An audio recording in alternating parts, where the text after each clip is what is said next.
Back on Resident Evil, baby. That's right.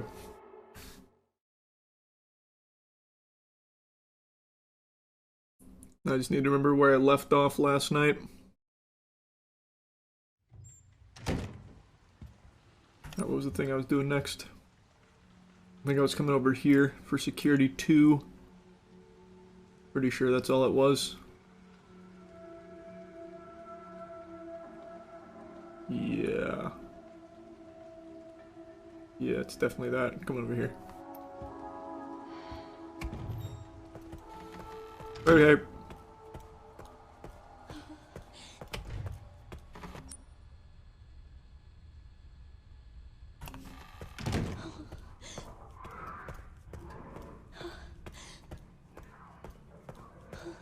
We finishing the game today?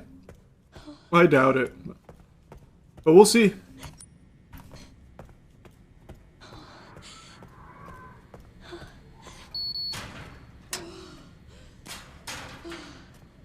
Security level 2 open, baby. Here it is.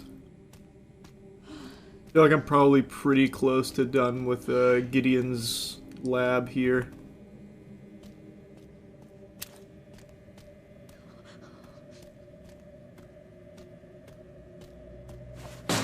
How far into the game? This is only 3 hours in, roughly. So not very far at all. The subject 171 is that girl near the save. Yep.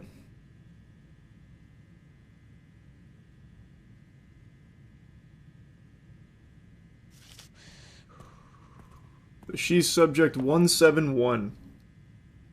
A number of cases where corpses infected with mutated T-virus strain exhibited rapid tissue regeneration, sudden violent behavior. Crimson. Oh, they call them blister heads instead of crimson heads in this. They've changed the name. Interesting.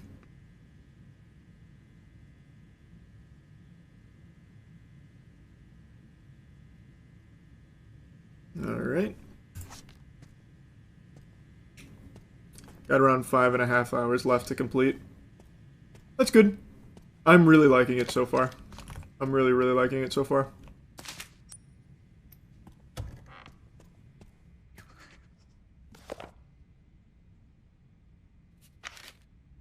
This must be it. Star, star, moon, sun. Oh, didn't mean to grab that one again. Wanted to do this. He's dead. I'm not so sure. We didn't check for a pulse.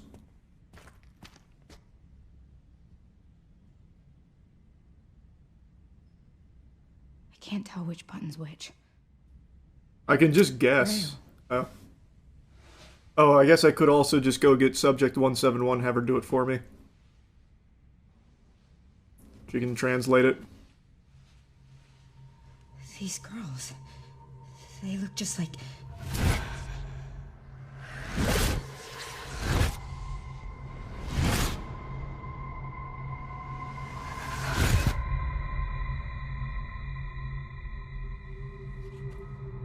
You're the one that locked her up.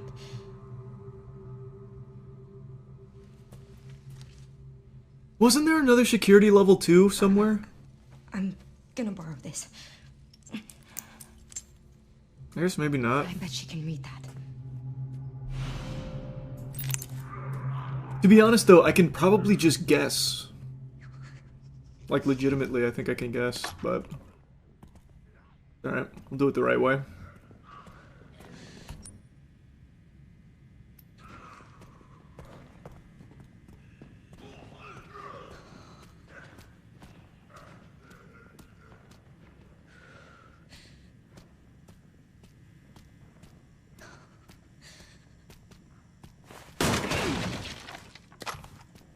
Only 2 bullets there, yuck. Oh, I missed scrap. Or was it?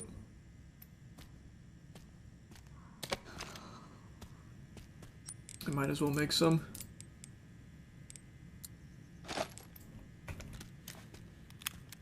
There's a bucket right over here.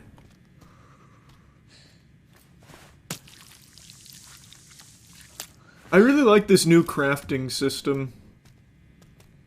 I feel like I have a lot of control over it.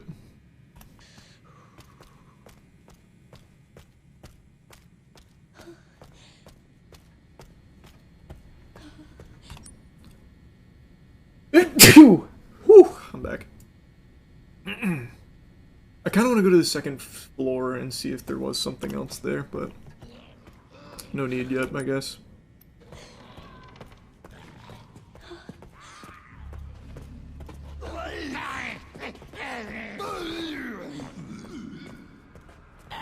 Fuck.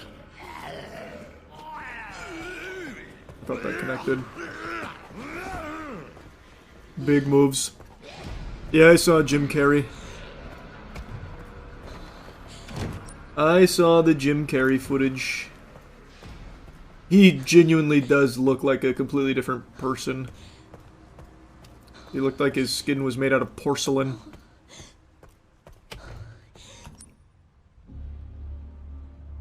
Nope, there was no security up here. Okay.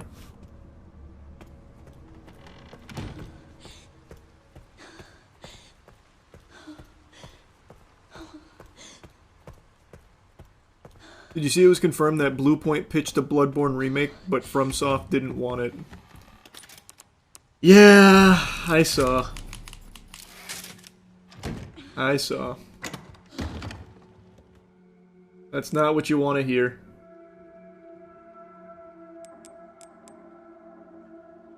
It said I got a new charm when I loaded that in today. This seems like a really good charm. So I just keep it in the inventory in this game. I don't put it on a briefcase or anything. That's so interesting.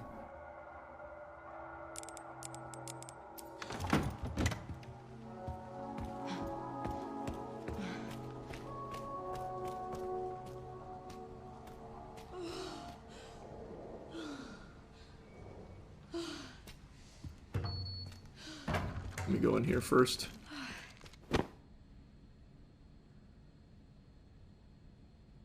Is there nothing on the doll to pick up? Okay.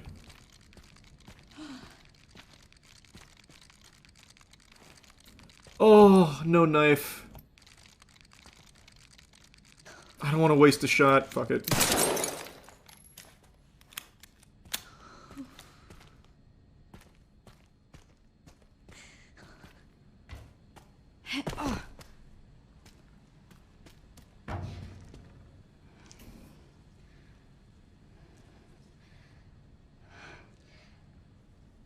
Hey. Why did they put you in there? I don't know. I've always been here.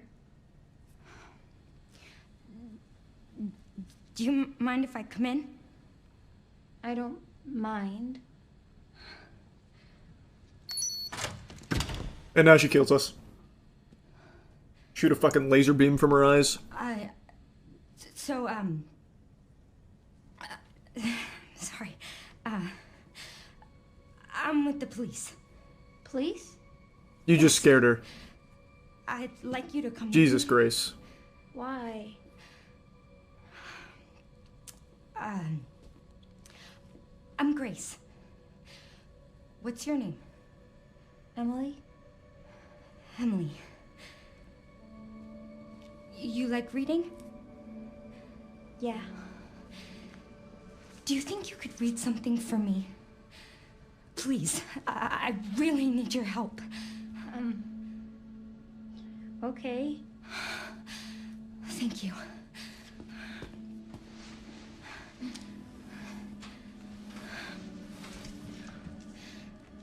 I'll take you there.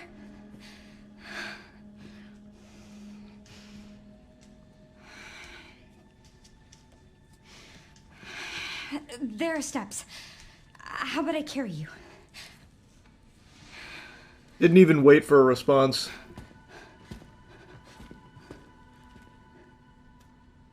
What do you want me to read? A combination. There's some buttons with Braille on them. Can you read them and then push the buttons in this order? Star, star, moon, sun. Sure. Thanks. Thank you.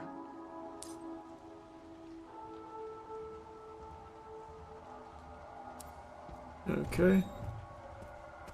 Actually, I have enough coins. Do you think I should just go grab the stabilizer for max health or just save them for more firepower? I answered my own question. We're gonna save them for more firepower because I'm assuming there'll be a lot more. I have to keep it together.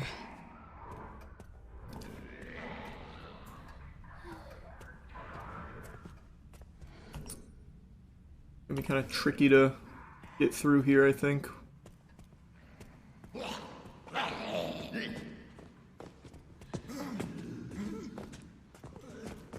Never mind, it was easy. Okay.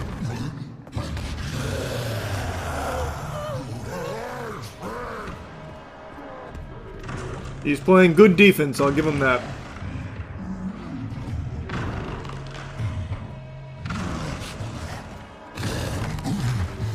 Can I kill him? I did get another shot for the Requiem.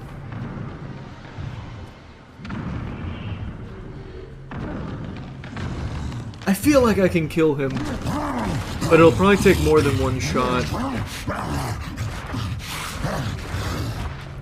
You can kill him with backstab injections? Really?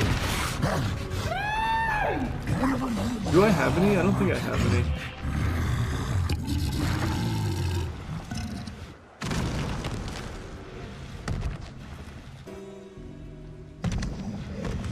Damn.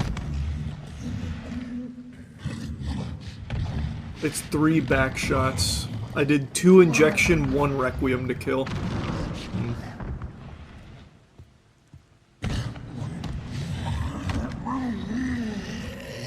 I'll just sneak around.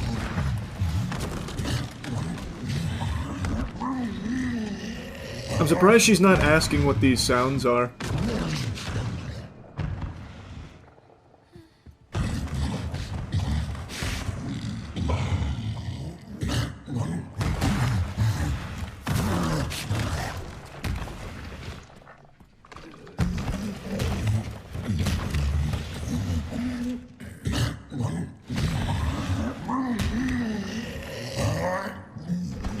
I need him to go left.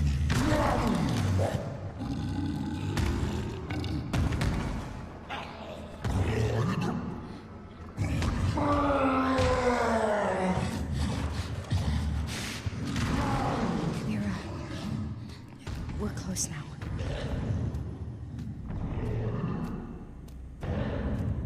There we go.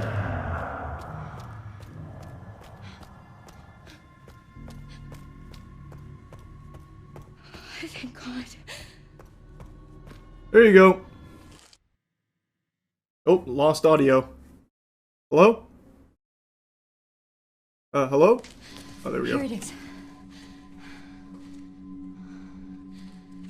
You think you can read it?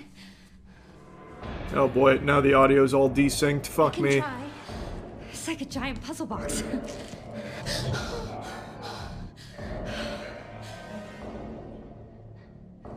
Oh boy. Our first glitch. Stay here, Emily. You handle this. I'll, handle that.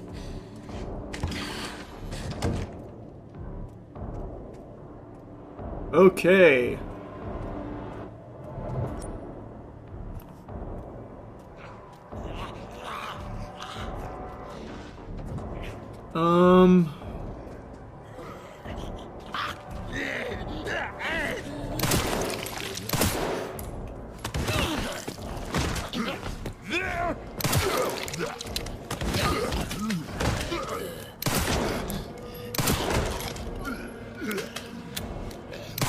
Oh, wow. Okay.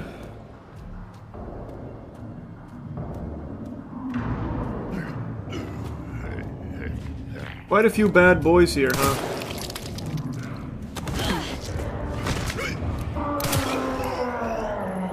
That just kill him? Huh. Didn't expect that to kill.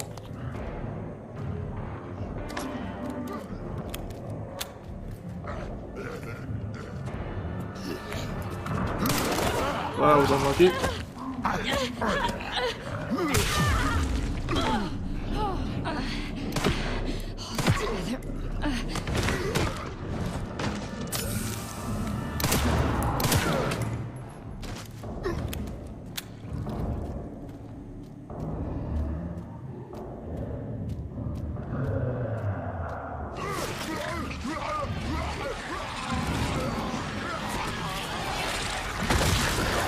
No shot, that's a crimson head.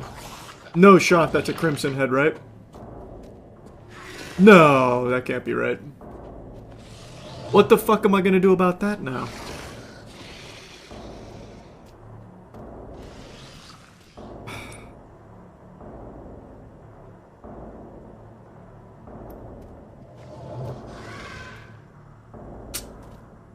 I don't have enough ammo to kill one. I don't have an injector. Grace? I did it! Oh, thank God. Come here. Come here. I found this. Well done, Emily. Thank you. Emily?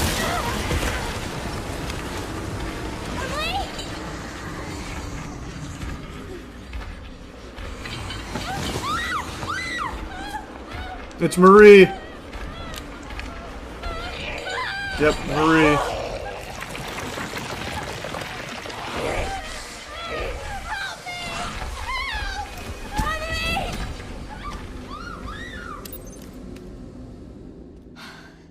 I thought that thing was dead. Grace, it's Resident Evil. Fucking nothing dies.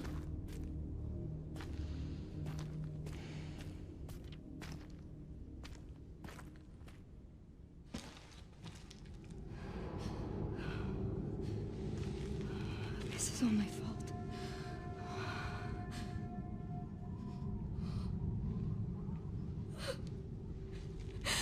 I can't just leave her. Oh, God.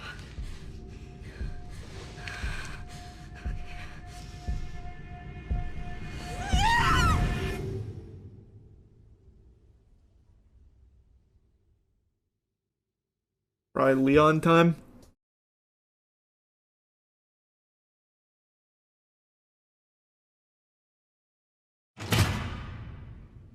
Leon!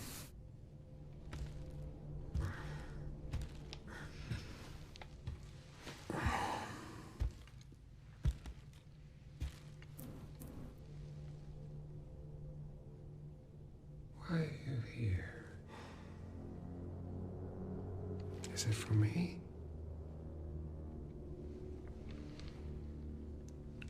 Or for her?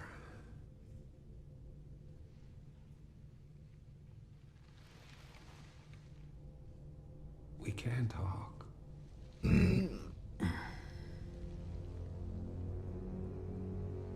Right.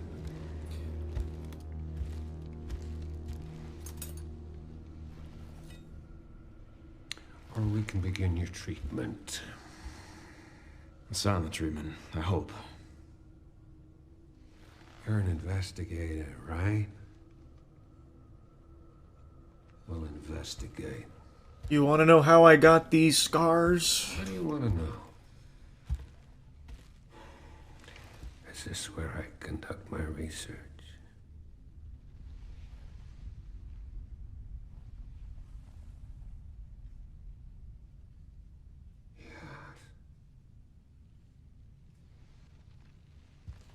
Leon, just ask him fucking questions, man. No reason not to. Brother, you're infected, you're captured, might as well know. Now he's fingering our infection. Disease here.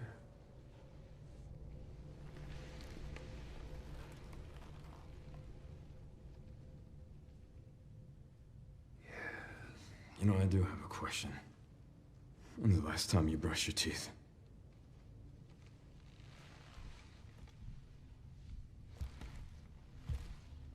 Damn, fucking roasted, poor guy.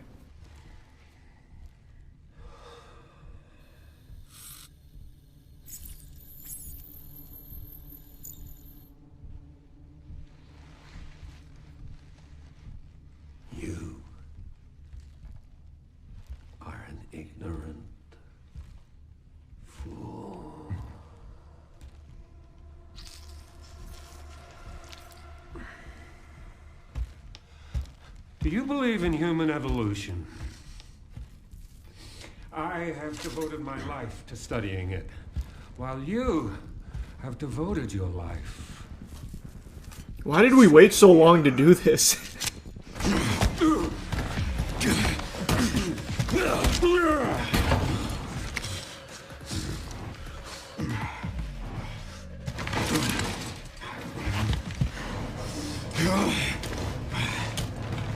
You're a dead man walking. Hey, can you hear me? Leon, I've been trying to reach you. Sorry, I was a little tied up. Did you go to ask for it? The floor plan? Yeah, sending it now.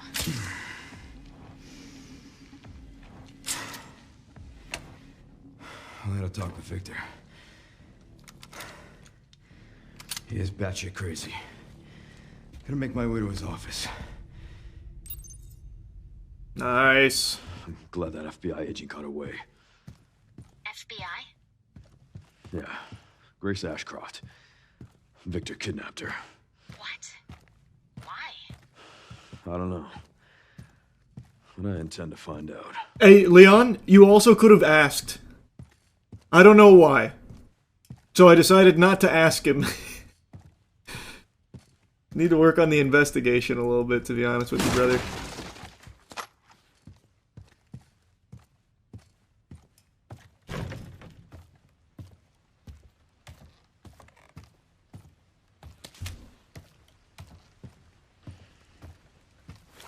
Wait, let me check over here first. Nice. See, almost missed that.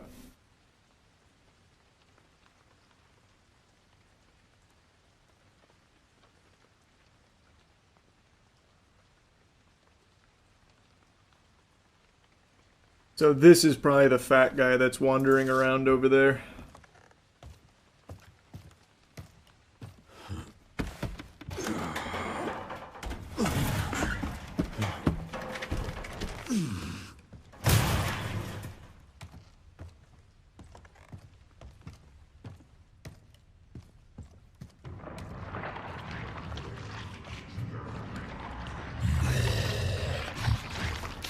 Oh, wow. Nope. Never mind, it's this guy right here.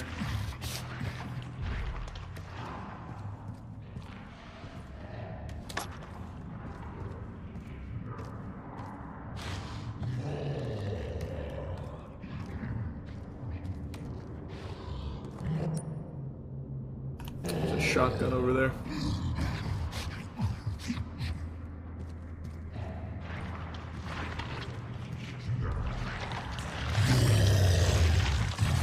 Mind if I just, thanks.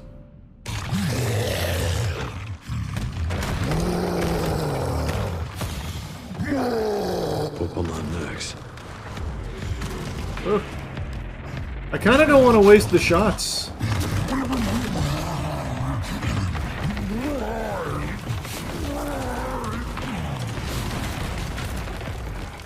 Yeah, I already gave him the slip. Oh no, I have to kill him.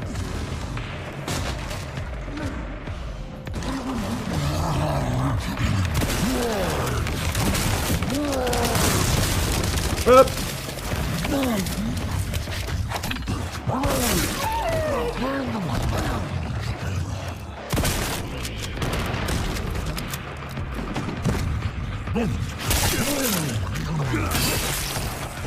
Felt that one, huh?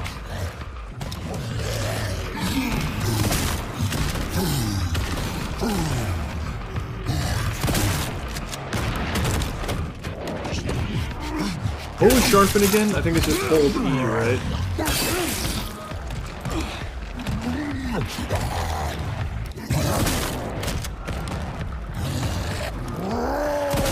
Uh-oh.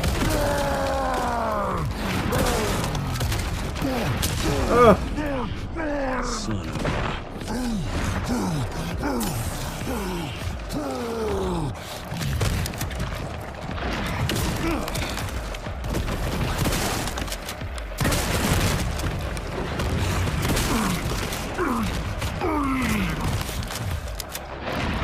No! Jesus Christ.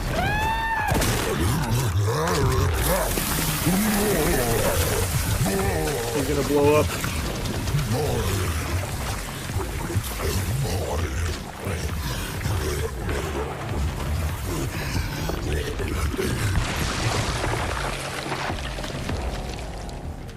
Sorry, but I'm not on the menu.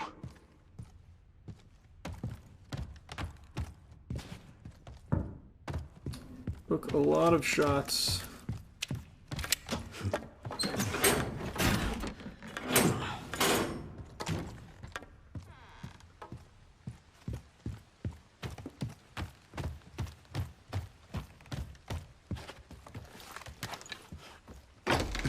Ah, so Leon can open these. Nice.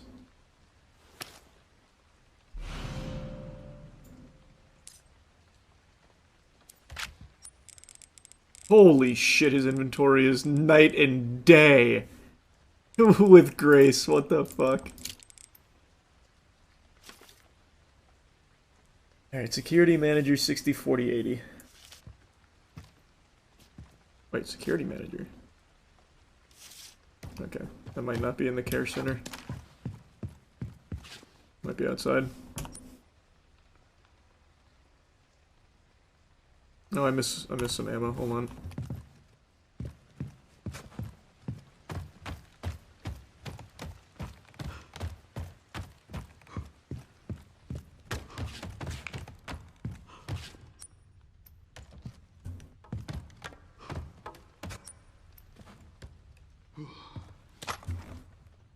And there's a shotgun over here.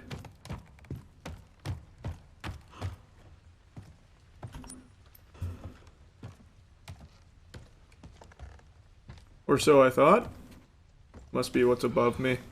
I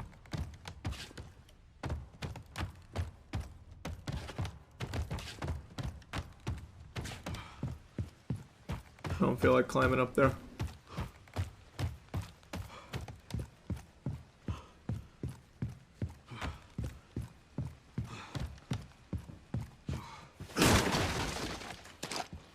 There we go. Got some shotgun over here anyway.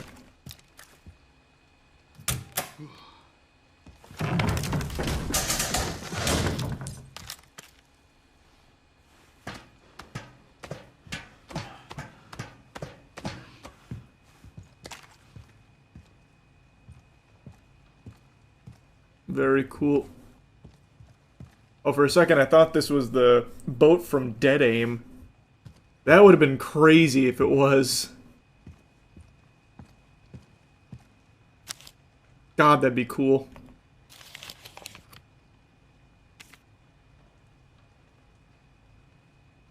Enact code 6 at 2030. V. Code 6 at 2030.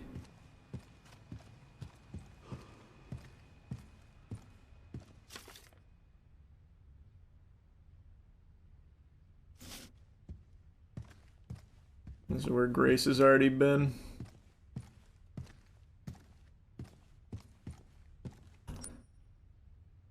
Okay.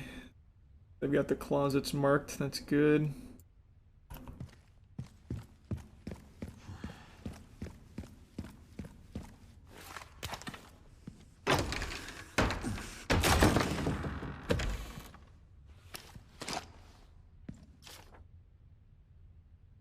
I already killed the chef and got the pantry key. Oh, I could go kill the other big guy, I guess. The other gluttonous guy. There's another warped closet on the 3rd floor. This place is infested. His office should be upstairs.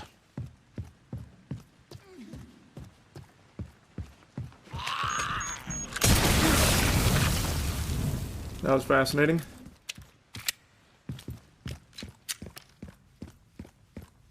Tell you something, they weren't doing that on the Grace playthrough there.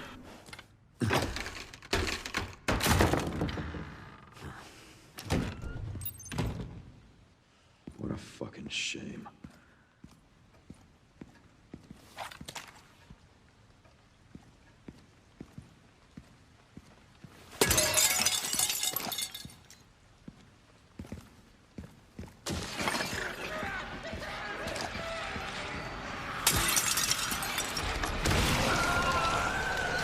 Yeah.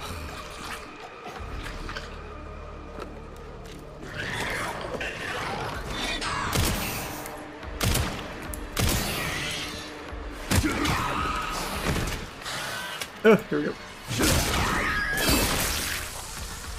Okay, so he can handle blister heads very easy. Grace, it actually took 23 shots. I have to wait.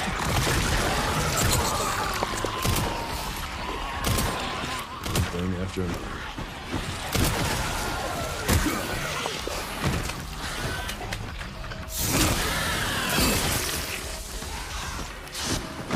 Oh!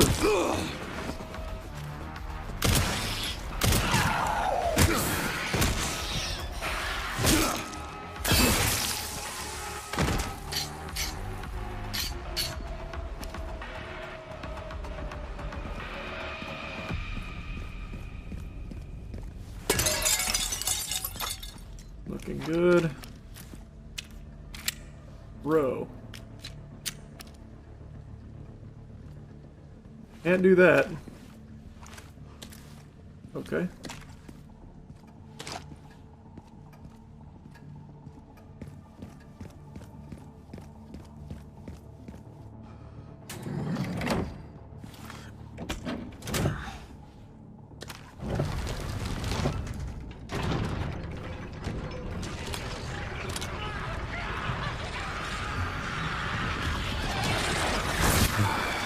Every single time.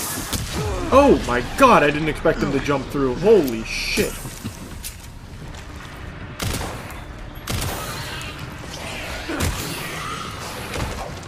Just animation canceled there.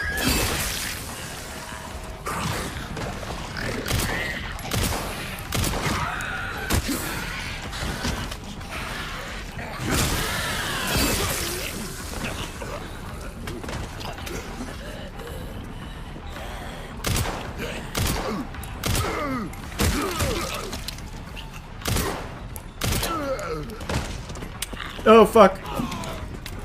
Close shave. What a dodge. I should have just parried it.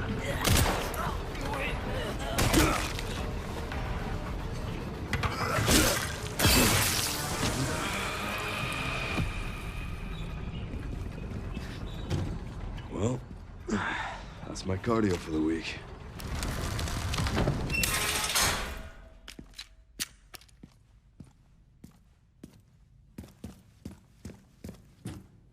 Nice. Clean. Damn it. Oh, I didn't even check. No, I didn't miss anything. I did miss an herb outside, though. It's okay.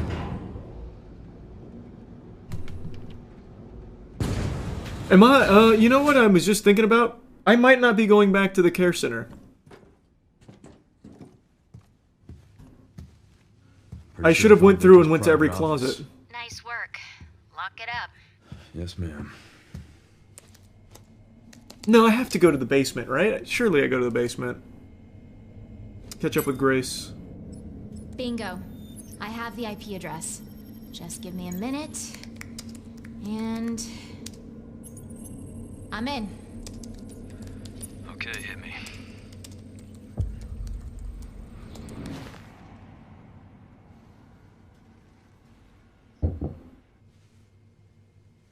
Sherry. You're killing me.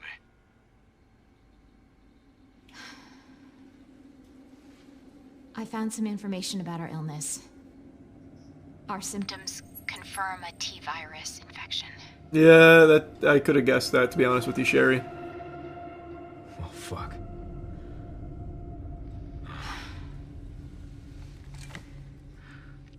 Wait. At least we're in it together, right?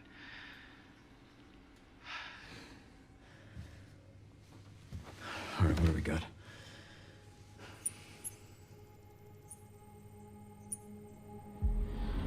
Help us.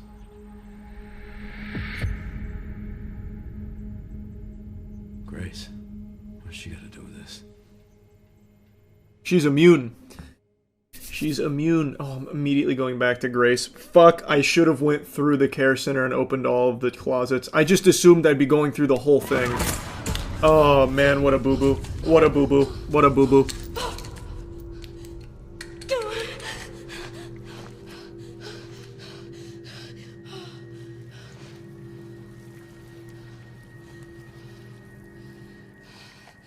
Hang on, Emily.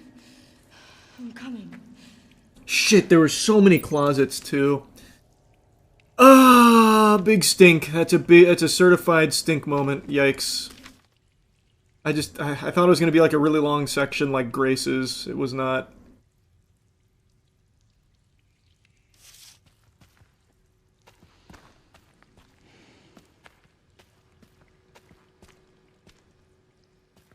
Gotta find the item for that. Hospital. His eyes popped out. Like a cartoon character when they see boobies.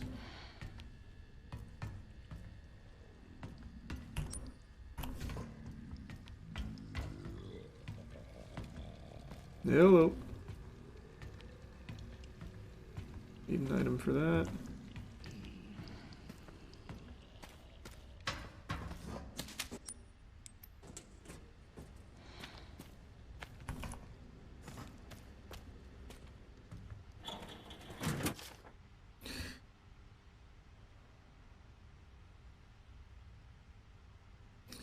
That's Marie.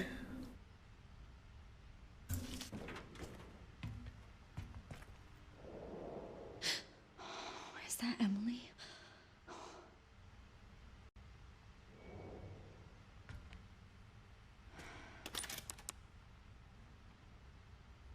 The fuck? 1625?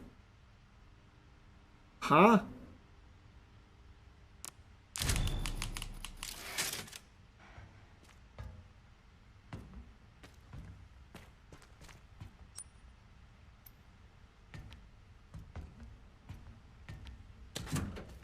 Or 25. Yes. I didn't feel like it was that long already, though. Already full. Need a wrench.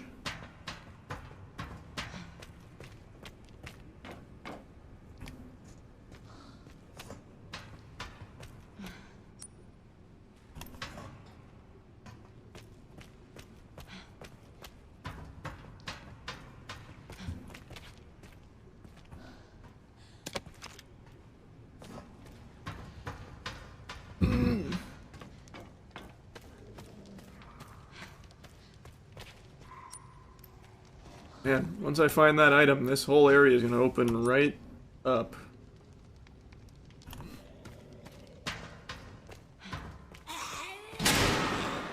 There's just blood in there.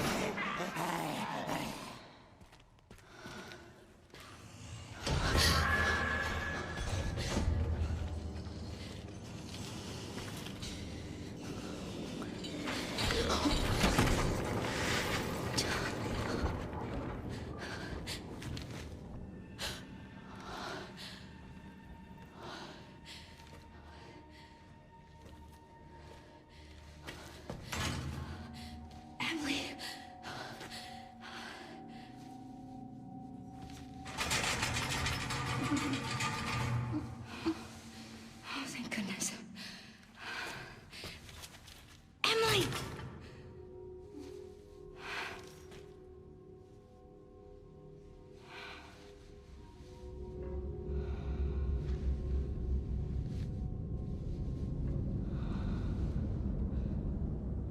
It collects things.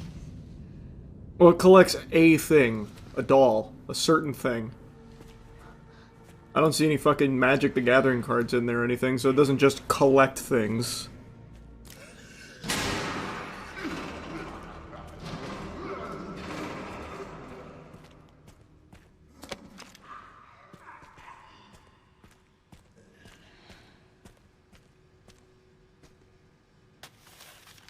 Gotta insert the 3 joint plugs and pull left lever.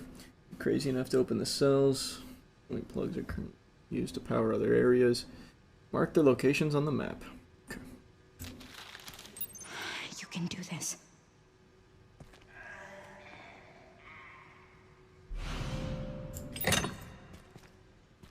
Alright.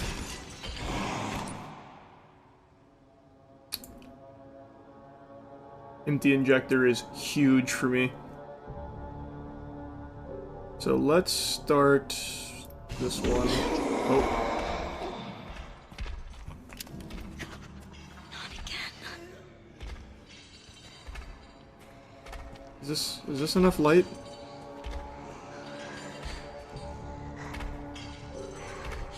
I don't think it was. I think I probably should have hidden the cell. I just got drawn to the light like a moth.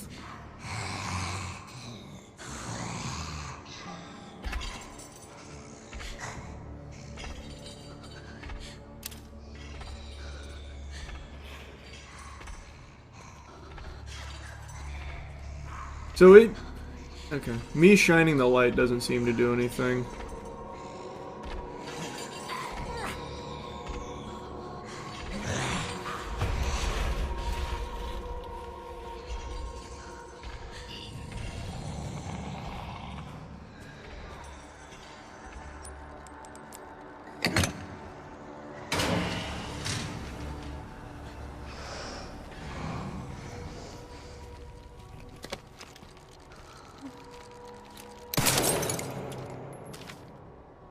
Taking toolbox to the boiler room for repairs. Okay. I need something to open that. Like I can climb up there. Yeah, I'm gonna need wrench. I don't have a knife, so I had to shoot it.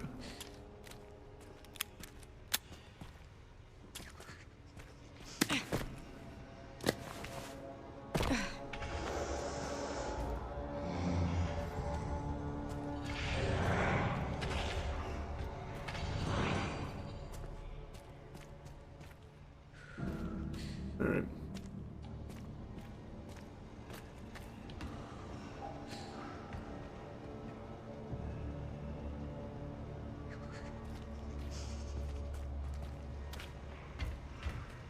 I think I'm done in there for now.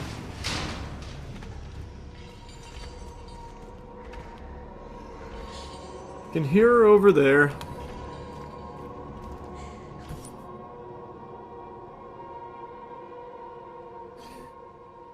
So I think probably we have to start over here would be my guess, because I don't... Well, I guess I can try and go over there first. It's closer and we can see. I just have a hunch that it's not going to work there.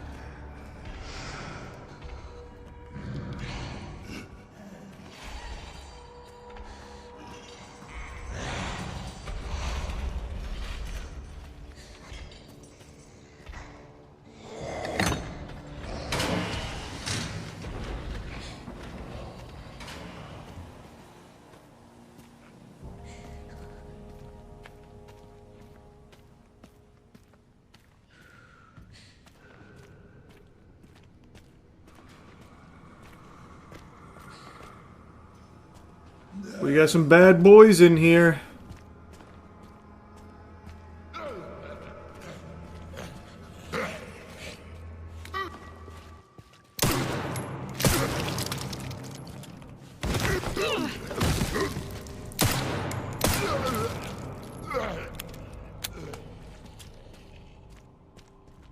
I wonder if this is... What was it? 60, 40, what? 60, 40, 80. Yep.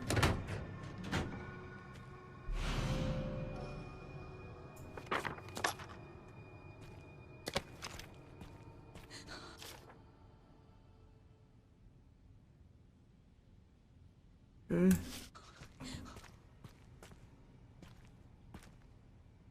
So now I've got the map of the raccoons now. That's good. That's very good.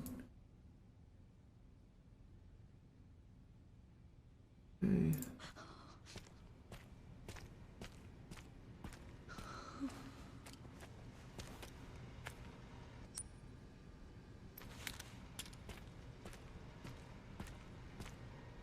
Let's grab this, since I don't think this needs to be powered right now, since I don't have the item to turn it. And I'm out of space! Let me make some ammo. Oh, actually, better yet.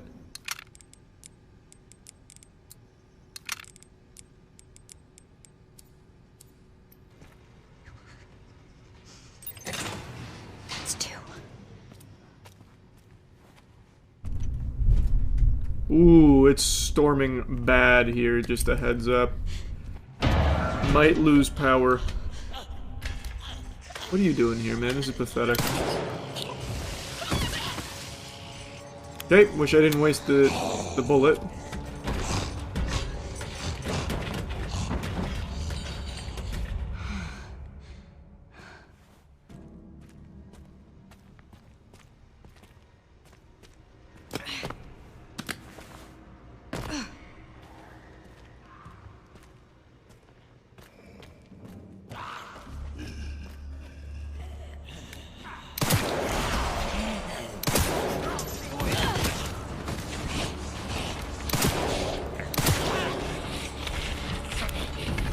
Oh boy.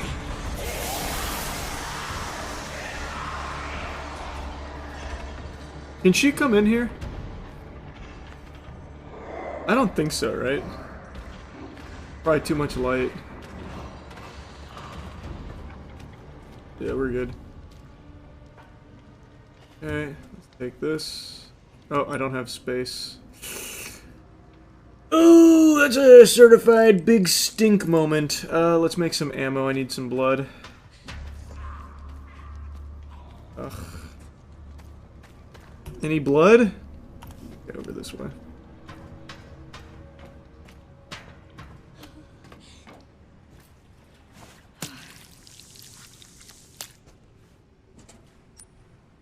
Oh, I still have this. Well, now I don't even need the space.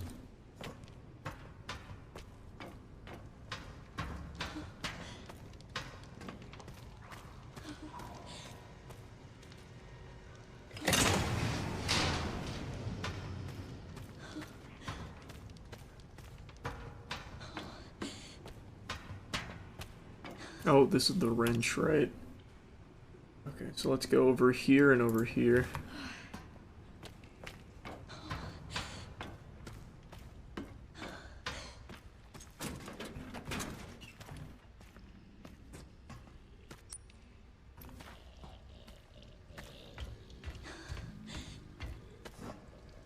Let's see what we got in here.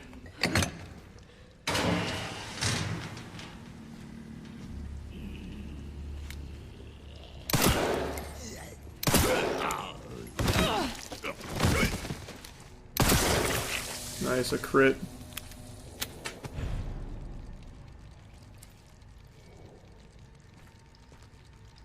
Got a Molotov.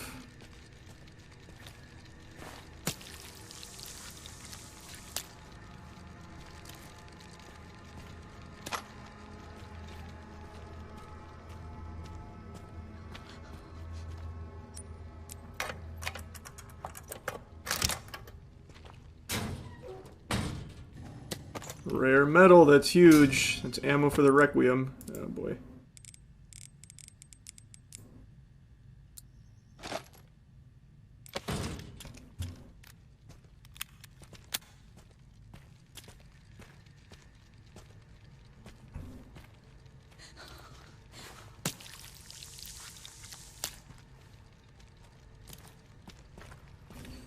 Okay, that... Oh, there's a raccoon in there.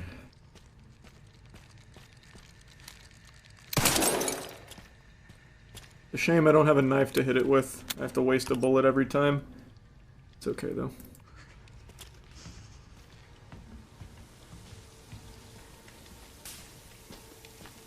That will kill me, I bet, if I touch it.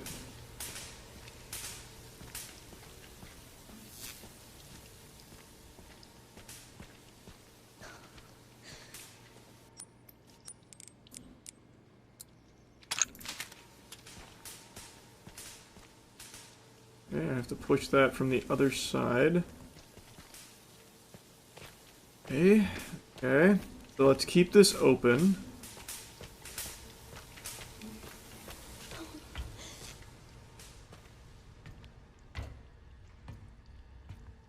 Oh man, I can feel a big poop in there.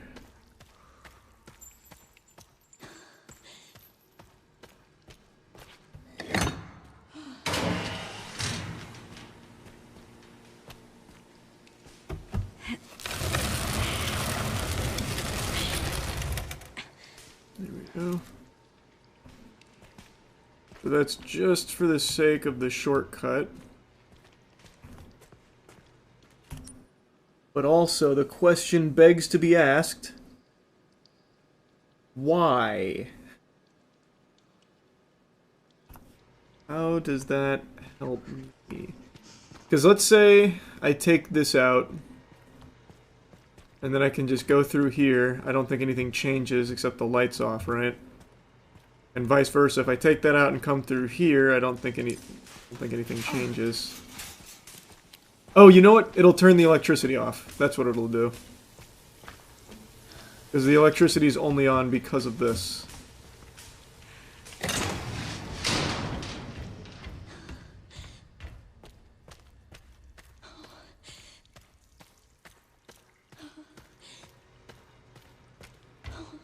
There we go. So now I can explore the sides.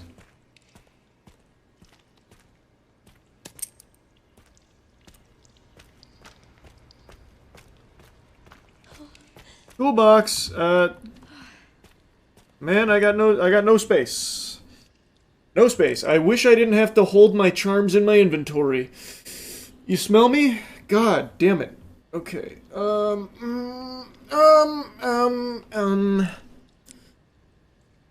Okay.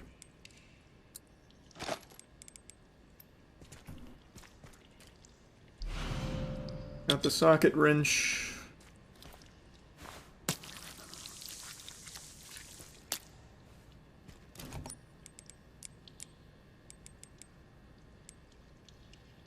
I wonder, should I just pop that? Nah. That doesn't even help me with my inventory management.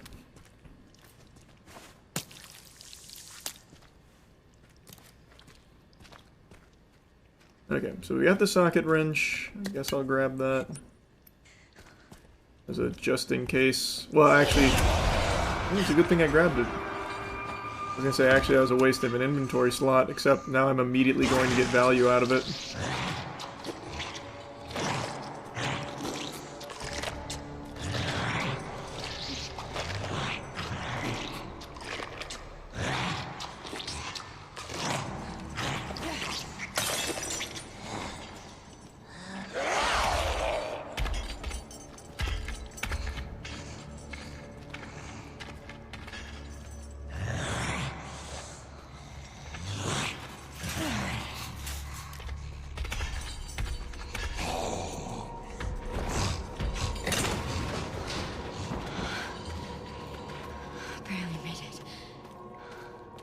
Barely made it. That shit wasn't even close. Okay.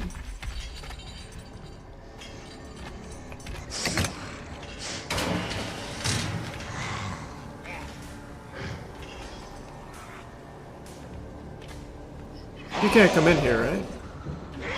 Oh, she can't. He can.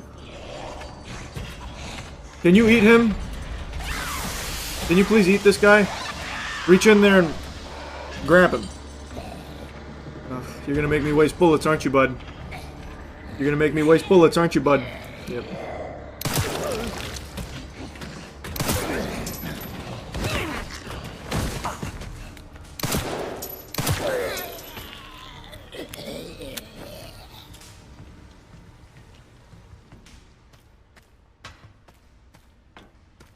Let me save real quick. Oh, also let me store. I used my med injector. Store that. I'm gonna keep these two since my med injector's gone. I'm gonna keep that just in case. Actually, let me store that too. I don't need that right now.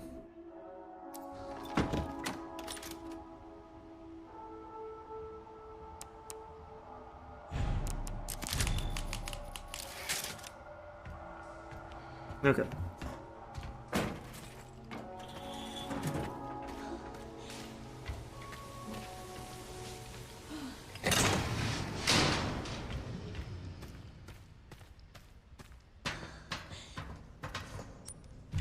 Okay. Probably elevator time now, so I can get the last thing. Of course, you had to be here. I see. I didn't think she'd hear that. I'm probably cooked. I didn't know she was so close. Maybe she'll forget about me. She didn't. She found me. Honestly, just kill me at this point. Oh, fuck. Well.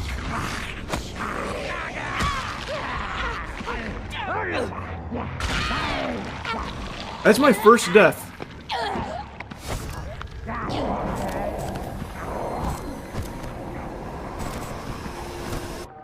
Damn. This actually legitimately could have been a deathless run. I didn't realize she would hear that shot.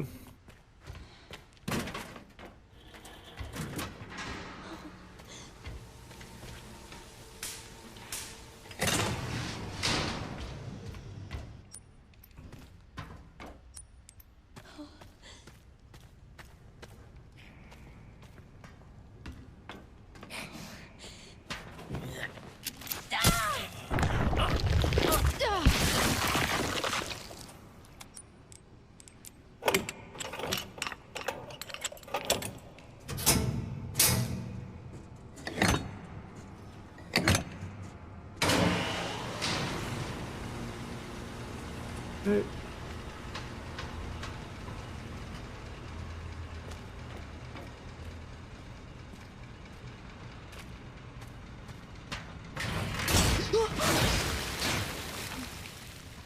What just scared me? Oh. I didn't even notice. Alright, so that's off limits for now. We'll go around.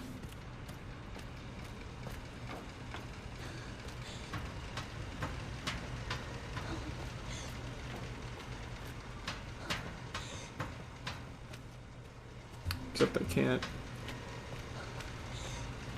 I thought that was gonna raise the elevator there. Maybe I don't do no, I have to do elevator right now. There's nowhere else I could go, because I already did furnace. Oh, socket wrench, I need to go this way. Yeah. So I need to take that back, go here, open that. Yeah. Okay, that's what I have to do. Let me just see something else here real quick. Can I crouch through this? I can. Oh, wait, no, go back. I don't want to go all the way. No, go back. Okay.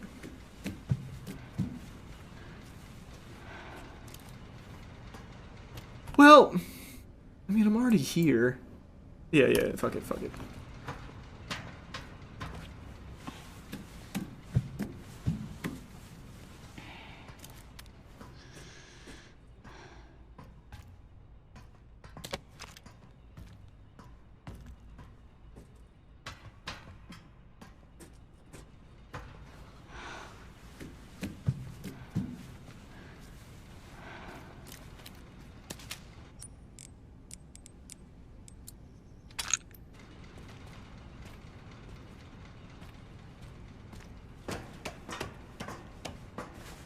Very good. The smell.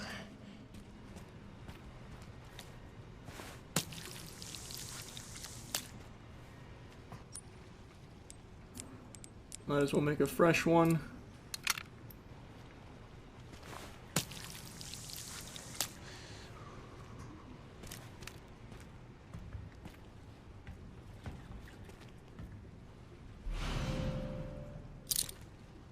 Okay, we got the forklift key.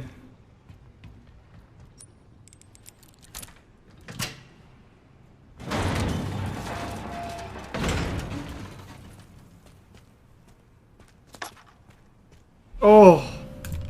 More inventory, let's go!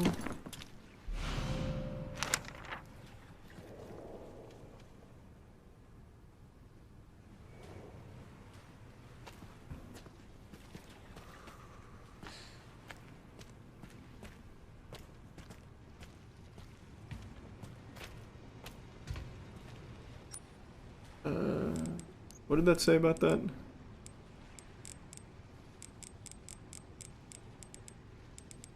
It's fine. I need to drain this. Let me see what it said. Something about turning... Danger state to the tank after drainage. Follow fall protection guidelines when crossing. Joint plug. Drainage system. Turn valve to drain water. Where's the valve? Oh, you know what? It's probably by the other forklift. Let me grab this. Well, actually, if I'm going to do that, I probably need to keep that there. No. No, I don't think that's how it'll work yet, because we have to go through this way, and then I'll go on the other side. I don't think I actually need to drain this. Oh, yeah, I do. That closes that door. So I definitely need to drain it.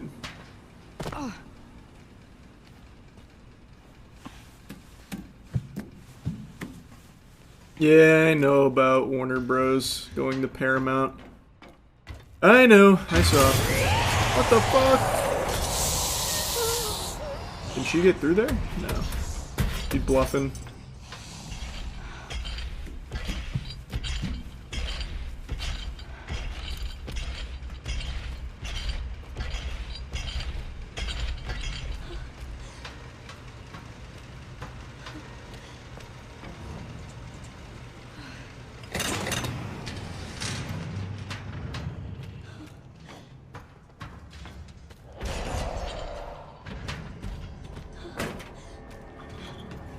I heard her down the hallway.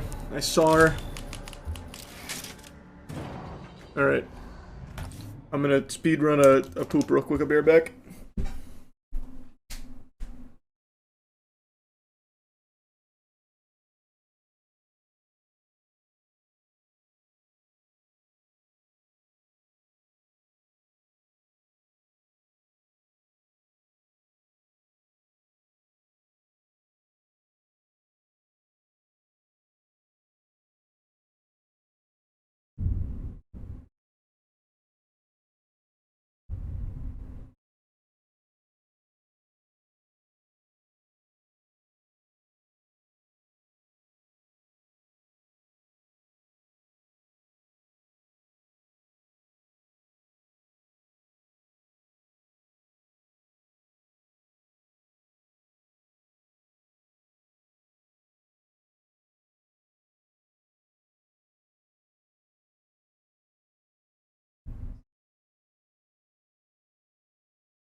Oh, okay, I'm back.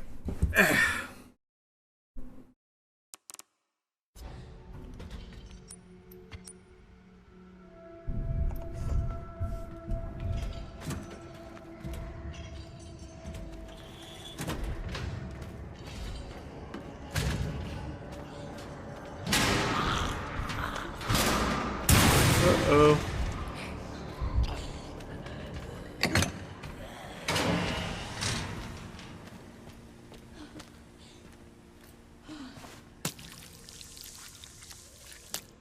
Alright.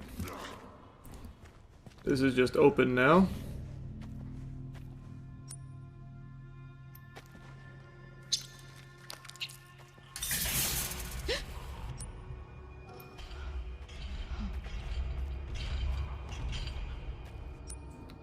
Gonna come around here and hit this forklift. Why are you hanging around here so much? Alright, just eat him. You've already dropped in, just eat him.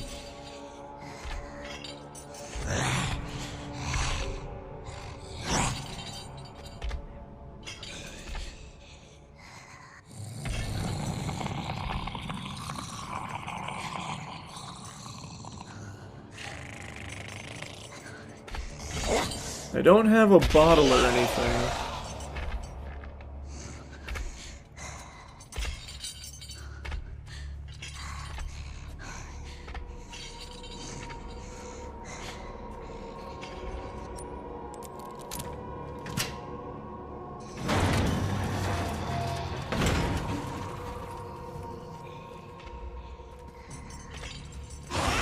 Oh boy. Oh boy. Watch.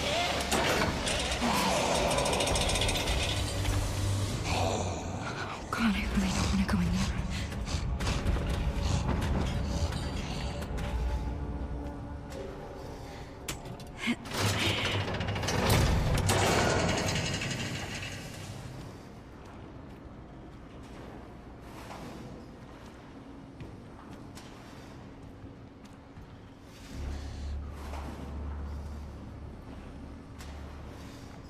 Huh. This is interesting. Let me pop this lockpick.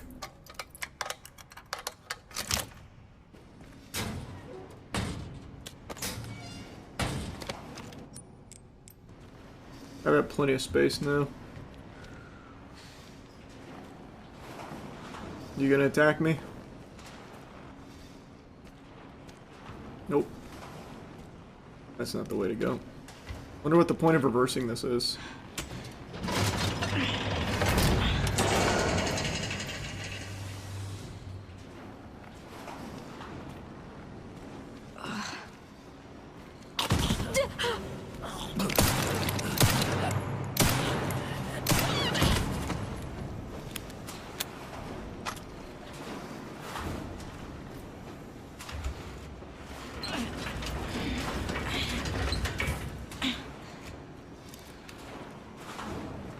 Oh, so I can go that way.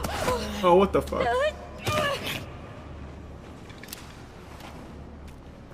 Okay.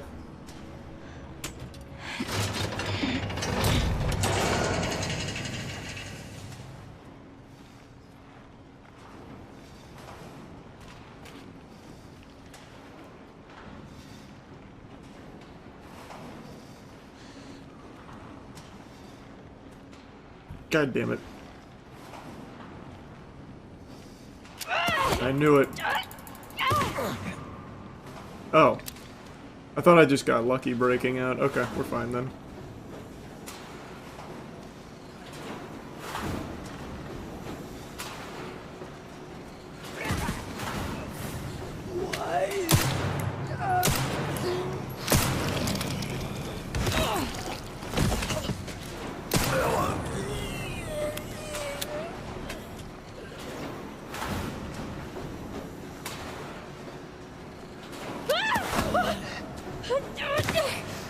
God, stop. There we go. Stay calm, Grace.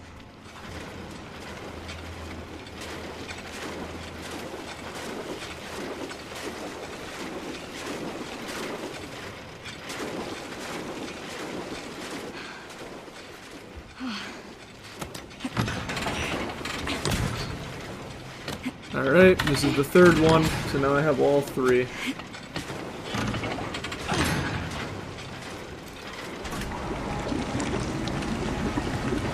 And it looks like it's about to be a boss fight. It's giving me a save right here.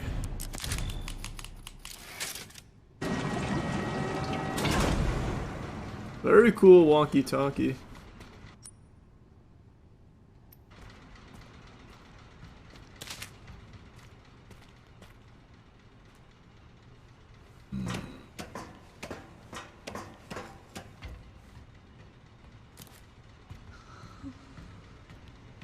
Molotov.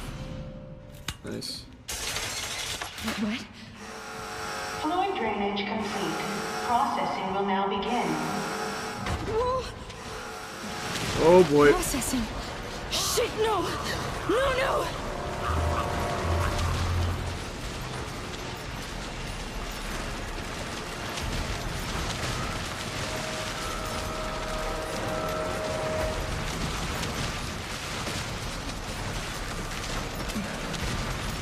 Okay. Oh, no way. Oh boy.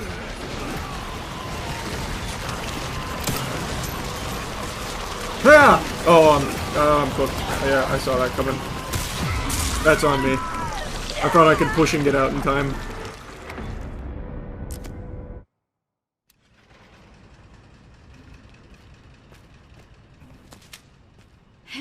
Fuck.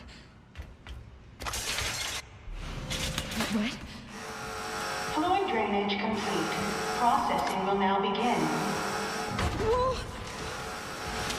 Processing. Shit, no! No, no!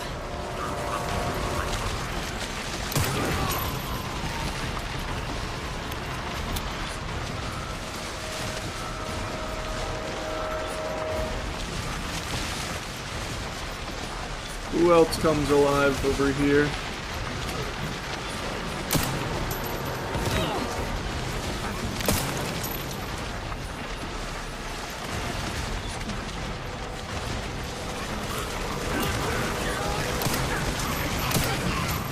Oh no! God damn it! Push him off!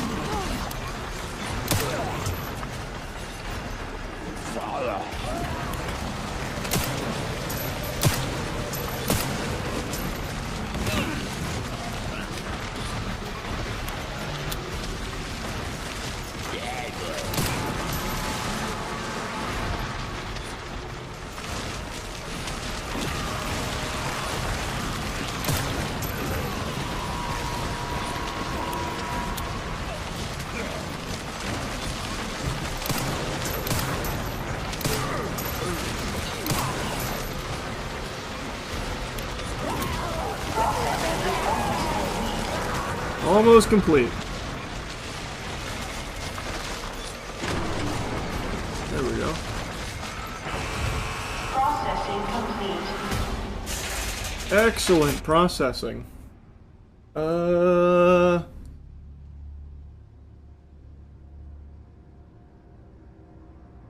You know, maybe I should have grabbed the stabilizer back at the care, because there's only 4 of these in the game, it seems. Maybe I should have just grabbed the other one.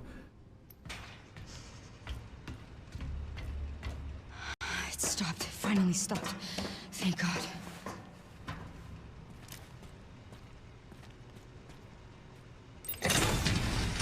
Last one. I need to free Emily and get out of this place.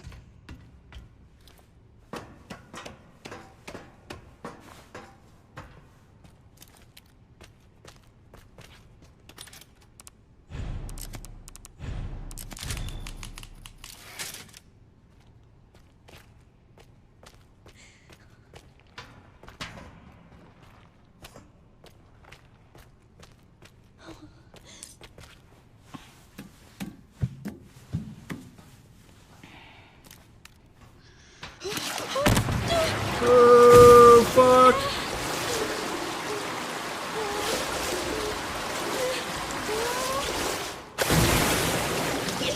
Oh, I got in my mouth. That's no good.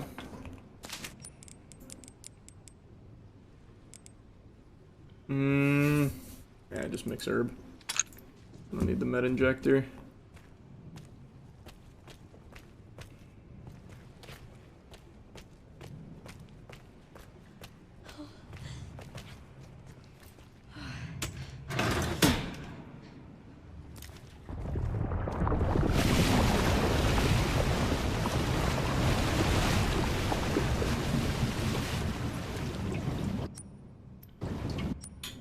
Could have done the med injector, huh? Alright, let's pop this. Let's pop... Yeah, let's just pop that. Now we'll get the blood.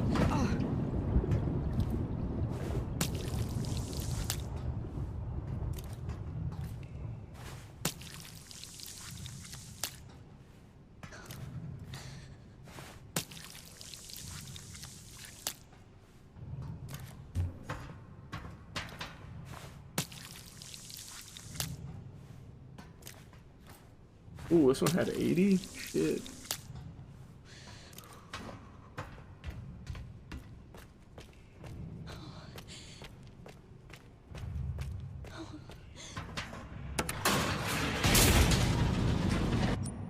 Okay, we got a lot of good stuff. Alright, now I need to go over here. Well, I need to go over here, then over here, and then over here.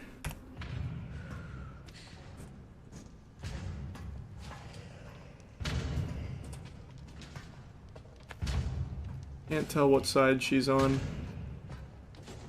I think she's that way. I only have one earbud in, so it's hard to know for sure.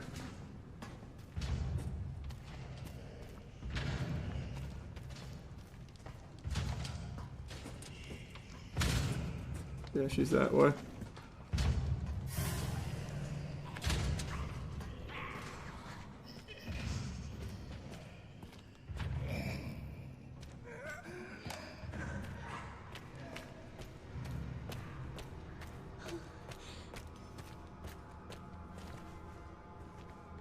Use both. The other one's broken. Wouldn't even matter if I put it in, it doesn't work. It died of a broken heart since I never used it.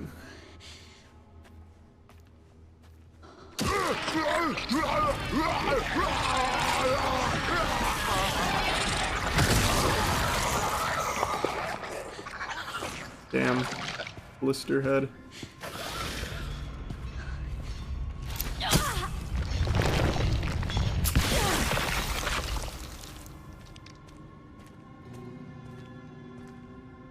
Nothing else in here, right? No, just blood. Crimson head. Nope, they're called blister heads in this one, actually. Oh, wow, I just got stunned on that. Nice.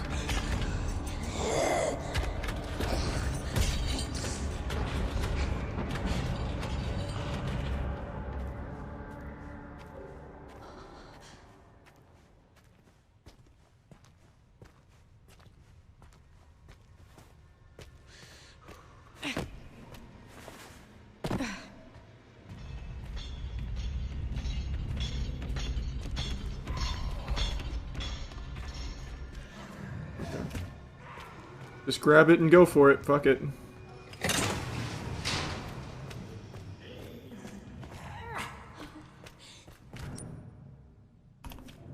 I feel like I should save before doing this, but I'm not gonna.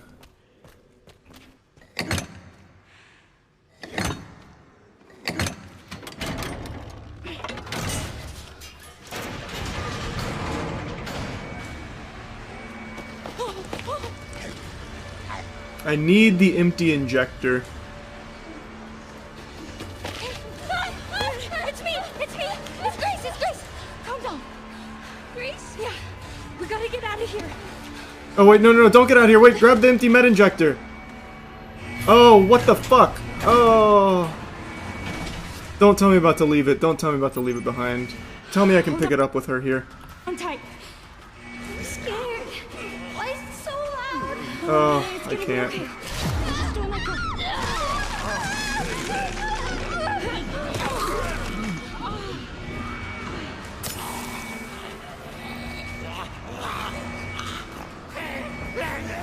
Okay, what the fuck? How am I supposed to even get by them there without taking damage? Ugh.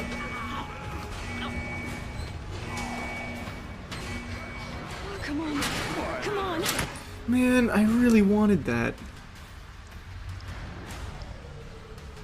Was it not in one of the no, they just broke it. It was in the fucking broken cell. I honestly kind of want to just go back to the save. I'm not gonna lie. I feel like I should. I'm going to. Where's the auto? Escape via elevator? Fuck. How about auto 2? Unlock the cells. Perfect.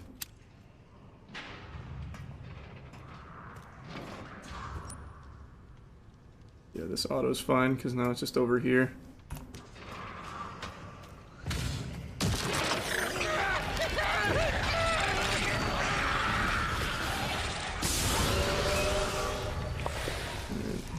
In that one.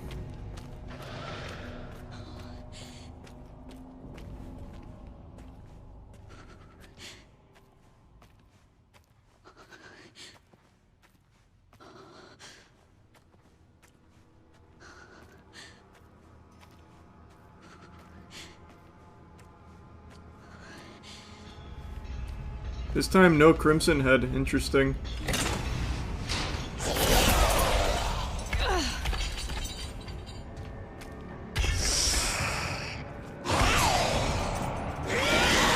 Yeah. This time she's not falling for the bait. There we go.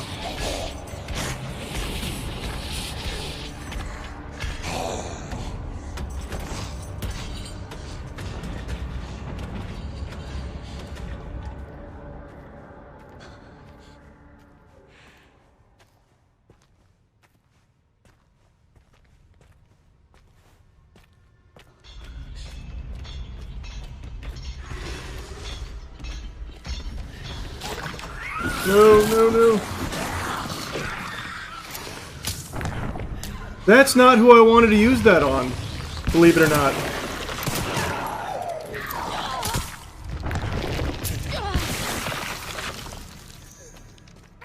Wish I hadn't done that. Okay. So how do I get it from you? Guess maybe through this one? Or maybe I can unlock certain ones. Put 2 in and see what happens. I don't think so, because I think I need to do all 3 to unlock. How the fuck do I get that? I thought this is the one where the guy knocked over the gate earlier. What if I killed them all in their cell? Hold on, before I waste all this ammo, let me save.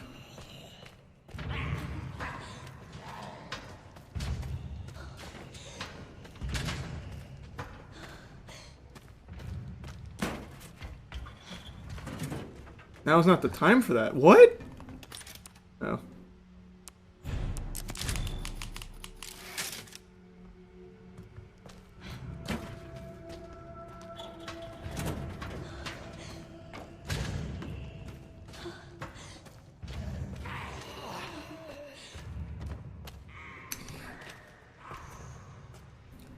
I feel like this is gonna be a huge waste of ammo. But there's no other way of getting in there except for when I unlock all the gates.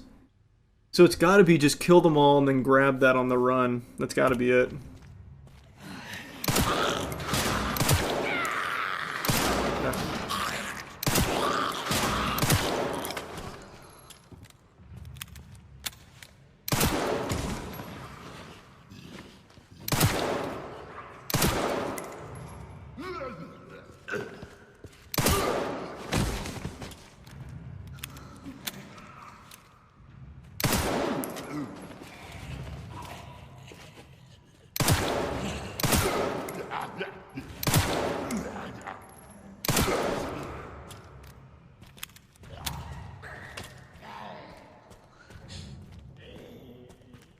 Oh my god, there's so many.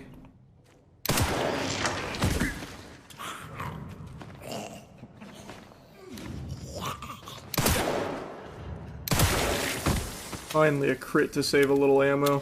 Oh, I almost just shot in there. Imagine.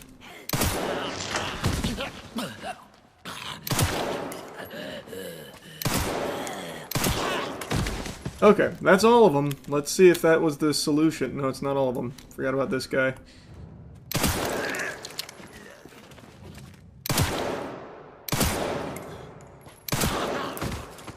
Put him back to bed, tucked him in. Okay, that's all of them.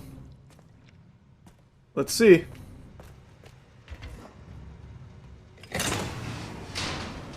For some reason, I just get a strong sense that's what's gonna happen is they're still just going to spawn. But we'll see.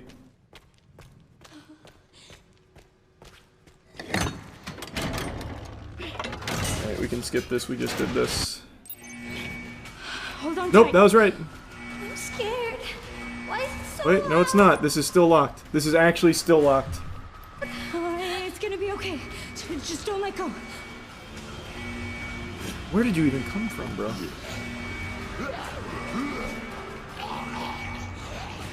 Okay, so that's not what you do. How do you get in there? It's a triggered event for him to push the gate down. Yeah, and he did that. He already did that once. Oh, wrong one.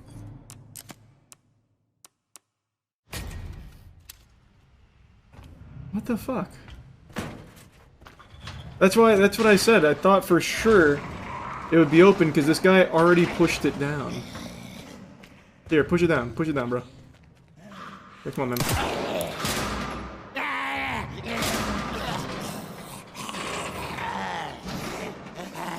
She came back and put the gate up. What? What? We all saw him knock that gate down earlier, and now it's just back up.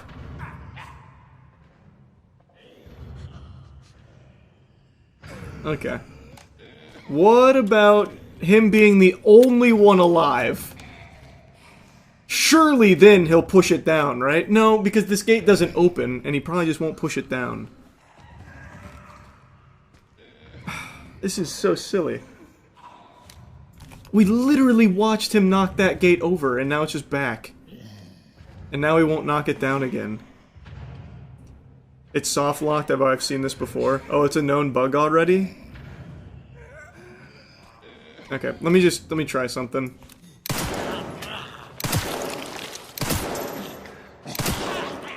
Similar idea to the last thing, but I'm gonna keep him alive. I want that stabilizer.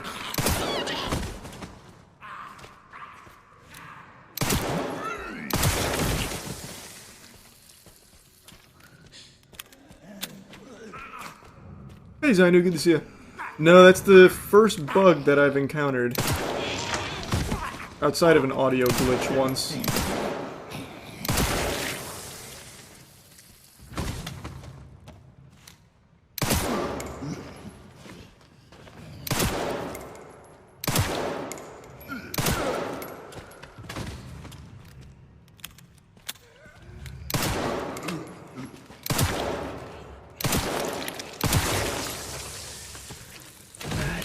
There should be one more guy somewhere over here for me to kill. Unless he's just scripted.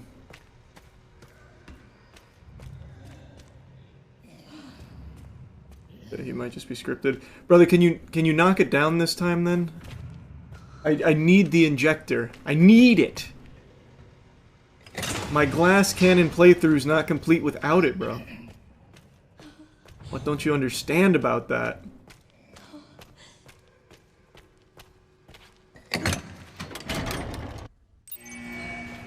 Hold on tight. Tell me you knocked it over. Why is it so loud? Oh, wrong one.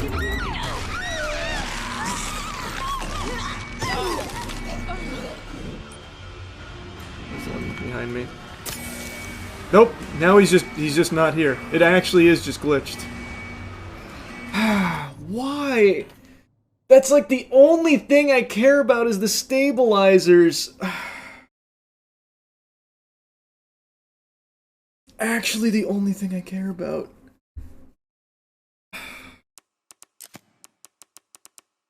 Yeah, well, might as well save the ammo. Nothing I can do to fix it, I guess. That's crazy. Because one time when we came through, he knocked the gate over. And now it just got put back up and there's just nothing I can do.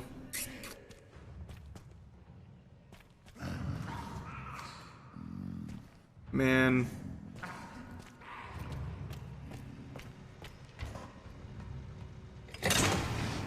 Load an earlier save. Brother, I'm not doing the entire zone again, no. That happened a while ago when he did that.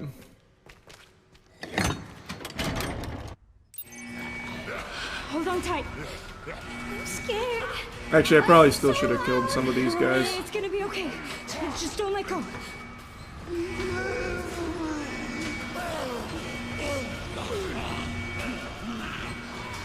Come on.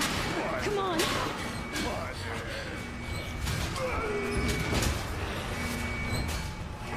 Just What an down. unfortunate glitch. Why won't they close?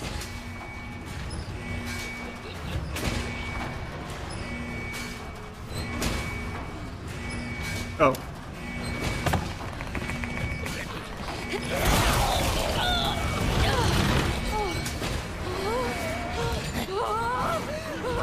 Oh, stay away! Come on! Go faster! This game owes me an injector. I'm not letting it go. That's infuriating that that happened. Are you hurt? I'm okay. That's good. Good, Emily. Maybe we can pick it up with Leon. No, I doubt it. Leon's not going to come down here. I can already tell. There's nothing left to do there. What's going on? If Leon was going to go there, there'd be warped closets.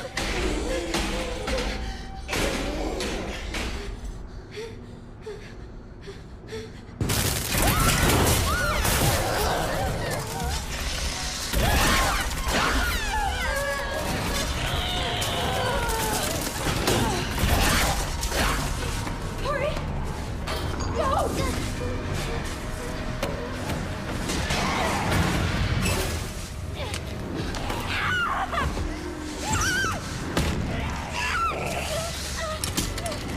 Shoot it!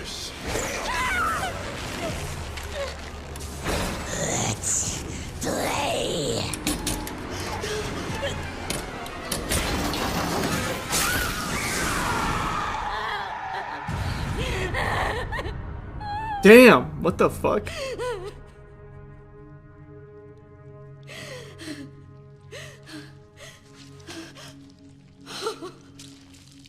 Oh. I was gonna say, how are we gonna play with Grace like that?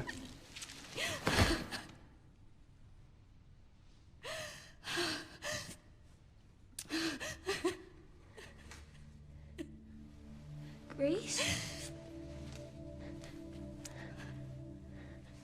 Grace? Are you okay? Yeah. Yeah. How about you? You okay? Here, I kept this safe for you. Aww. Thank you.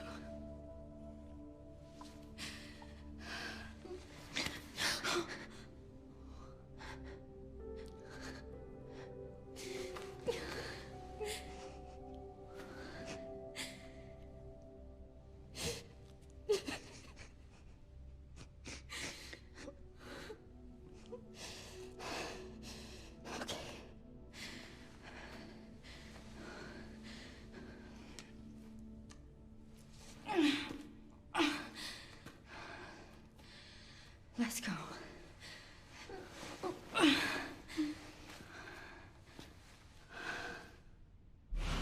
We got the last cube.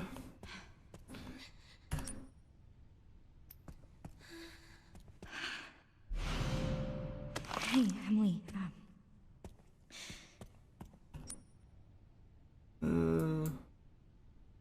I got everything else, except that blood bag, which I don't need. Do you maybe want to leave with me? It's not safe here. Yeah, like, what's the alternative, Grace? Obviously. Okay. Good. Put her back in the cage. Thanks for your help, sport. Back in the cage. Good.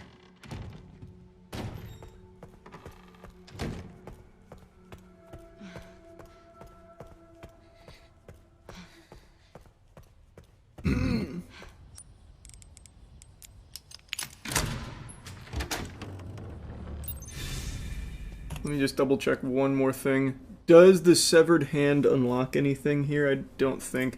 Let me get this stabilizer over here, because I think this is the last time we're going to this area. And since I just got robbed of a stabilizer because the game bugged, I might as well pop these coins.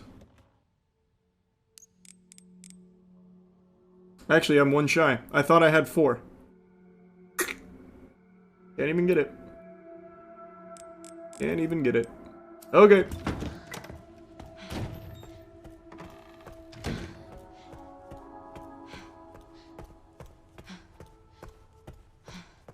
It's part of a big Easter egg. No one has solved it yet.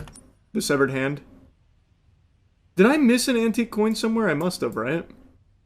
Because surely they wouldn't have this here without enough antique coins to open it. So I missed one coin somewhere. And it's probably over here. Somewhere in the rehab ward, I must have missed it.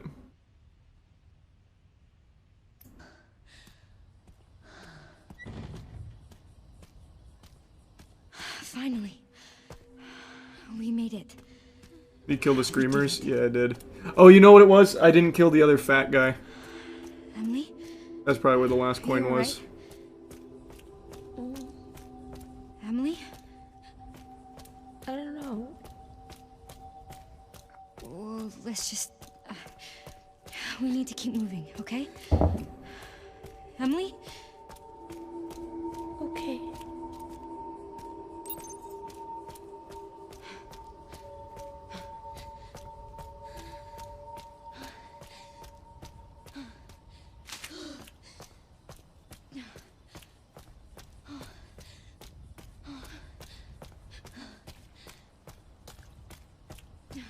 Thank God, a helicopter.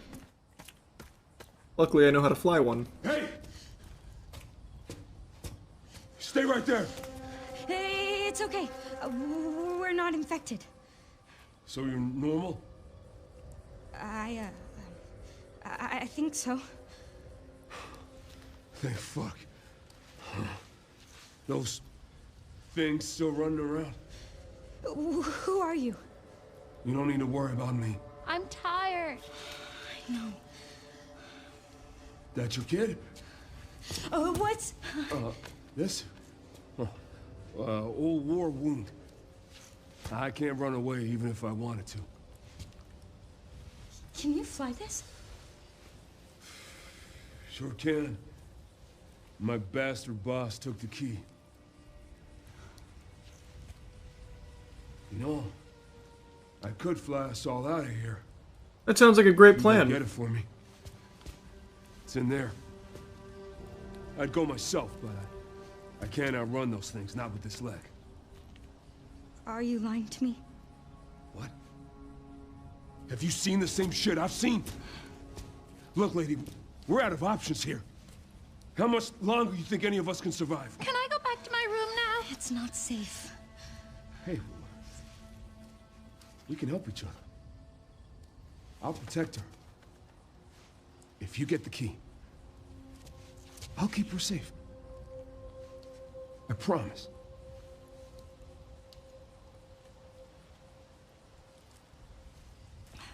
It's a deal.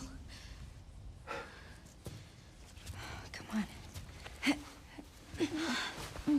got you.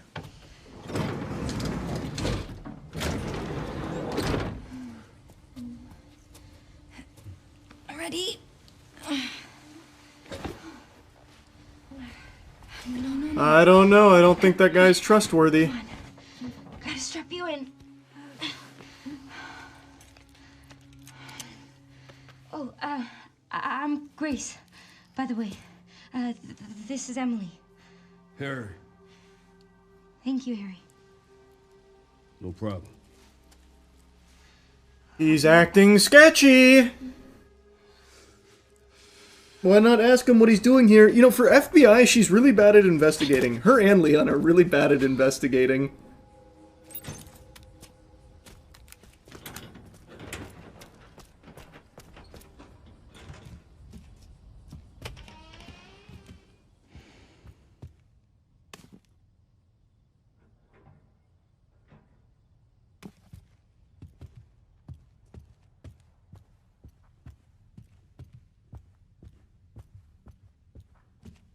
Okay, let's put the hand. I'll keep that. Let's store both of those, and I'll keep that. Well, actually, this is looking like it's gonna be a... No, if it was a boss fight, they would have given me a save right there. Okay, wait, this is definitely looking like a boss fight. Just let it be in here. I can't decide. I'm gonna grab the Requiem just in case.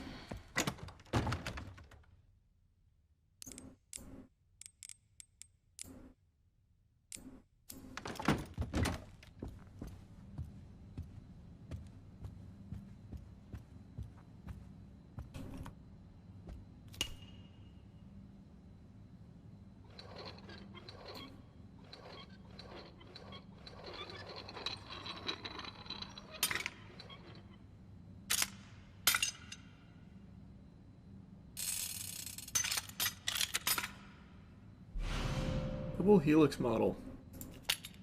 Pretty cool.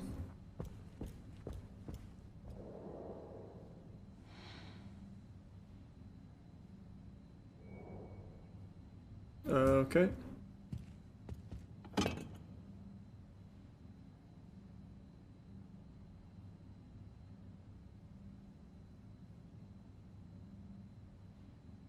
Nothing there.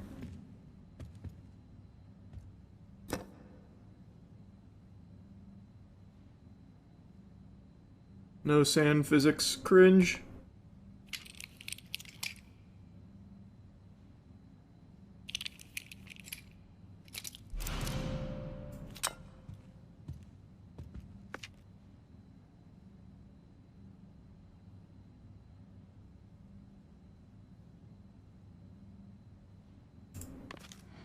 Damn Elpis.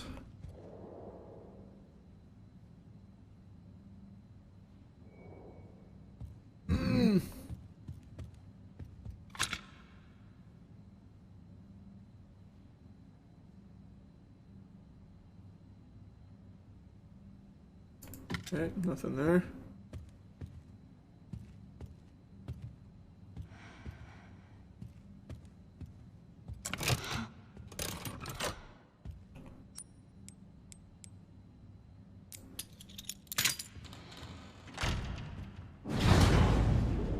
What?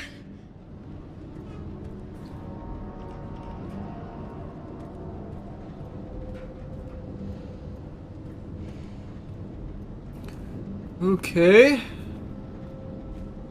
Surely Harry will keep Emily safe while I go down to hell here, I guess.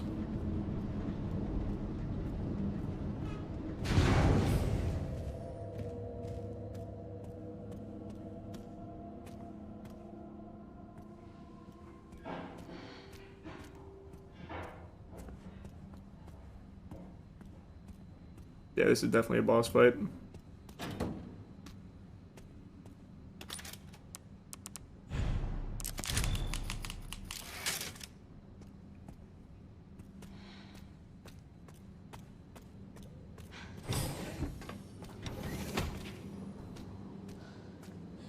Well, maybe not. Usually they give you ammo and stuff before a boss fight. What the hell?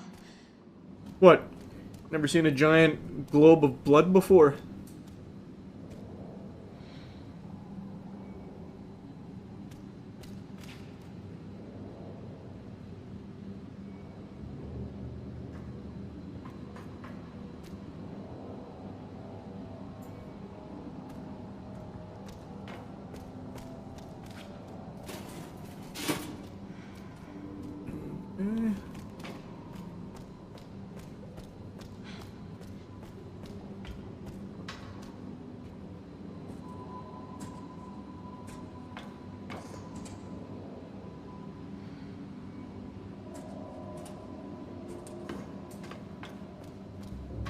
This is a pretty nifty secret lab.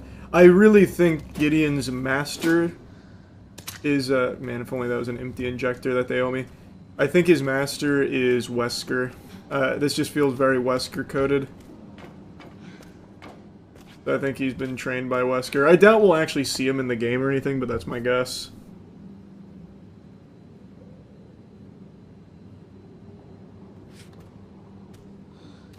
But we'll see. There are plenty of people it could be. I just think Wesker is so beloved that for this they probably pulled that out.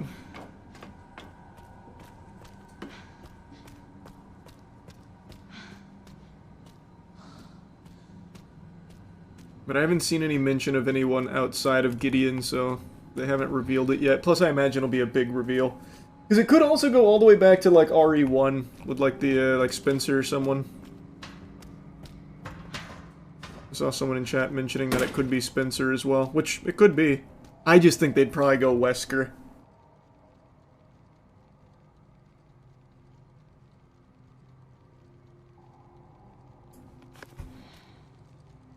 It'd be really disappointing if it's just nobody. My master is my buddy Eric.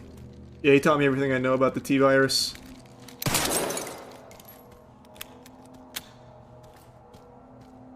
They did mention Spencer in the care center? In what note? Did I miss the note? This has a check mark, which means it's cooked. Right? I'm assuming that's still how it works here. Also, what I can just do is load the Requiem. Just in case.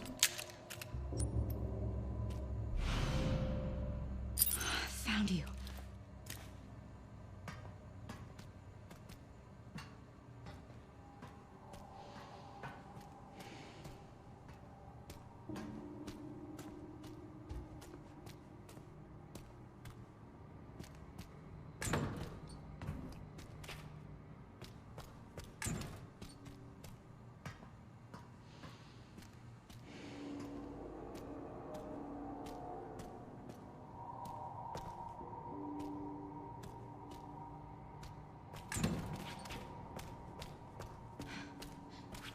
Where's the switch for this?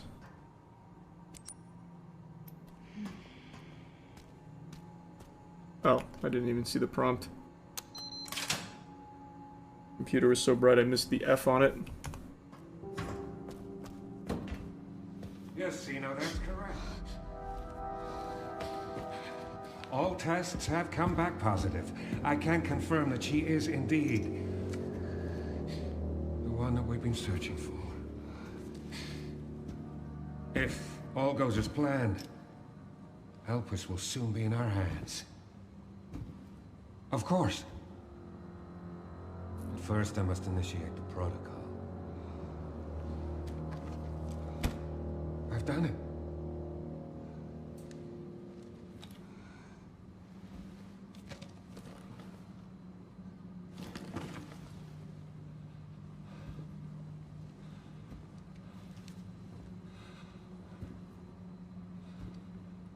I've done it. I've done it.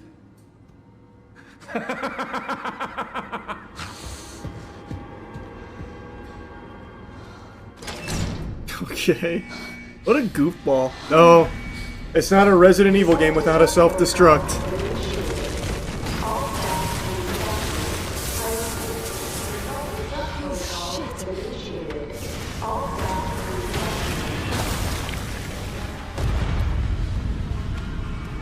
The self-destruct protocol has been initiated.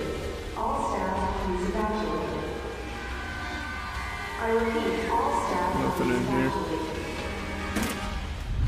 the self-destruct protocol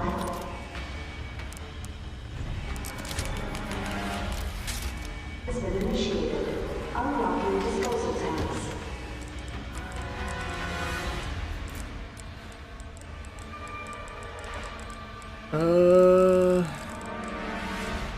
I'm gonna keep the Molotov just in case. I'll need that. I'm gonna keep the Requiem just in case. Let me save again. All personnel dispose of specimens and evacuate immediately. Where's the room? What the hell? Ah. He took the room with him. Time to find a jetpack. Oh, wow.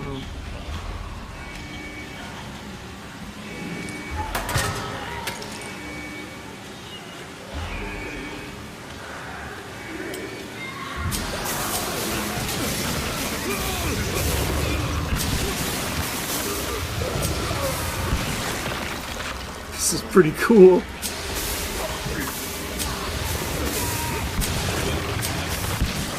Okay, need a fresh one.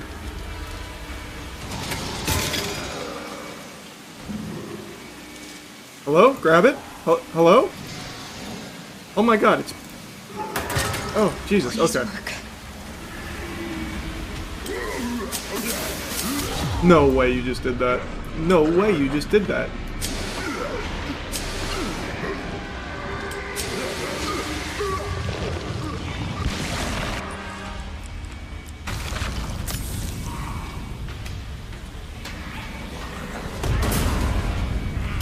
Shit.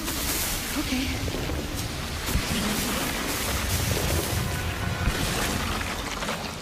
I can't crouch.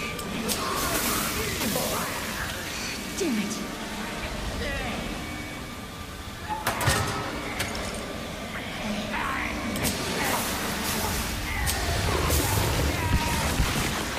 Okay. No, I didn't see you over there.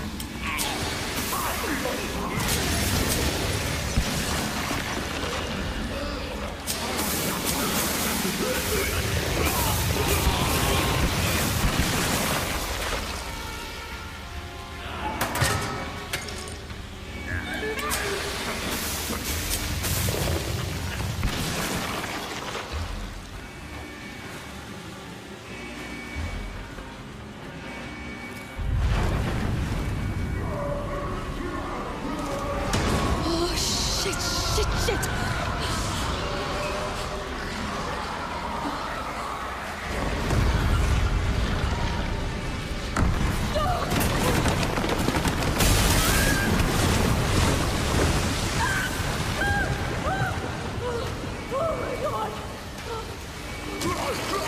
Just go, just go. It's not worth the ammo.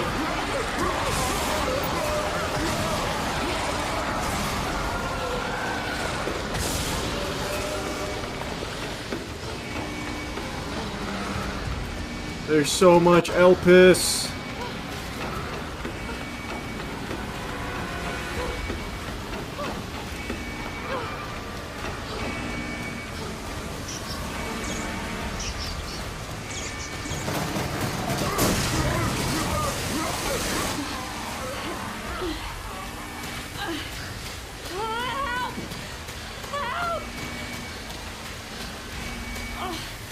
Leon!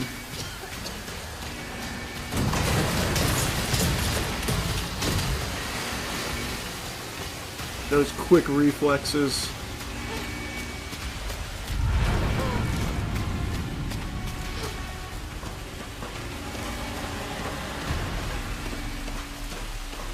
Why does this shit keep happening?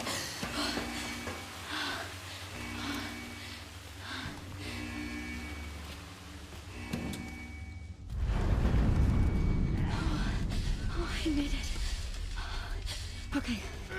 Hey!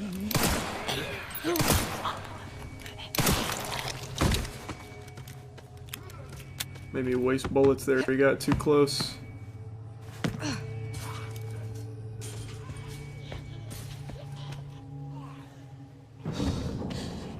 Harry, I got the keys.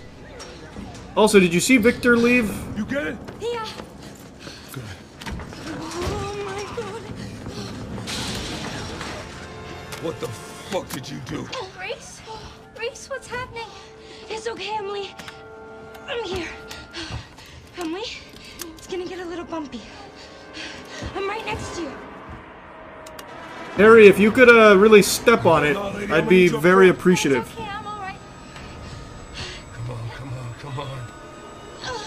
Oh, there are so many of them. Strap in.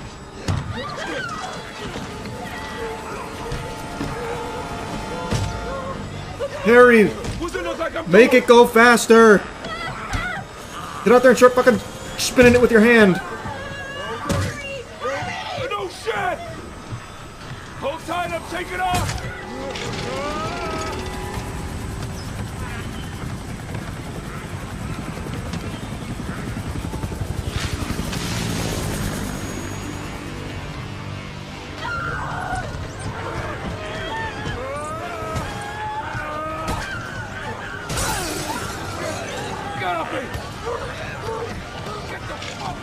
Grace, you should probably shoot that zombie.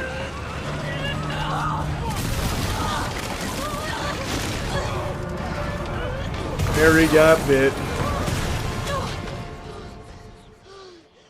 Harry, you think this is still flyable? Oh. Well, better than getting bit. Emily, are you okay? Oh, Emily.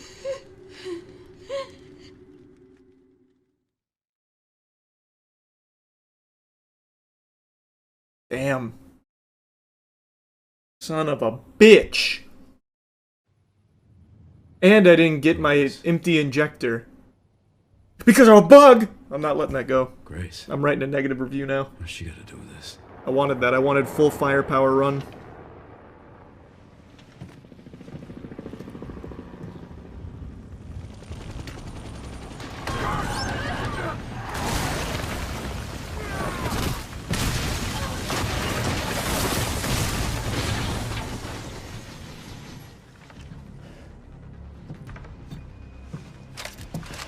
Hello, gorgeous.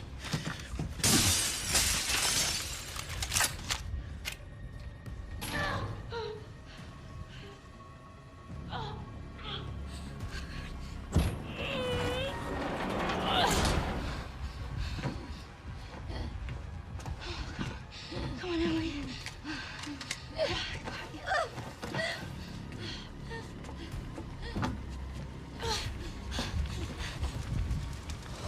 Shit.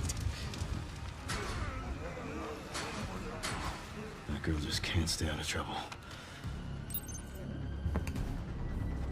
Is there a... save? No. Okay. Sherry, Grace is still here. The FBI agent. Yeah. Found some files on Victor's computer. I don't know why I shot that Connected guy. to this somehow. Hopefully that was a zombie worth killing. Is she okay? No. I've got it covered.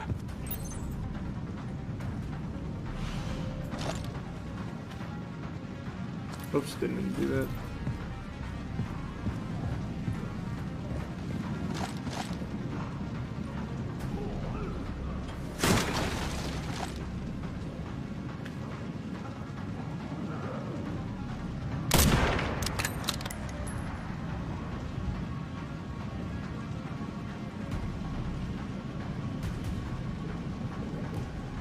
Hold on. Surely there's a typewriter here, right? No. Shit, sorry. Looking for a typewriter, Grace. That's on me.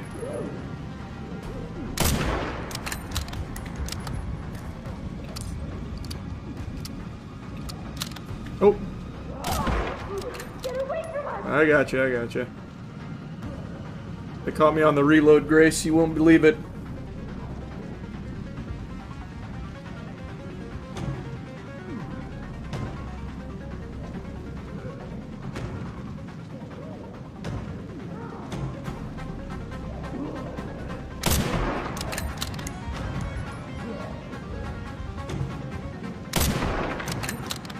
Must be time for me to get service. Huh. And saving that propane tank there for a horde, which I imagine will come at some point.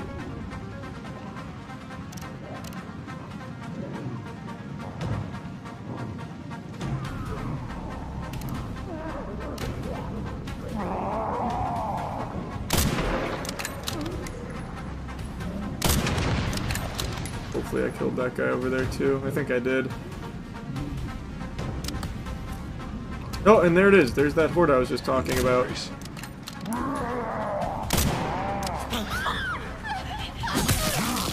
I see.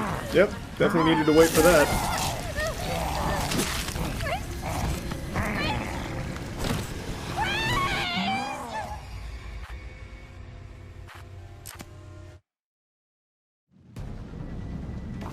Unlucky.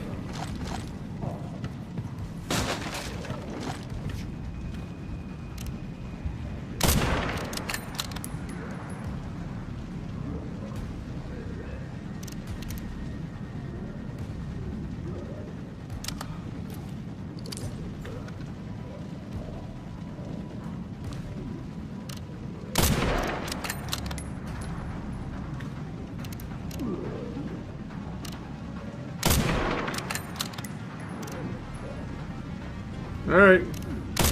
Come on, Grace, get moving.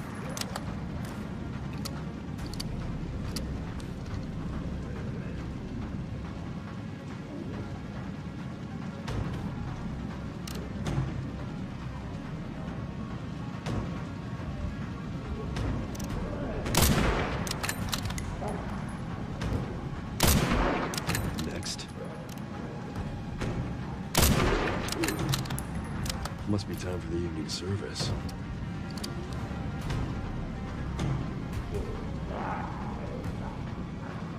Come on. Hurry up. Grace, get like a running start, maybe.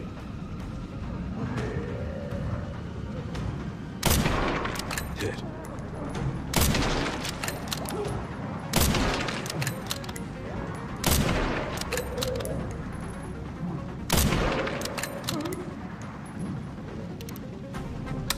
Oh no.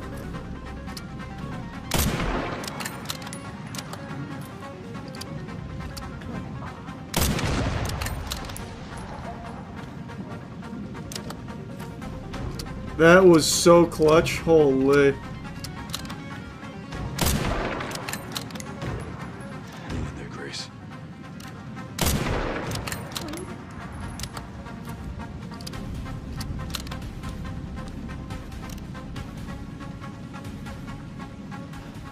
All right. Good work. Let me check for anything in here first. Doesn't look like it. Let me check map. Yeah, we're good.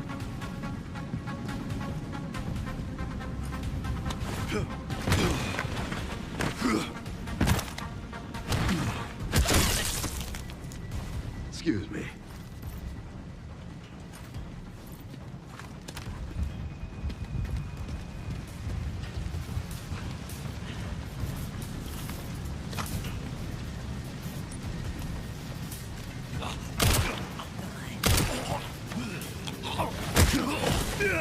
No shot. I don't want to waste sharpness.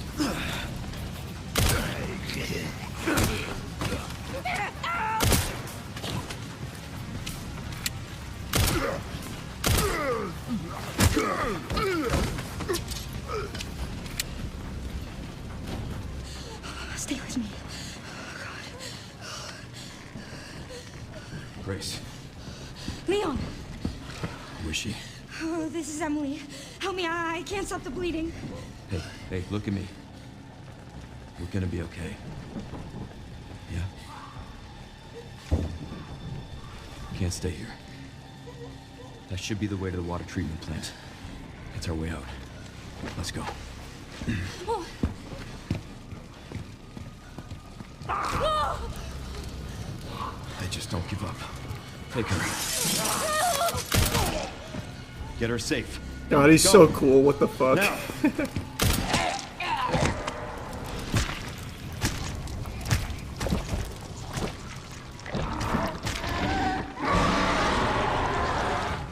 I'll keep our friends busy. Alright. Man, hate to give you the blue balls. I was really looking for a typewriter so I could save, but I'm just going to leave this paused. I'm going to dinner here in like 5 minutes, so I got to get going. But I'll be back on in like 3 hours or so. So we'll pick it up there. Alright. I will see you all in about 3 hours. See you soon. Bye-bye. Kevin O'Leary has quickly become one of my least favorite people on this planet. He is unfathomably cringe, and yet he is still extremely vocal and can't stop chirping about his 40,000 acre data center in Utah. He's doing this nationwide humiliation ritual where he's going on like every platform imaginable, just be clowning himself publicly. He is an embarrassing specimen. He is a disgusting fungus worm man who can't help but yap and squeal about garbage that he is just truly clueless on. Like, he is actually an observably dumb person. And he continues to try and LARP as an American, despite not even being a U.S. citizen. He is Canadian. He has not even bothered to become a U.S. citizen. Yet he's willing to go around preaching about American values and trying to, like, dictate how policy should be, singing the blues about, oh, this is so bad now, people don't support my 40,000 acre data center in Utah. Those aren't real Americans. Those aren't real patriots. Those are Chinese spies. When he himself is not a fucking American. He is a fraud. This guy is a actual miasma of cringe, filth, and greed. And also, he is a billionaire. Why hasn't he just done the $1 million enema infusion into Trump's butthole to get that nice golden toilet paper to be just a citizen through money? He hasn't even bothered to do that. Genuinely, I can't fucking stand this guy. He is just trying to pillage and loot this country through his projects, most notably his 40,000 acre data center that's being brute forced through in Utah. And he just recently went on a couple of platforms and continued to make a fool of himself, so I'm going to shoot spitballs at him now for that. This guy is just more fake than Kristi Noem's husband's tits. This guy, there's not a single genuine real thing about him. Elevate Strategies, also a cell operating inside of Utah. Gabby Finlayson. Gabby, what are you doing? And who's paying you? Well, hi, hello. It's me, Gabby Finlayson. Yeah, because at the end of the day, who would want us to stop building our electrical grid? Which adversary would want that? There's only one. It's China. So what I think is happening, and I got my guys to go a deep dig into the IP addresses, and here's what we found out. This is fascinating. We found 2 cells inside of Utah. Elevate Strategies. Gabby Finlayson. Gabby, what are you doing? And who's paying you? So what I'm doing right now is, after getting this data, I'm calling out Gabby, operating in Utah. So, hi, Kevin. We are Elevate Strategies. This is Utah. You might not know it because you're from Canada. This is where we live. It irks me to no end. It is nails on a chalkboard painful listening to this slug man, Kevin O'Leary, utter the words "our." Having those words leave his filthy, corrupt, contaminated lips that are used solely to kiss ass drives me up the fucking wall. What do you mean, our? Kevin, you're not American. Why are you saying our electrical grid? You are not on the team, bud. You're not even on the bench. You are not in this at all, Kevin. You can't speak for Americans. You aren't one. You don't even bother to try and become one either. It is a complete disregard for this nation. You use it solely to line your own pockets. You fucking suck, man.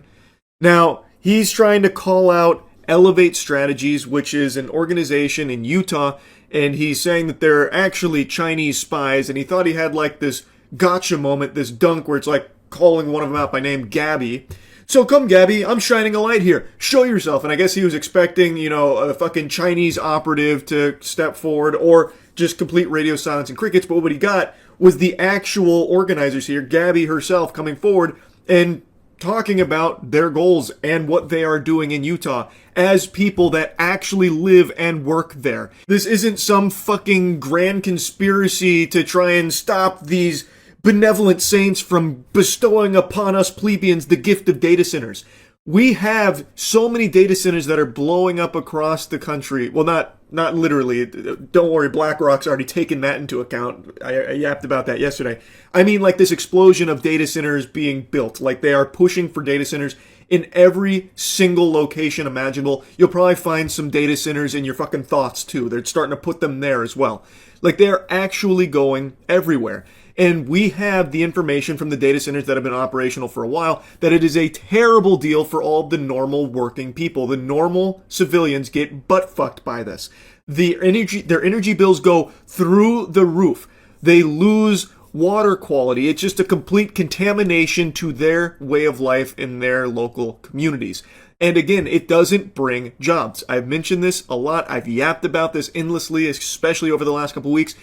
One of the biggest data centers in this country only employs roughly 150 full-time employees, and normal average-sized data centers run as lean as 20 to 25 employees. They are not giving jobs to the community, so the community sees none of the upside. It doesn't benefit them in any way, shape, or form. I know I already mentioned it, but because of the huge energy demand for these data centers, it then inevitably has the consequence that all of the local community members have their energy bills fucking skyrocket, and of course there is the impact on water and all that. But then there's also something that's starting to develop now. It happened very recently. I talked about it yesterday. NV Energy, an energy supplier to Lake Tahoe residents, let them know that they're just not going to be giving power to the people anymore. They are now going to solely focus on delivering power to their local data centers. So now 50,000 residents in Lake Tahoe are now at a risk of not even having power because NV Energy just decided it's more lucrative to just solely work with AI and basically fuck you to all of the actual human beings that rely on them for the energy to live.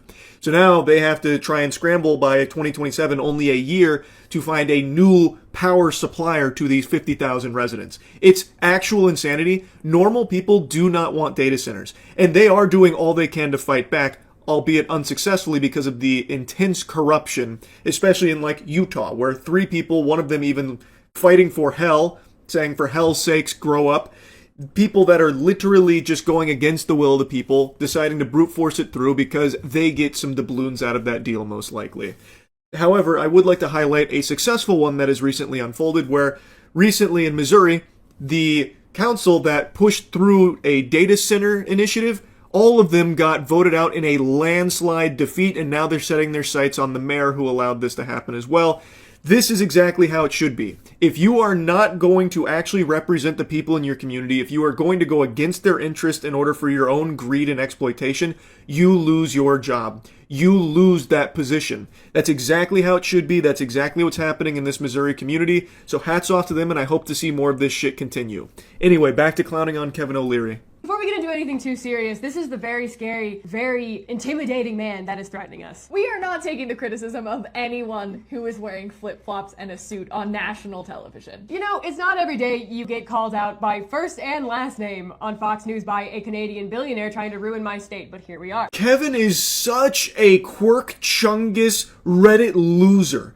He's wearing pink flip-flops with his suit and a Utah national security hat, because he's cosplaying as this big, rough and tough guy. It's like if you went into a character creator in a video game and intentionally tried to make the most insufferable looking asshole you could think of. And he also has a life-size cardboard cutout of him in the same room. I want a forensic audit of who's funding their platforms. Who is it? So these are proxies for the Chinese government's my argument. And if they're not, because I want them to be able to defend their name to Gabby, come out, wherever you are. Okay, Kevin, go ahead. Mr. Wonderful's Nancy Drew little detective agency, have at it, brother, because if we were Chinese operatives, we would be the worst operatives in the entire world. Someone alert Beijing that the payment portal to Jackie and I's Amex bills is somehow broken. As a reminder, we run Democratic campaigns in the state of Utah. If we were in this to be making money, we would be doing literally anything else. And you should know that because your job is to give small business owners an aid. But if we're talking about audits, we should be auditing the Stratos Project. We should be auditing all of the politicians that, I don't know, do you have property surrounding the Stratos Project? Or maybe do you have interests that you were changing the laws before this was created? Hypothetically. We're just saying we should maybe look into people that stand to make hundreds of millions of dollars off this project. Audit is a word that should be treated like Voldemort in Kevin's vocabulary. He should fear the word audit. Because if anyone actually gave a fuck about Kevin's business dealings, they would uncover some extremely shady shit, I imagine. The last thing he would want is any kind of auditing for his projects like the 40,000 acre data center, the Stratos project. He's trying so hard to use the worn out method of everyone who disagrees with my business practices is a spy or a terrorist. They're not real Americans. But it doesn't work, Kevin, because data centers are so unanimously hated by real people that actually live in these communities that you are infesting that this just doesn't fly.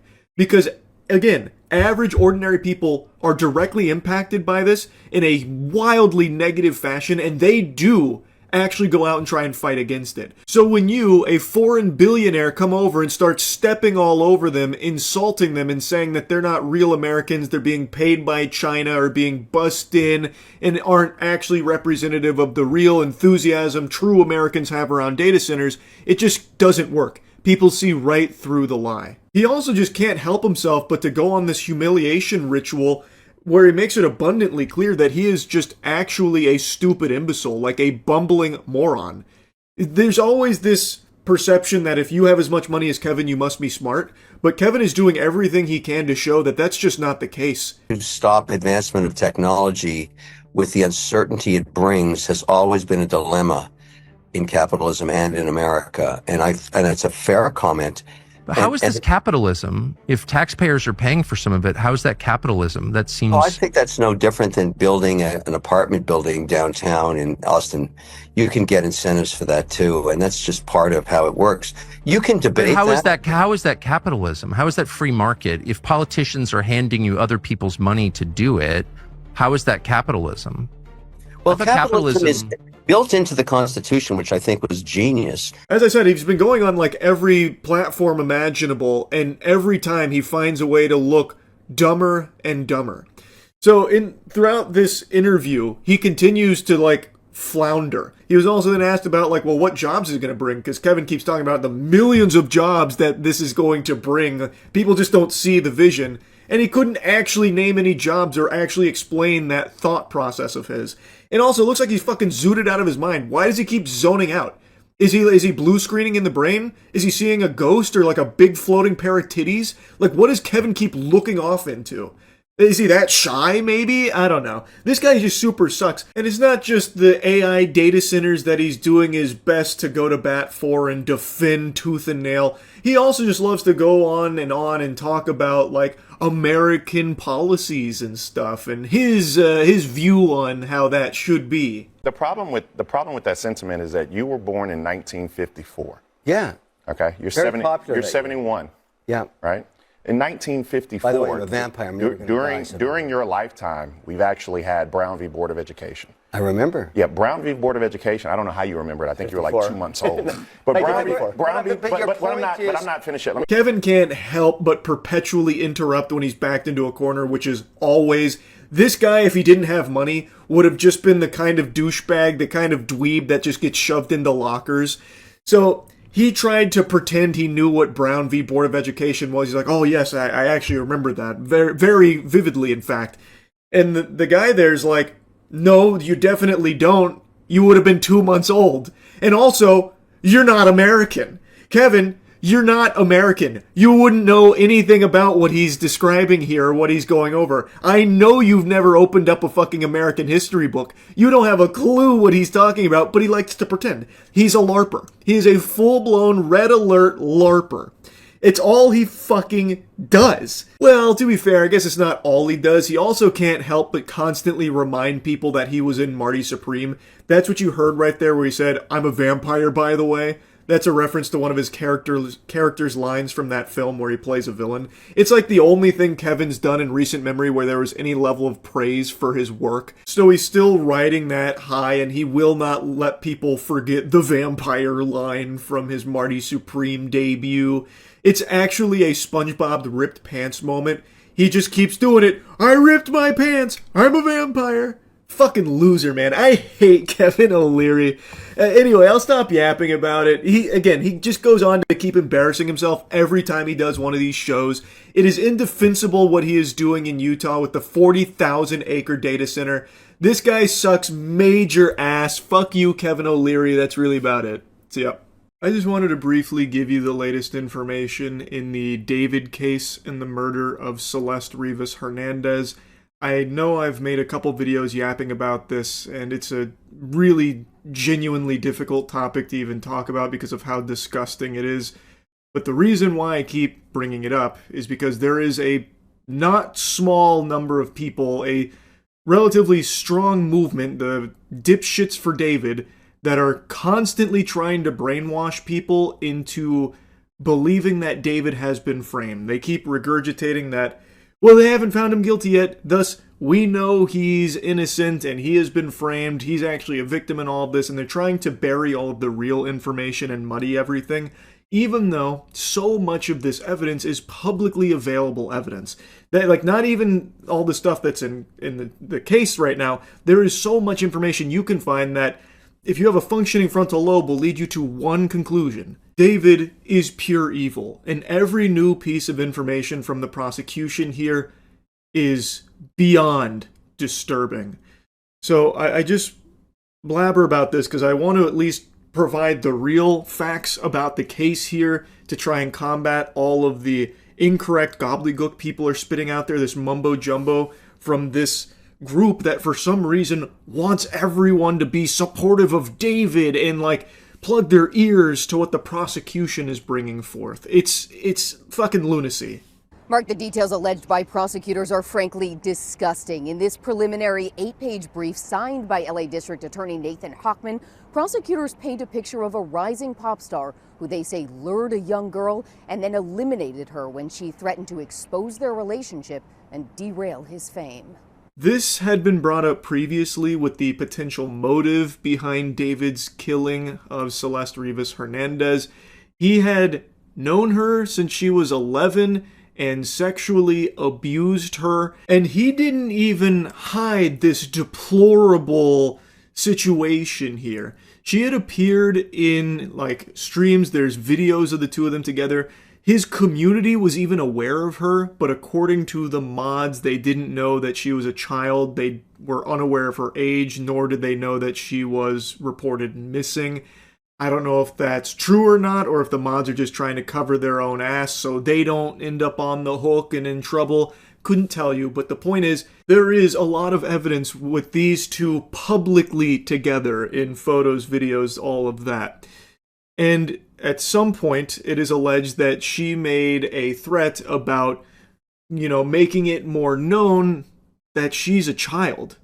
She is a minor. And thus the prosecution alleges that the motive was David wanting to save his career because if that information got out, it would damage his blossoming career. So in order to try and save that, he killed her. In court for the second time today, attorneys for the singer, whose real name is David Burke, fought to seal the brief that prosecutors believe lays out a specific timeline and evidence of 14-year-old Celeste Rivas Hernandez's murder. Prosecutors allege Rivas Hernandez and Burke first met when she was just 11 years old, and they have explicit sexual photos of the two. The brief also claims Burke stabbed Celeste several times and watched her bleed to death. Now, in the previous information that was provided by prosecution, they were talking about the child pornography that they found on David's phone. Now they are also saying that there are explicit sexual photos of David and Celeste together. So that is probably the child porn that they were referring to then. Also saying that the two had met when she was 11. And the autopsy report was recently made public where the cause of death was revealed to be sharp objects through the torso. So they are alleging that David stabbed her multiple times and then watched her bleed to death. In the days after prosecutors claimed David had slaughtered Rivas Hernandez, they say he purchased tools to dismember her body. Prosecutors say Amazon delivered 2 chainsaws, a body bag, and blue inflatable swimming pool to David's home, all ordered under a fake name. Prosecutors say David cut off 2 of her fingers because one of them had a tattoo of his name on it. Prosecutors also allege they have text messages that discuss sex between the two, her pregnancy, and an abortion. Every new piece of information that comes out from this case here is just shockingly evil. Like, this guy is the fucking devil, man. Holy. It's unthinkable. Just actual unfathomable evil. So, there's allegations that she was pregnant and also had an abortion. And they also have evidence of text messages exchanged between David and Celeste about sex. There were some headlines floating around earlier, like yesterday, that apparently said that this is from Celeste to David, that all they do is have sex and hang out, and she wants something more than that. That's so fucked up. This is a child that David is routinely sexually abusing. Now, the method of chopping up her body to try and hide it was never disclosed to my knowledge, but here the prosecution is saying that they found evidence that he had purchased chainsaws and an inflatable pool, and that's how he was dismembering her corpse. Her corpse was found in pieces in the trunk of his vehicle after roughly 5 months decomposing in there. And another thing is, with this information about her pregnancy and abortion, it reminded me that when this story was first breaking and I was first covering it, there were a lot of like screenshots being shared around of things David had said to his community, and one of them did mention a child on the way. Now, I don't imagine Discord screenshots from David are going to be anything the prosecution is going to be using in court in any big capacity. I imagine they have far stronger evidence than that. But even still, the fact that stuff like this exists is extremely alarming, and it is publicly accessible information here. To my knowledge, those screenshots, like the one where he said he had a kid on the way with @deleted_user, haven't been debunked as some kind of hoax or photoshopped or a user that was impersonating him. I haven't seen anything to that effect, but community members seem to think that he was joking about that it was just a bit of a goof about the kid on the way. Though, in light of what the prosecution alleges about Celeste being pregnant and abortion, seems like there's a chance it wasn't a joke. But again, I don't think Discord messages here are going to be something the prosecution is relying on. I imagine they have far more solid evidence, but I just wanted to mention this because it reminded me, and it is just another piece of publicly available information that is out there that is now having even more weight put on it because of what the prosecution has been alleging with everything they have. And text messages where Celeste threatens to expose Burke and destroy his career. In July, months after prosecutors say he'd stabbed her to death, Burke placed her body in the inflatable pool he'd ordered to prevent her blood from spilling onto his garage floor and used a chainsaw to cut off her limbs. The medical examiner's report released just last week had noted those pieces of blue plastic in Rivas Hernandez's remains. Prosecutors now say those pieces of blue plastic were pieces of the inflatable pool that they say David had placed her body in. Burke has pleaded not guilty. He will stay locked up in jail until his next court date in May. I don't think that's some kind of big coinky-dink there that the blue plastic that was noted in that report from the body happens to also potentially match the inflatable pool that they allege he had purchased in addition to those chainsaws. Like, I think if anyone's got their thinking caps on, and if you're actually bothering to pay attention to the case and actually look at the evidence, even the evidence that is publicly accessible, it should be an obvious conclusion here that David is not innocent. He is not some fucking angel, some saint that's been framed by a ne'er-do-well out there that's trying to, ruin David for their dubious schemes. David is pure evil.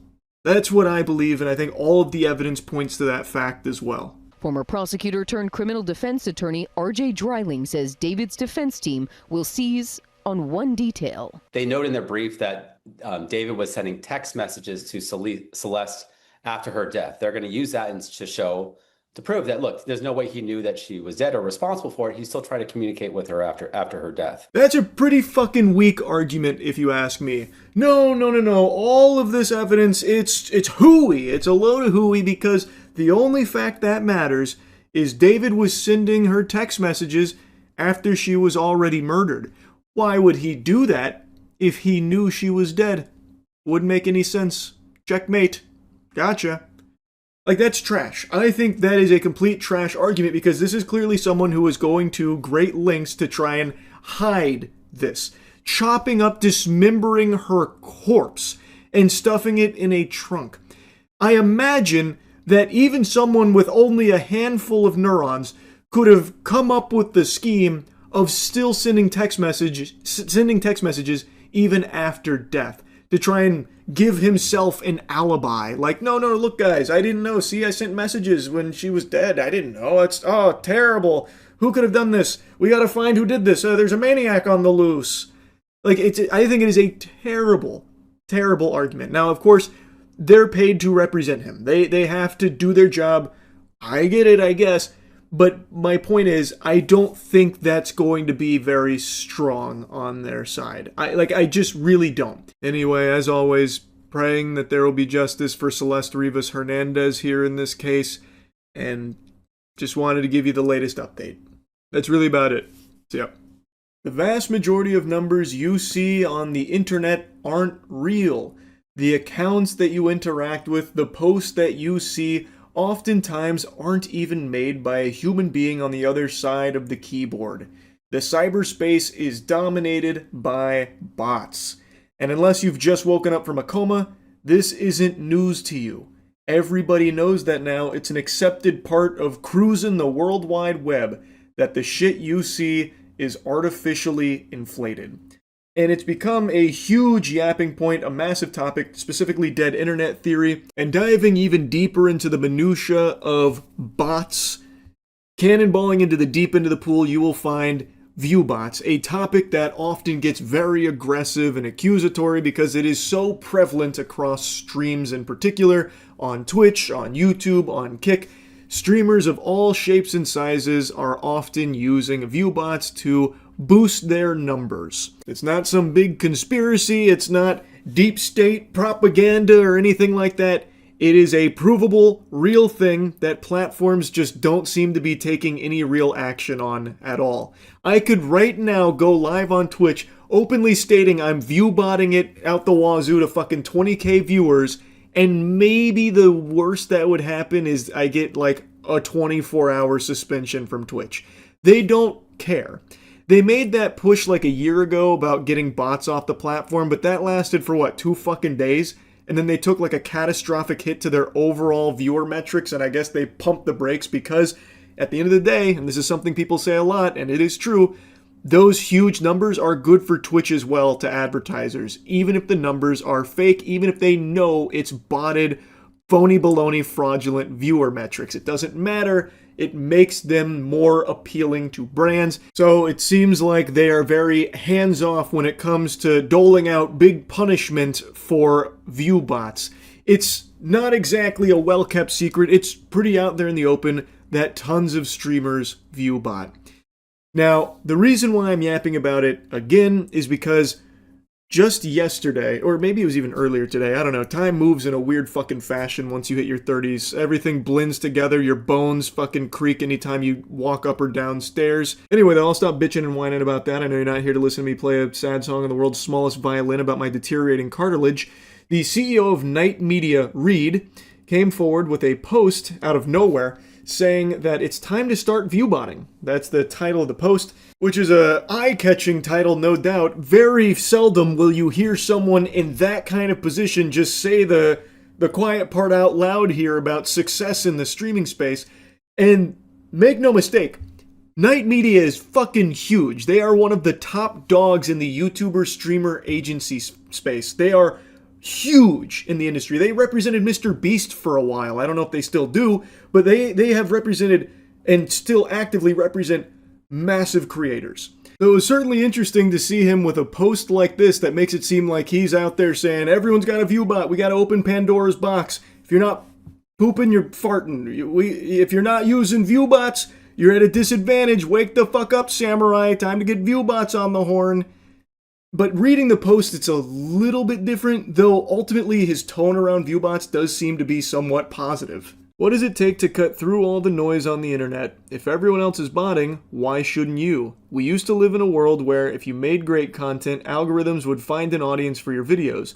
Now, creators have to clip farm, pay clippers, and sometimes even viewbot to have a better chance of capturing more attention and breaking through the noise. This is especially true on platforms like Twitch, where viewbotting can surface you on the front page of popular streaming categories. Off rip, this is some turbo doomer shit because it kind of positions it as like your only option if you're just getting started. Oh, there used to be a time where if you made great content, you could get found, but those times are way behind us in the shitter now. It's gone. That's a era long forgotten, like the saber-toothed tiger. Now, if you want to cut through the noise, you gotta clip farm, pay clippers, or Lord help us, even Viewbot. You gotta get down and dirty in the pig pen. It's the only way. When that's not true. You can still make great content and get found. It does happen. I think the best example of that is Queso. I would be shocked to learn Queso Viewbotted at any point in his life. I don't even think the guy could find a Viewbot website or provider. I genuinely don't think he would even know where to begin with something like that. And he has blown up solely because he makes good content. He cut through the noise. And this is something I've always said, luck is a huge part of it. It is. It just is. But what he is right about is that in the current day and age, there is an alternative that doesn't rely as much on RNG, and that is pay to win. You can stand a better chance of standing out in the oversaturation of content creation by paying for viewbots to float your streams to the top of categories, or pay for viewbots on other socials where you're spamming clips from your streams so you could boost up numbers on, you know, a wacky moment or something and have it like explode elsewhere because you inflated the numbers through viewbots, so then people could find your stream and maybe organically grow it that way, but you still viewbotted in order to boost a clip that led people to the stream. Like, there are paths that don't rely as much on luck, because if you just have money to start and just start buying views, it does help put you in front of more eyes. It's something that's very common, especially on Twitter. But at the end of the day, I just don't like this mentality that Reed kind of encapsulates here of, well, everyone else is cheating, so I should too. And he's trying to make like a strong argument that everyone else is doing it. Content alone, it could be the most slapping, banging content ever. It's not good enough. It's all about the distribution method now, which is dominated through bots and shit like that. So really, you gotta think about this strategy of using bots. I just don't like how he's positioning bots as a strategy instead of calling it what it really is, which is cheating. Like, yes, you can gamify the distribution and shit through bots. Everyone fucking knows that. But I just don't think it's something that should be outwardly encouraged. And it's really weird that the CEO of Night Media, one of the biggest agencies in the space, especially for streamers, is having this kind of viewpoint. Like, his title isn't exactly indicative of his thoughts, because he does say, like, this is a problem, this is an exploit, but he speaks about it like, this exploit exists, so you have to use this now. It's like, you really should, like, almost that it's a necessity. And I just don't like that perspective, nor that mentality. I just think there's a reason why this topic on viewbots is always so passionate from so many people, because viewbots fucking suck. Nobody likes that. It is just a completely dog shit norm right now. And I don't think it needs to be even more normalized. But it's not some requirement or anything like that. Reed then goes on to make a mention of advertisers and viewbots. Do advertisers have any way of tracking botted engagement, and why isn't Twitch cracking down on this at all? Those are two really good questions. The answer to do advertisers have a way of tracking botted engagement is a big nobody fucking knows. My gut tells me there's no way advertisers would have any clue, because how would they? How would they distinguish between authentic and real viewers through just a number plastered on a stream? It'd be entirely on Twitch to take care of the bots and get that number to be where it's like the authentic viewers and not just like, you know, fraudulent ones. I don't see how they could ever possibly know what's real and what's fake based on just the publicly available information, and I doubt Twitch is behind the scenes saying, okay, so your advertisement was played in front of 1 million concurrent viewers over the course of this campaign. Of that, about 15K were real human beings. We really appreciate your business. Like, I highly doubt that fucking happens, right? Like, it doesn't happen on a streamer basis with sponsors either. So, like, if a streamer is botting his stream up to, like, 5K, but really he only has, like, 1,000 real viewers there, and he works with a brand, and he sells to this brand at the 5K concurrent viewers, he's making a lot of extra money versus if he sold at his real 1K, and now the brand gets put in front of what they believe is 5,000 people, but is actually 4,000 bots with only 1,000 real people there. So maybe the campaign only sees them make like 3 fucking sales. Like, man, Perry Poutine Gotcha Game only got 3 clicks through this guy's stream, even though he has 5K concurrent viewers. What's going on here? And then you can maybe speculate and surmise that, okay, he's botting. But then you'd also never really know for sure, because you could also say, like, okay, maybe his community's just not interested in this gotcha game. These brands, I don't think, have any idea, is the point I'm making. I don't see how they would. It's entirely on Twitch to combat the bots, and I don't think there's a way or a tool that these brands have access to that normal people don't, that lets them see real versus fake viewers. And then to Reed's second question about why does Twitch not crack down on it, I think everyone knows, because Twitch also benefits from these hugely inflated numbers.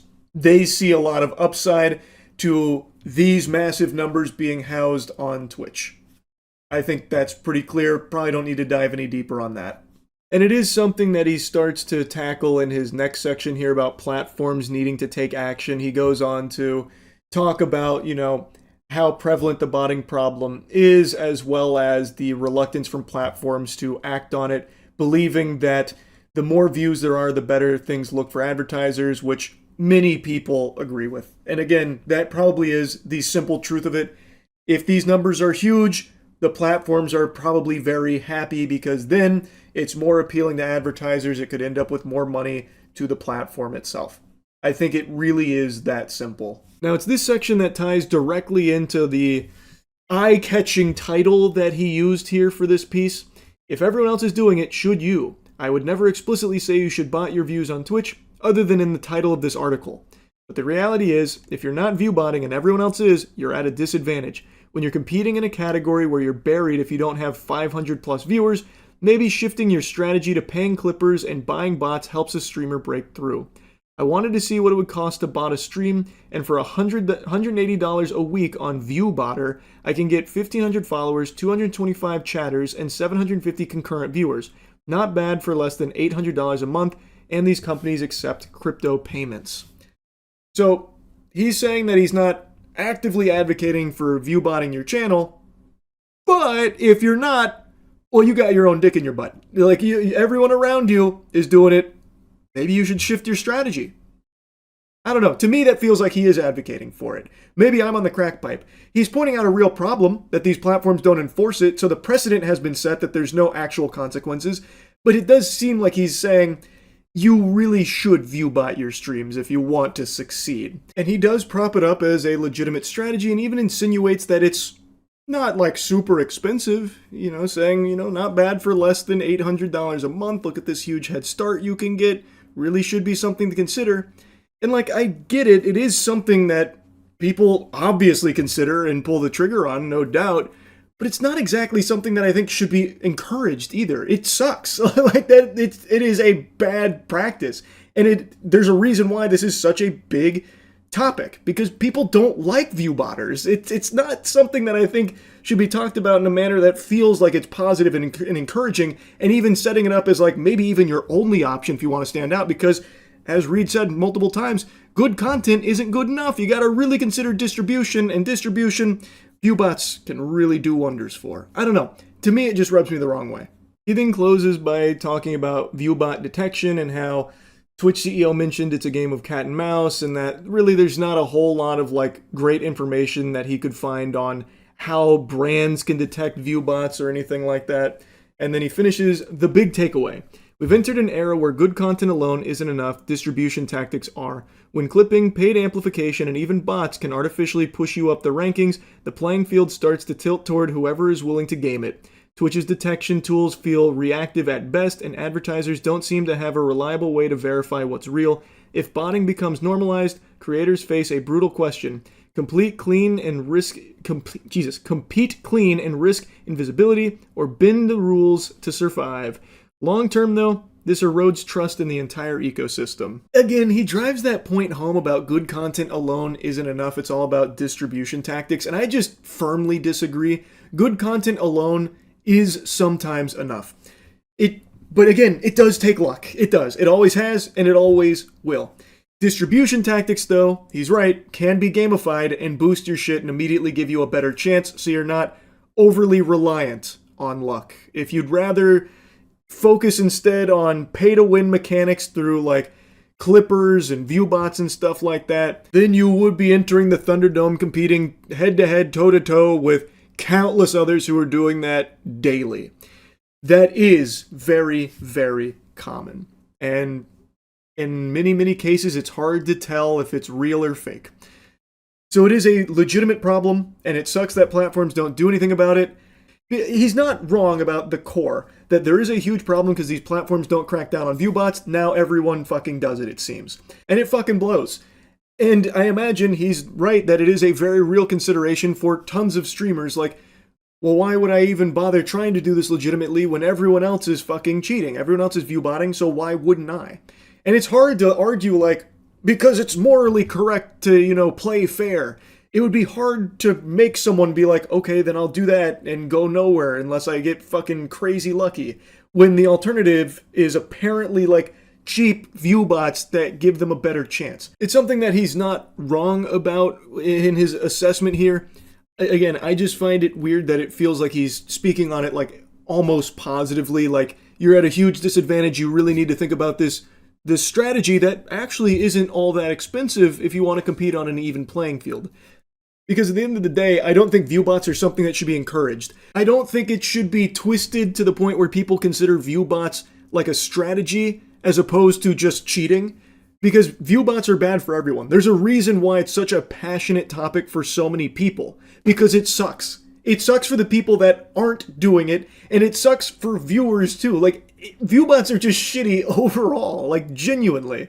So like, it's not something that I'd like to see more people start being like, yeah, let's start really thinking about doing more viewbotting, as if there's not already enough. So anyway, this was a very interesting post, to say the least, and I just wanted to yap about it. That's really about it. See ya. Stranger Things final season just dropped. Well, volume 1 of the final season just dropped, so they're releasing it in like waves. And I just finished it. So, let's give you the review. Does the 9 years, the nearly a decade of build-up start to pay off here? The question on everyone's mind. 5 seasons in 10 years. One of the biggest criticisms around this show isn't even really the quality of the show. It's the time in between seasons where it's like 3 years of just fucking purgatory, so then everyone kind of forgets what was happening by the time the new season rolls around. And I always see the intense enthusiasts of this show start attacking people that point that out, like, oh, you homunculi, what, you can't remember every single fucking iota of detail that happened 3 years ago from the last season? Well, why don't you just do what I do and watch the entire series start to finish every 3 years in preparation for the new season? It's simple. And I just think that's a really weak argument. I think it's a very valid, legit criticism to say, like, a lot of time passes that it loses a lot of its hype. So much time has passed that the actors started as children and are now full-fledged adults. Millie Bobby Brown even has a child of her own, and they're still playing these same characters that are supposed to be kids. It is unusual how much time passes between new seasons, and it's preposterous to expect everyone to do fucking homework and rewatch the series every couple of years so that way they can be caught up with what's going on so they don't feel fucking lost with the new season. Anyway, though, I think it's a real complaint. That's the whole point I'm making. But the final season, Volume 1, is here. But real quick, before diving into the spaghetti and meatballs of this review, I want to let you know Starforge Black Friday sale is live right now. It is fucking huge, up to $1,000 off of everything, so you can go there and check it out if you're looking for a better PC. It's got the best PCs in the universe. You can click the link below. So overall, my thoughts on Stranger Things Season 5, Volume 1 are that it's fine. It's a little bit of a letdown. Like, there are more things I didn't like about it than things I liked. There were definitely still things I enjoyed about it, but there were so many things in here that I thought were just kind of underwhelming and even went against some of the, like, really good things Stranger Things had done in previous seasons. I'm going to be getting into spoilers, so this is your full warning here. I'm not going to spoil, like, everything with the first 4 episodes, but there are some things I want to talk about that I just think showcase that they were really trying to just get through it. There are just a lot of moments in here where it feels rushed. And I think there's no better example of that than the military themselves here. They, right now, lack any real clear motive for what they're doing. Like, we don't understand why the military is carrying out plans the way they are, other than just, we're the bad guys. That's as deep as it goes right now, and I'm sure that'll be fleshed out more in the next in the next volume of the final season. But right now, they're just literally flat, one-dimensional antagonist, military bad. And they put that fist up your ass, letting you know you should not be rooting for the military at all. So, like, they start taking kids from Hawkins to bring them to their barracks to try and protect them, but what they're actually doing is using the kids as bait. Which one character's like, well, this is kind of fucked up, and she says, well, get over it, rub some dirt in it, pussy. Dr. K, that's like the new main military bad guy. And then, like, as the kids are there, the military's like really mean to them. Like, one of the officers even like just slaps one of the kids when he like speaks up and says something rude. Military guy's just like, poof. It's like, okay, so military bad, I get it. But what I don't get is like the response to everyone else in Hawkins about the military. So like they have Hawkins quarantined basically, like they're prisoners, they can't leave Hawkins. And everyone's totally fine with that. They're like, oh yeah, no, just fucking normal day paradise here. So much so that when they start taking their kids, the families don't put up any kind of stink about it. They don't like fight back or anything at all. They literally go door to door and just say, we need your child. And the parents are like, okay, we'll take them. Do you want all of them? Like, I have more children. Do you want to take all of them or just this one? It's like, what the fuck? Really? All the parents are going to be okay with the military just taking their kids to their undisclosed location that is inaccessible to the parents? It's really fucking weird that maybe like the entirety of Hawkins has been hit by a stupid beam. Why though? Like, what are they trying to accomplish? We don't know yet. So they're just like literally cartoonishly evil to a certain degree. So when you see Hop just start gunning them down, murdering a bunch of them, or watching Eleven snap one of their necks like she was breaking a Kit Kat bar, even dropping like a quirky one-liner saying, sorry for this, and then he falls from the second story, you're just supposed to be like, yeah, that was a bad guy, because military bad. We don't know what they're even trying to do yet, though. So they just feel like such a lame villain, and they're actually fucking incompetent too, by the way. That is like a crazy wombo combo here, because you set up the military as like one of the big forces here that they're battling against, and they have this massive base set up, both in the normal world and in the Upside Down. And in both of these cases, they are extensively researching, studying, and mastering their understanding of the Upside Down and the creatures that reside there, like the Demogorgon and stuff. Yet, in the final episode, when they get ambushed by Demogorgon, it's clear the military has no real answers to them. Instead, they continue to just use their guns, which have been established for a decade now, are not effective against the Demogorgon at all, yet all they rely on is their fucking guns. There's only one brave goober in their entire platoon, in this entire military base of hundreds of soldiers, that decides to use the flamethrower. To great effect, mind you. So why, with all they understand about these creatures, with entire science labs dedicated to the full understanding, Dr. K even demonstrating that she knows heat is what is weakening the thing that strangles, which is basically like a fucking hentai tentacle monster that starts strangling Hop, even explaining like, they thrive in the cold, but heat weakens it. Why then is this entire military operation gun-focused instead of having more fire-based weaponry? Or like incendiary grenades or something? Why? Why are they fucking stupid? If they have that knowledge, is it like budget reasons? Like they they weren't allocated enough budget to buy fucking flamethrowers, more of those, or God forbid even a lighter? Jesus, a flare maybe even? Why are they still using guns knowing full well it doesn't work on these creatures? It just doesn't make sense, especially considering that they have done so much research and actually thoroughly understand a lot of it to the point where they literally have L's kryptonite. They have basically the brown note that they're able to blast through their satellite dishes, their, antennas, which is like a frequency that disrupts Elle and she can't like use her powers anymore and it hurts her. They call it her kryptonite. So they studied so much that they now can fight against Elle, one of the most powerful beings in the show, yet they can't just get some more flame weaponry to actually fight the other creatures that they are literally basically cohabitating with.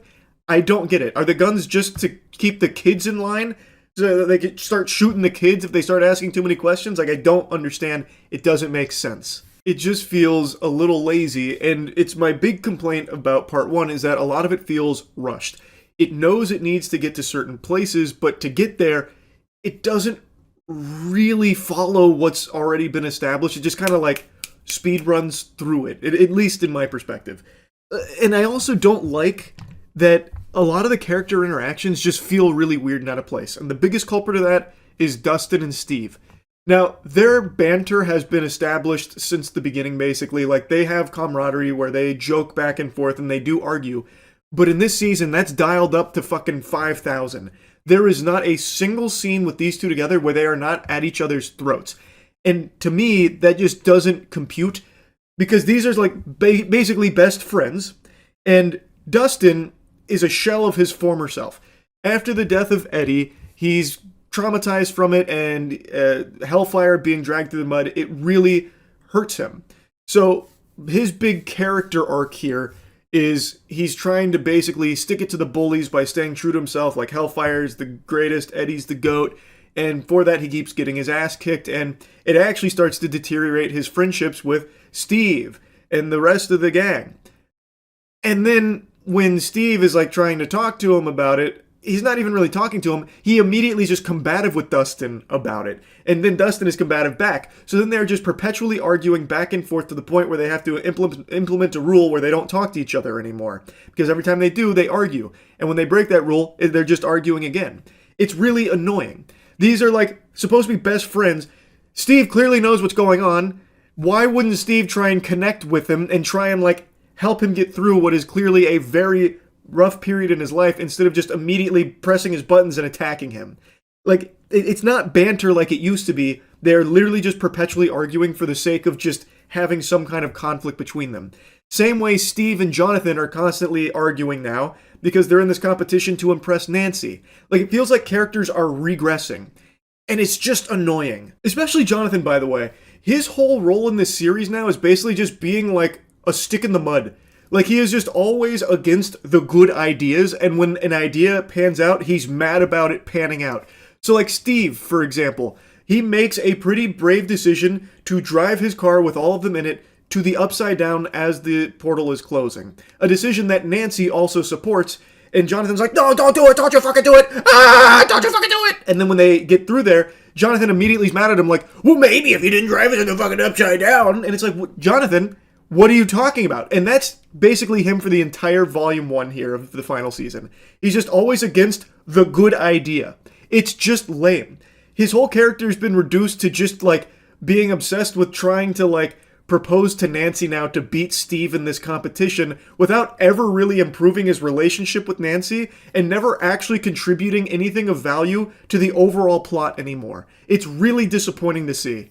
I also really don't like how inconsistent they are with the Demogorgon for the sake of plot armor around the main cast, or even the parents of the main cast.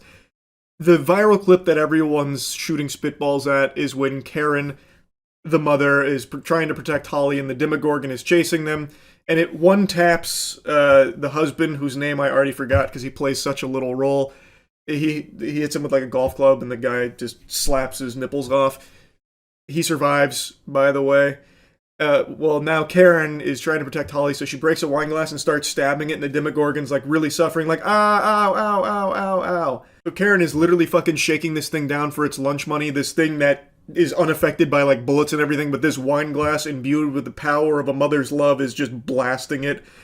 But it doesn't kill the Demogorgon or anything. It does end up like slashing her, basically like fucking Wolverine cuts her to ribbons, or at least that's what you're supposed to believe. She survives that as well, by the way, but she did so much damage to it that they were able to follow its blood in the Upside Down, which was pretty important for Elle and Hop. Which, again, how the fuck is a wine glass more effective at making these things bleed and causing damage than all of the countless bullets that they just fucking face tank, just bullet sponge? I don't get that. It's just for the sake of, this is very important characters. Not only can we not kill them, we also need to make sure they have their moments to shine. I get it, but it's really very interesting when you show a scene like that, and you even show like this Home Alone style sequence where the main cast like booby traps a house and puts a tracker on a Demogorgon, hitting it with like fucking planks of wood and nails, trapping it in barbed wire, and then it's like so afraid that it has to run away from all of these like tiny little like doodads that they were blasting it with.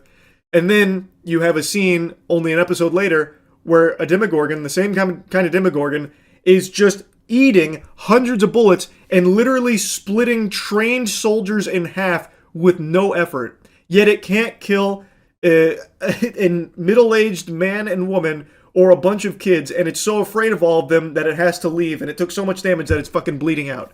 It's just, like, I understand suspending disbelief. I get that. But it's a little over the top, and it's a little blatant, like the inconsistency with the Demogorgon when it comes to the main cast versus literally everybody else. Which isn't the biggest deal in the world, but it is something that kind of grinded my ass to a grease a little bit at the end of episode 4.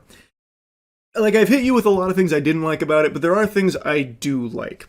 I think Will's character is probably the best in the season. Like, this is a character that's basically been benched and sidelined for a while now, where he hasn't really done all that much, and basically his scenes kind of devolve into him just like staring at a camera or feeling his neck over the last few seasons. I struggle to remember anything of real significance he's contributed over the last few seasons, but in this season, he is the most important character, and he gets a huge power boost at the end that I think does actually make sense. It doesn't fully come out of nowhere. They do kind of place the breadcrumbs, but when it happens, you're like, oh wow, he can do that? That's going to be really important. And I think they do a good job of setting it up overall. Murray, I think, is the most enjoyable character in the show. He's basically just coming along delivering gifts and goodies to the crew when they need it in his big old truck, calling himself Santa Claus, delivering, all the valuable materials that they need and doing it with his quirky, wacky personality. I actually like Murray. He was another standout so far in Volume 1. I also think Vecna is an interesting villain, even though they keep introducing new things instead of, like, answering previous questions, which is kind of annoying, which is another one of my, one of my mini bah humbugs here.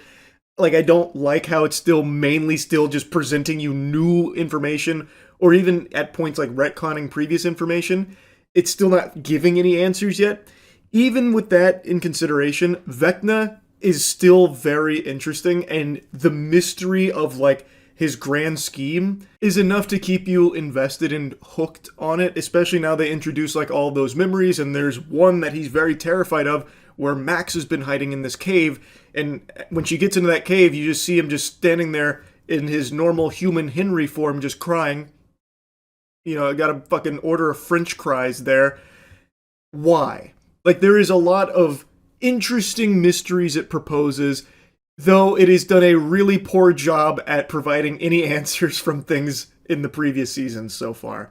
I'm guessing they're saving that for the next drop, which is a little frustrating. I would have liked to see some lines start to wrap up or start reaching a conclusion, but whatever, there's still plenty of episodes to go. I also think they do a good job of showcasing just how menacing and powerful Vecna is. In the final fight of episode 4, they have him walking out fucking aura farming. He's in his, like, turbo evil Groot form, so he's got, like, fucking tentacles all over him. He looks like a rotting tree int, and he starts using his abilities to just massacre all of the remaining soldiers from the Demogorgon ambush. And they show how strong he is, and then he has, like, a speech to Will, and then, unfortunately, and this is another thing, the writing in this first volume feels so different from the good writing of older Stranger Things episodes. So after slaughtering 15 soldiers, gruesomely massacring them, Joyce is standing between Vecna and Will, and he just, flips her to the side. And then he, like, force chokes Will over to him and gives a little speech about, like, you were my first experiment, you broke so easily, your mind is weak, you've got poop brain, Buster, you got smooth brain, I don't like you, you're stupid, you're stinky, and for that I'm leaving, and he's gonna let the Demogorgons take care of them. But why, though? Vecna, while he does enjoy reveling in the suffering of others, they've established that, they also, even in this very season, said he is not the kind of person to leave things unfinished, so why wouldn't he have just killed them himself? Like, why would he not have just immediately, like, fucking bopped Joyce, just slimed her out right then and there like he did all those soldiers? And I can see why he'd try and let a Demogorgon finish off Will, because that'd be, like, the ultimate torment, but still, it was just kind of, it felt lazy more so than anything. And that's the way I feel about a lot of dialogue in this first half of season 5, where it just feels like these characters talk at each other instead of with each other. So like Elle and Hop, as they're going through the Upside Down, which by the way, the Upside Down is no longer like this scary place with like bats and like giant tentacles and everything. It seems very sterile now.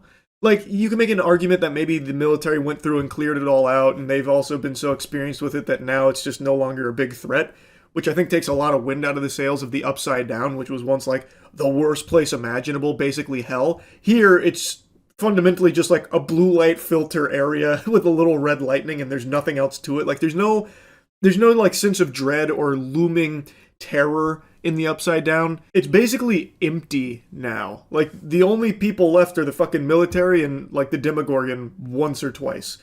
Outside of that, it's just completely vacant. Like, that place Squidward went to be all alone. So like when Elle and Hop are traversing it, they're not even worried. Like, they're just casually strolling through the Upside Down. When Steve, Dustin, Jonathan, and Nancy get into the Upside Down, they're not worried either. They're treating it like a joke that they're now in the Upside Down, and they're just more annoyed that Steve crashed his car. So like the Upside Down is no longer like a scary thing. But what I was getting at with the dialogue, while Elle and Hop are going through the Upside Down, like they bicker and then immediately make up, only to bicker again during like their making up, and then bicker again. Like the line punk ass was used like 15 times in a single scene, where Hop is like injured and she's being stubborn. He's like, hey, you're such a stubborn punk ass. And then she's like, oh, you mean like a stubborn punk ass? And he's like, oh, you heard stubborn punk ass? Yeah, well, I guess I'm a stubborn punk ass too. It's like, okay, come on. You don't need to wear the word out so much. Like, they really hammer that word in there. And that's a lot of their dialogue. It just feels really stiff. But now I want to mention something else that I think is probably a hot take, with something I liked from this volume 1. I really like that they brought Eleven's sister back. That's probably a really spicy take, because that episode is still the worst in the series by far. That was in like season 2, where they had this like random, completely out of left field episode where Eleven meets her sister who has powers like her, and they basically have like a fucking biker gang and they go out causing a ruckus. And that was an episode everyone hated, and it seemed as though they tried to pretend it never existed, because it never came back again. Eleven's sister was never even loosely referenced again, really. But in the final episode here of Volume 1, we see that the thing that was like clogging her ability to use her powers and hurting her and like weakening her was actually the military using her sister as that sonic weapon. I actually really like that idea, because you can't just say that episode in season 2 is not canon. It has to still exist as a part of the overall lore here. And I think this was a good way of doing it. You no longer have to like address anything else about that episode. You now have the most important part of that episode, that character, now in the megamix here in a way that I think does make sense. And now you have another very powerful piece on the chessboard for how they could fight against Vecna. It does make me a little concerned that the final fight between Vecna and the main crew is going to be like a fucking Conjuring movie finale, where it's basically just like force pushes back and forth. I would really hate if it, and I hope I'm wrong, but I can see this happening. I would really hate if it ends with Vecna getting into like basically a Dragon Ball Z beam struggle with 11. And then he's like, you can't defeat me alone. And then she's like, I'm not alone. And that's when her sister comes in and adds to the beam. And then that's when Will comes in and adds to the beam. I'm using beam metaphorically because, of course, they're going to be fighting with the invisible force pushes. But then you have all three of the very powerful people all banding together to force push into Vecna, which obliterates him.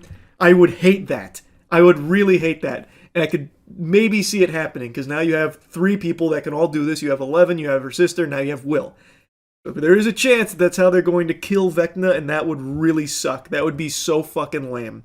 But hopefully I'm wrong. For now, I do like how they brought 11's sister into the fold. I think it was well executed, and I'm very curious to see where it goes with that character now. Anyway, I've been yapping about this one for a while, but this is a season 9 years in the making here, and I don't think it was the greatest Volume 1. I don't think it was bad. Like, I think there were definitely good moments, but instead of providing like answers, it is still giving you more questions and expanding upon previous questions, and it's really starting to feel like it's dragging, even though it also feels like it's rushing through certain things. It's just, I don't know, it's just in an odd spot. I'm really hopeful that the next volume, like, I do think this will still, like, it still has the potential for a good ending, so I'm still looking forward to how it wraps up. It's just, I didn't love this first batch of 4. It was fine. That's really about it. So yeah. Mind's Eye is the gift that just keeps on giving. And by gift, I mean coal. Like if Santa brought you a lump of coal under your Christmas tree because you were naughty. This game came out, was terrible. Everyone hated it except for a few people in Arkham Asylum that for some reason found a few things to like about it. But the King of Clowns, Leslie Benzies, who was a video game legend, literally worked on some of the most iconic games we've ever been blessed with from Rockstar. He is the mastermind behind Mind's Eye, and he's the face of it. And this man's got his nipples fucking twisted here by Itachi, trapping him in a genjutsu that's lasting his whole life, it seems. Because since Mind's Eye came out and was a big dud, thumbs down from everyone, he refuses to accept the reality that the game just is bad. So he comes up with all of these excuses, and the big one is that the game was sabotaged from within. And now I just learned that his company is engaged in a lawsuit from employees that allege that they installed spyware onto all of their devices that was recording conversations, keystrokes, everything, because of this douchebag's like crazy paranoia, it seems. And he still, to this day, will not let it go. He still believes that the game is a masterpiece and we just can't understand it, and he is so convinced that sabotage is the reason why it has bad reviews that he just farted out a DLC for Mind's Eye, which, mind you, not a single soul on this planet was salivating for. No one wants more Mind's Eye. Please, God, put it back. But he released a DLC for Mind's Eye called Blacklisted, based on the true story of how Mind's Eye, the game, was sabotaged from within. So it's a game about what he believes happened with Mind's Eye, where people, saboteurs, were at work, the puppet masters. And he actually even uses real employee names as villains in the DLC, apparently. Fucking diabolical. I haven't played it yet. I'm playing through Saros right now, so maybe after Saros I'll give it a whirl to just see how unhinged it is. But anyway, I want to show you a bit of the lawsuit while I was going over it on stream last night. It is nuts. I think you can make a very strong argument that Mind's Eye is more pathetic than Concord. Yes, the budget wasn't as high as Concord, and yes, it didn't shut down in 2 weeks like Concord, but at the very least, Concord had the wherewithal to just quietly pass away and just fade from existence. Mind's Eye, Leslie Benzies keeps stomping his feet and yelling and screaming about it. It's the result of sabotage. There's a great game here. You guys just don't see it. You guys are wrong. You've been misled by sabotage. That kind of thing. At least Concord, no one's doing that, at the very least. Mind's Eye studio employees sue management over installing secret monitoring software on staff devices. Group of unionized employees at Build a Rocket Boy, Barb, studio behind Mind's Eye, have initiated legal proceedings against the company. They allege that management installed invasive surveillance software on their devices without proper consent, violating UK data protection laws. This marks the second major legal confrontation between staff and leadership in under a year. It was all in the pursuit of greatness that is Mind's Eye. Sacrifices must be made to achieve this level of quality. I don't know what they don't understand. It was Terramind, a monitoring tool capable of tracking keystrokes, capturing screens, and recording microphone audio. Wow. I had to make sure it wasn't leaking to Rockstar. They were really sweating Mind's Eye. The GTA killer. He's gone full psycho. In the DLC mission, he put real devs' names in there as enemies. No shot. I know one of the DLCs was apparently about, like, the sabotage. There's a lot of discussion and a lot. I know that, but there's no way he used real devs' names here. It's not even fun as a joke. I mean, playing through Mind's Eye was fun bad, but I'm not doing the DLC. Build a Rocket Boy's toxic culture of secrecy and micromanaging, one of the worst I've seen in 20-year career in the gaming industry. While they have conceded to our headline demand of removing Terramine from our devices, many questions still remain about their actions. Man, he actually did go full fucking psycho. What happened to this guy? In a leaked internal meeting cited in the legal filing, CEO Mark Gerhard and founder Leslie Benzies confirmed the software had been installed without workers' prior knowledge. The IWGB argues that this practice exceeds the legitimate remit of monitoring workers' productivity. Legal experts note that failing to notify employees breaches Article 13 of UK GDPR, which requires employees to provide transparent information about data processing. Employers, excuse me. He used to be a legend. Leslie did used to be a legend. Now he's a fucking paranoid clown. He still maintains that the reason Mind's Eye flopped was sabotage. It's so wild. He worked on like every Rockstar game, by the way. I know. The first thing that comes up, I was trying to just make a tab to remind myself, but then this article is the first one that comes up about how it's sharing evidence of the sabotage. Crazy. Oh yeah, here it is. He really is committing to it. We will use these people, these names, and these facts for our own fun. We're gonna put some of these names into our upcoming spy mission. What a freak. You made a shit game. It's not saboteurs, bro. Your game is ass. Holy delusion. Oh my god. We've got very strong evidence of this and conducted quite thorough investigations over the months since launch.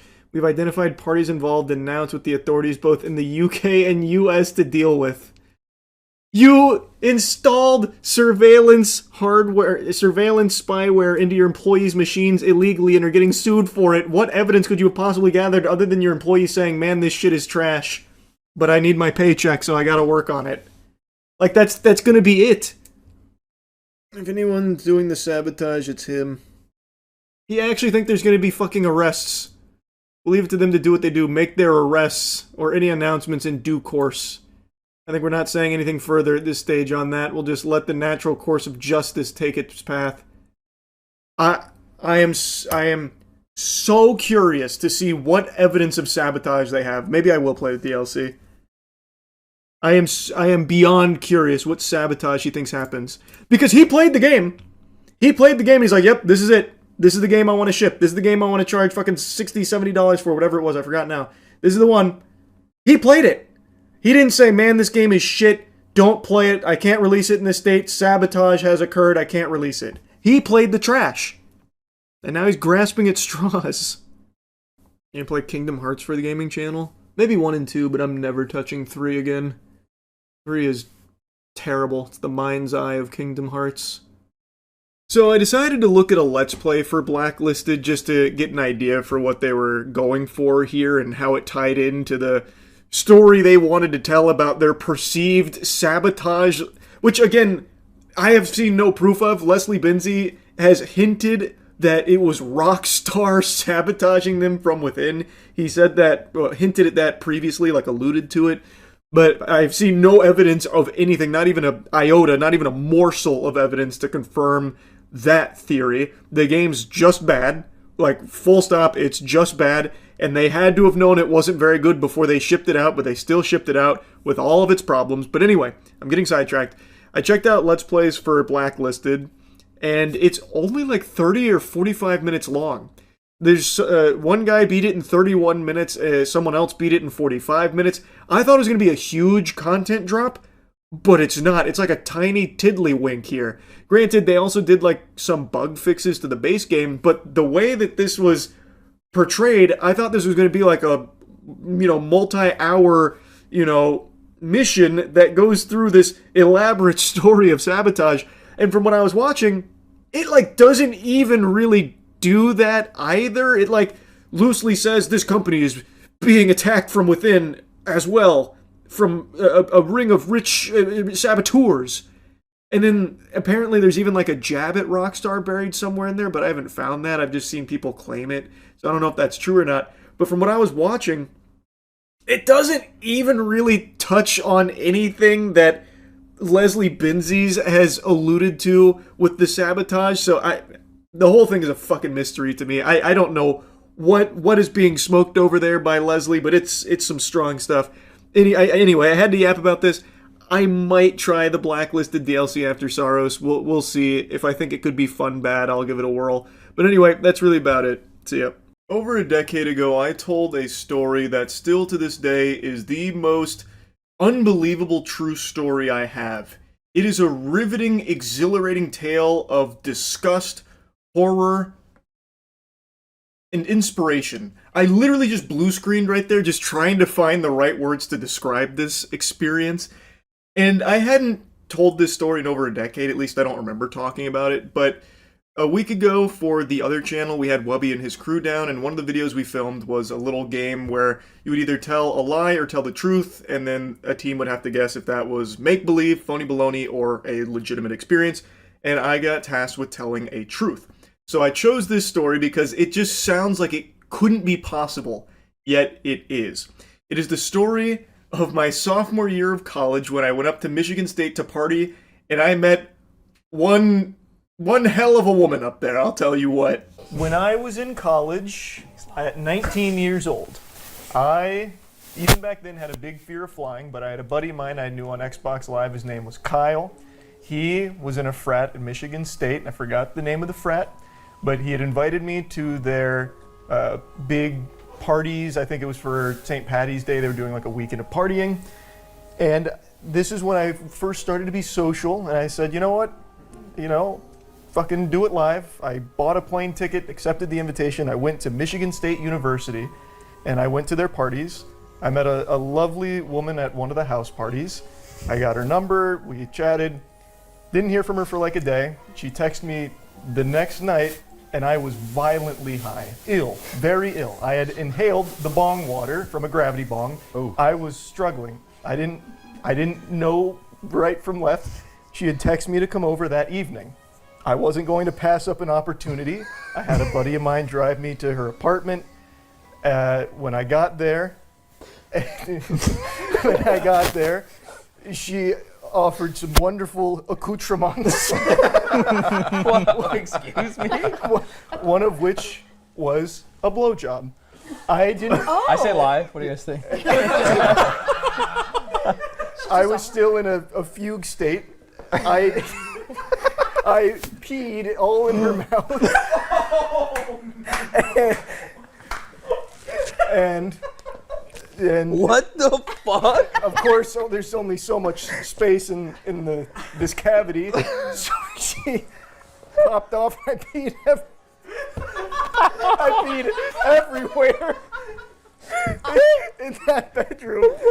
To which she said, "I can't do this right now." So she went into the shower to clean off, and I sat there in shame and confusion.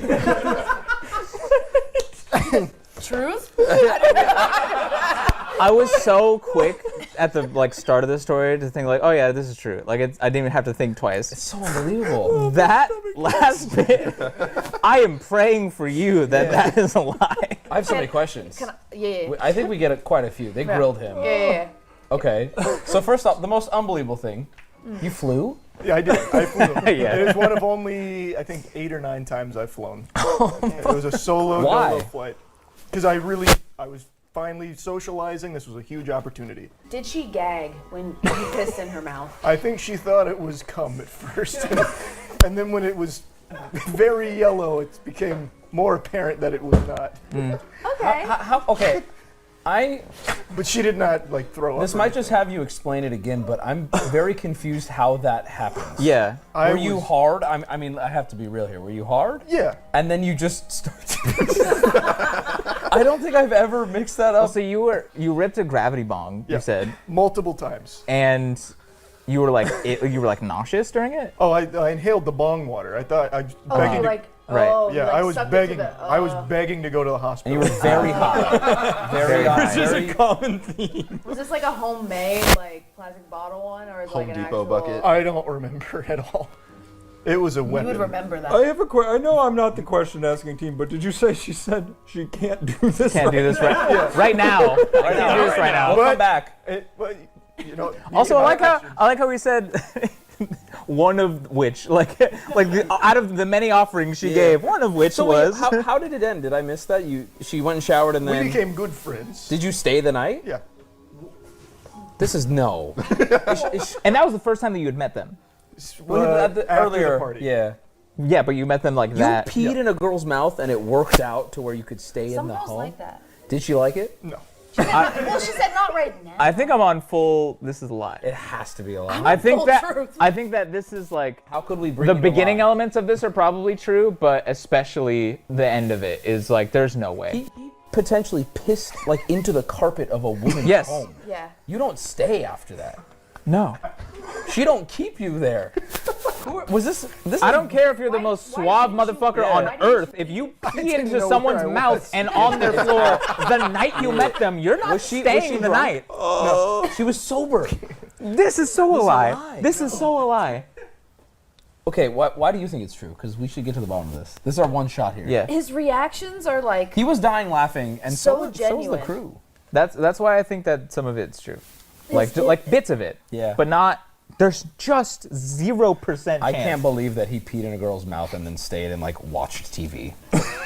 And like hung out. Yeah. Family yeah, Guy maybe funny everything was moments. true. Up to the bits. Check this out. Check out Spider Ham. You'll never guess what Stewie says. Yeah, okay. I can get to lie. Well, okay. Because like I have a her question. reaction just being like no gagging. I'm gonna go shower. No, I'm gonna go and being shower like, and then I come cannot back. do this right now. And then staying the night. The staying the night is What'd not you guys that do weird after? to me. some dirty deeds. You went round two. Yeah. What the fuck? Can we just lock? And she was sober. As far as I know, What? yeah. Okay, wait. Okay, Did this wait, woman wait, have wait. a septum piercing? No. That's Okay, wait. I have valid question. Valid question. How long were you already an established content creator at this point? Oh, good I was question. faceless. I think maybe it's a lie. What did he say? He said no. I was faceless. What is when that? he was supposed to- 19. Faceless. What is that? Oh, he's You're saying 19 he now. can't pull? Yeah. No, I'm saying if you were as large No, as I he get is it. now and you piss in a girl's mouth, She you're would gonna come ask back. them to still Yeah, fuck them. I agree. What? Lie? I think it's a lie. And if all of that is true, hats off Yeah, to good on you. however the fuck that happened. Also, you Also, delivered now it really it's well. on the other channel forever. Yeah. Yeah. I think it's a lie, I'm gonna go lie Charlie. as I go lie. I'm gonna lie. Locking it in. Locking it in. It's the truth. I've actually told this story once before, right after it happened in like 2014. I remember that. You made it into a video? Well, I was playing Five Nights at Freddy's. Like, you guys aren't gonna believe this.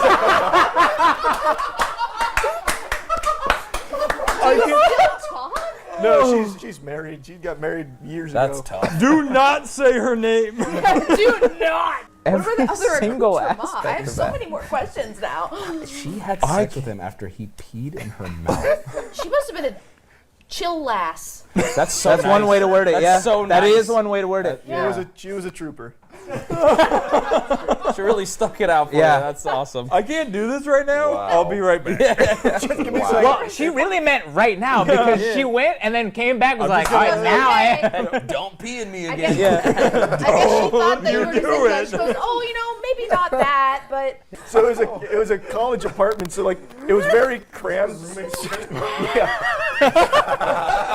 it was separate rooms. But since it was a college apartment like room, it's very cramped. So her bookshelf was right next to the bed. Jesus fucking Christ, dude. Harry Potter going. Oh my fucking God. So I went back and checked that Five Nights at Freddy's video to see if there was any details I missed. And I don't remember keeping it so vague. So I remembered in that video when I was talking about it, it was a few days after it happened, and I was worried that if I mentioned drug usage, like about being high, it would get the video taken down or I'd be in trouble. So I do remember deliberately omitting that detail, but what I didn't recall until I went back and rewatched that video is that in its place, I made it seem as though I just stubbornly refused to pee, like cross my arms. No, I will not tinkle. I'm gonna be a big man and get a blowjob with a full bladder. Which is just an unhinged mentality. But probably the biggest revelation from rewatching that was that I've misremembered what she said. I'm going to trust my word from almost 12 years ago where I said that she verbatim stated that she can't deal with this. I remembered her saying that she just can't do this right now because she went and showered. And I can only imagine what she saw when she came back, just like dripping urine all over the place like a fucking horror movie scene with me sitting on the bed, cocking balls out, probably rocking back and forth with my eyes rolled in the back of my skull like a fucking exorcism scene. Because I did just have like a demon expelled from my wiener. She done sucked the urine devil out of me there. And yeah, we did hook up that night. And as I said in the Five Nights at Freddy's video, we did see each other quite a bit after that. Came over the following day, we did it all over again, sans the pissing everywhere.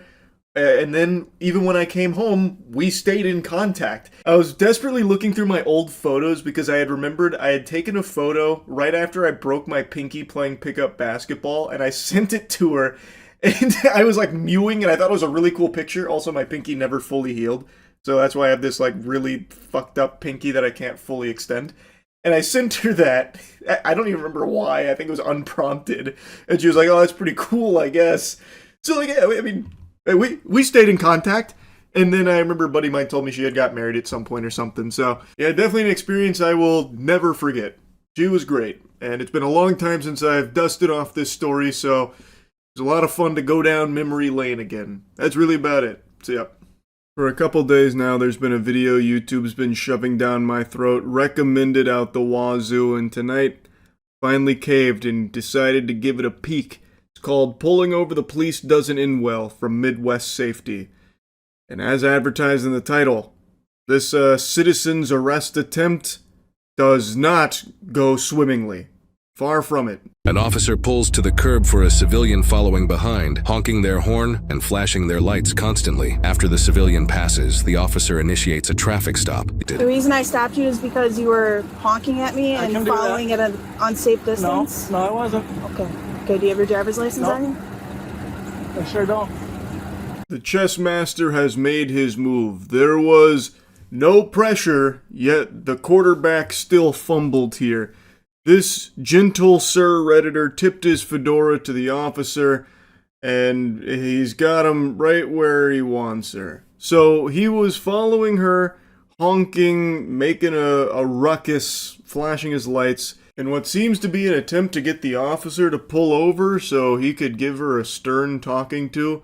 And the way she describes it, and I guess even the way he describes it, makes it sound like that old meme, you know, the hit it, Joe, and then the guy's on like the fucking doohickey, just like a piano with a ton of noise-making gadgets and gizmos going boom, boom, penny whistle, like it seems like that's what this guy was doing, following the officer around.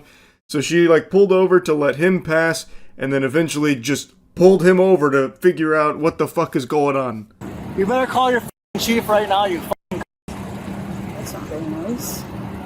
Well, I have the right to pull you over. You were on the phone and you were doing something wrong. So you were trying to pull me over? Did you not see the lights flashing? Okay. Sounds good. Get your chief down here now. He's not coming. Yeah, he is. And you're not free yet.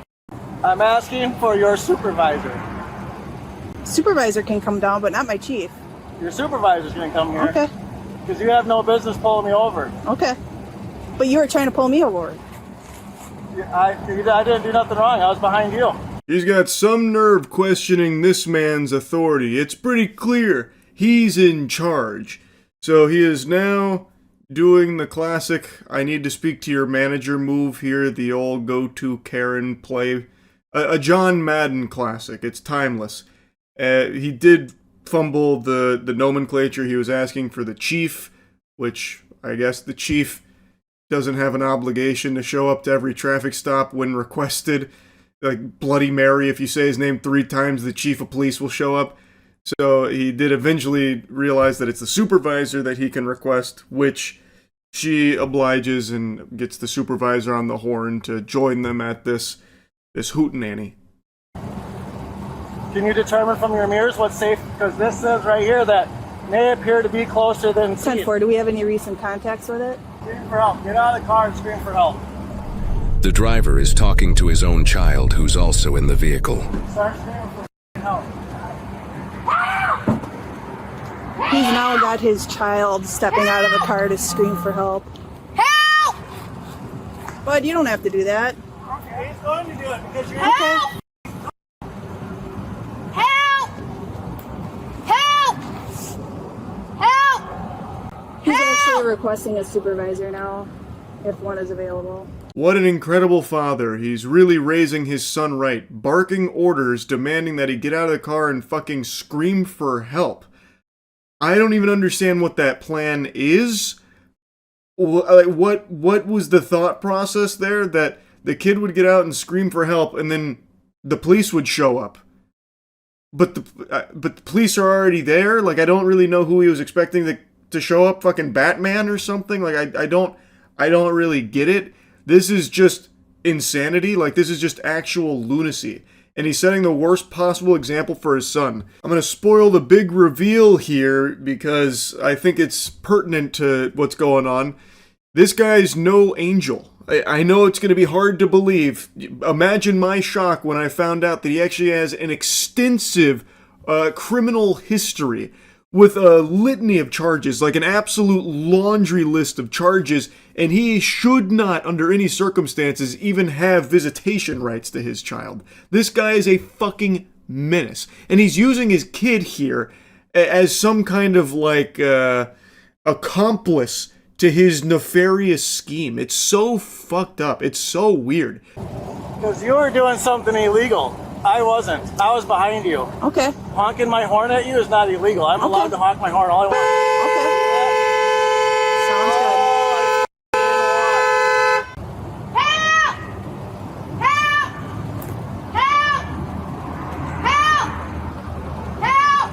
What a circus he has created here.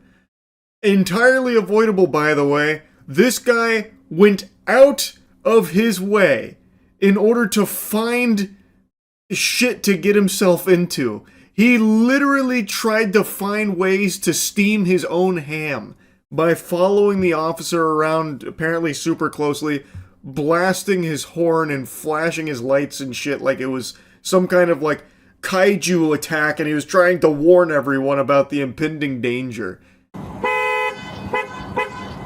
Is it gonna be funny when I tell the judge that I was following behind you honking the horn because you were doing something wrong? And I just had a conversation with the day officer yesterday. It says that I have the right to do something. Oh, I know who you are. Yeah, you dumb. Yes.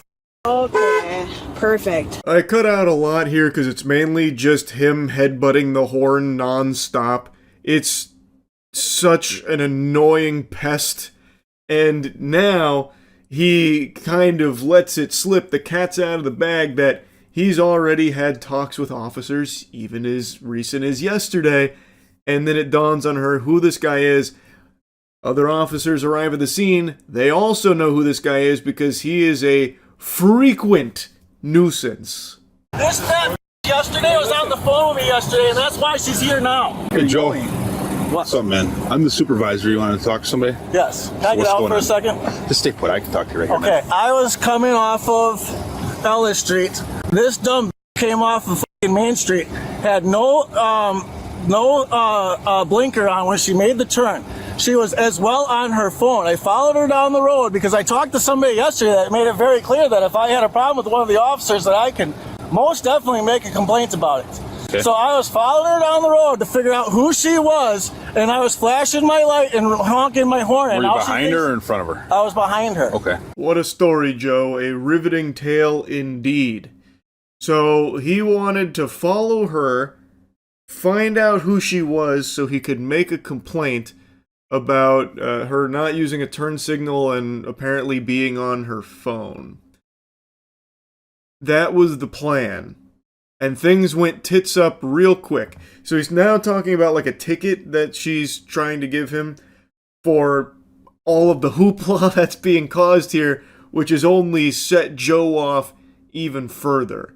He is now fully deranged and has gone feral because of that, and no matter what the supervisor says, it's already too far gone. He is a powder keg that is in the process of blowing, and he can't stop blowing. And now she thinks she has the right to give me a ticket for honking my horn? I got every right to honk my f***ing horn. How close were you to her? I was a car length behind her. Okay. She swerved and hit the f***ing curb like a dumb bitch with her car over here. Yeah, so he could go around me. And I was nowhere close to being by her. Did I drive any closer to anybody else than I do any other day in the world? So, once again, this guy uses his kid as some kind of criminal sidekick, like a lackey here, to try and help him out of this pickle that he himself has put himself in. So now he's having his kid vouch that he wasn't following any closer to the officer than he does for any car on the road, which is scary, because this guy is probably up every single car's ass if he perceives that there is something out there that they may have done that he didn't like. And also, this guy looks like he is just actually on some very heavy drugs. This guy looks like he is off his gourd right now. Look at these eyes. That is a soulless stare of the devil. This guy looks crazy. for flashing your lights or what? She said I was honking my horn at her because I was trying to get her to stop. I was not following too closely. Okay. Can you guys prove it? What is the law when it follows too closely? What does the mirror say when you read them? What does that say? If you guys are so smart. Objects in mirror appear closer than they are. It has nothing to do with what it says in the mirror. Yeah, it does. It is a lawful statement on there. Why do you always have to be so confrontational when you deal with us? I'm gonna be honest, I really like that line of thinking that Joe cooks up there. Read what the car mirror says. Objects in mirror may be closer than they appear. He can't quite read that. He's fuming too much. He's seeing red, so he's gone full illiterate. But he's trying his best. He knows that there's words on there that say something to that effect, but he can't quite get them out. But the idea that he's trying to get across is that he wasn't following too close. She has been deceived by the mirrors, which clearly state that they may seem closer than they appear. Thus, reality is distorted. You've fallen for his trap. Joe wins. That's the idea here. The mirrors prove he's right. Because you guys, listen, this is about transparency. I have been being harassed by my neighbors time after time again, and you guys allow it to happen. This called me yesterday harassing me, and then now she's pulling me over because she's breaking the law. And you guys want to write me a ticket because you don't want to sit in front of a judge in front of one of your... Talking on her cell phone? Is it against the law to be using electronic devices while operating a vehicle? Is it against the law in the state of Wisconsin? Not to talk on your cell phone like this. No, it is not. Since when is it not to... The officer then goes on to explain the law about being on your phone in the state of Wisconsin, which actually somehow gets through to Joe, at least temporarily. It breaches his defenses where he's like, oh, okay. But of course, that's not, you can't put the toothpaste back in the tube. He's already upset. So, even though that does dawn on him that maybe there wasn't a law being broken there and that this is a whole bunch of nothing, making a mountain out of a molehill, he's still mad, and thus he needs to take out his wrath. We can take it to court, and we can make this a thing with Madison. That's your right to take it to court, Joel.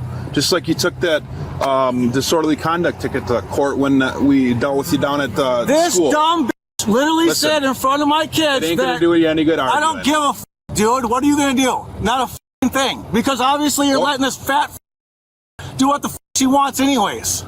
She's just doing her job. No, she's not. If you don't agree with it, you can argue How in is court. she doing her We're job? not gonna argue What out is the here. law when it comes... Joe continues to try and alt. The officer sounds extremely tired of it.